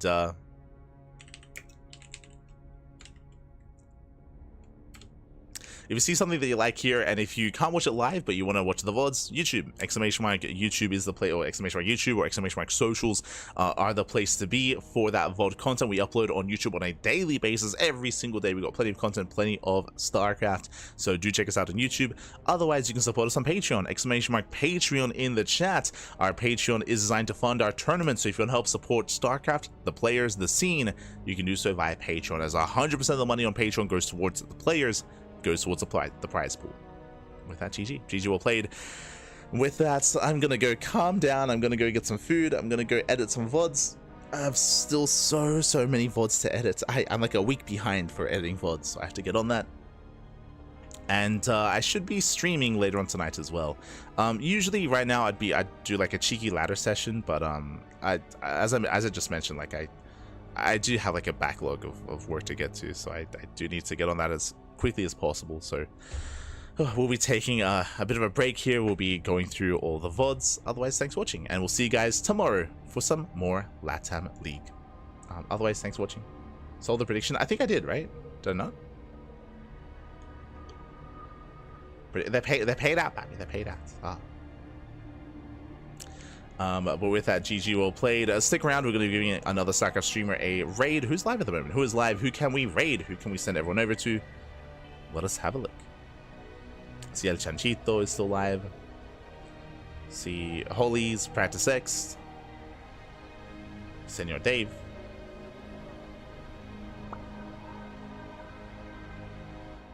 Who else? So it's quite a lot of people live, actually. Jesus. My God. But yes, we'll give someone a raid. So give them some love, give them some support. Otherwise, we'll see you guys next time. We'll see you guys tomorrow. Until then, or whenever we see you, hope you have a great day. Hope you have a great rest of week, and look forward to more StarCraft to come. Whether it's Cheeseadelphia over the weekend, whether it's Home Story Cup at the end of the month, whether it's the EWC Global Qualifiers. Thank you for watching. See you next time. Ciao. See you next time.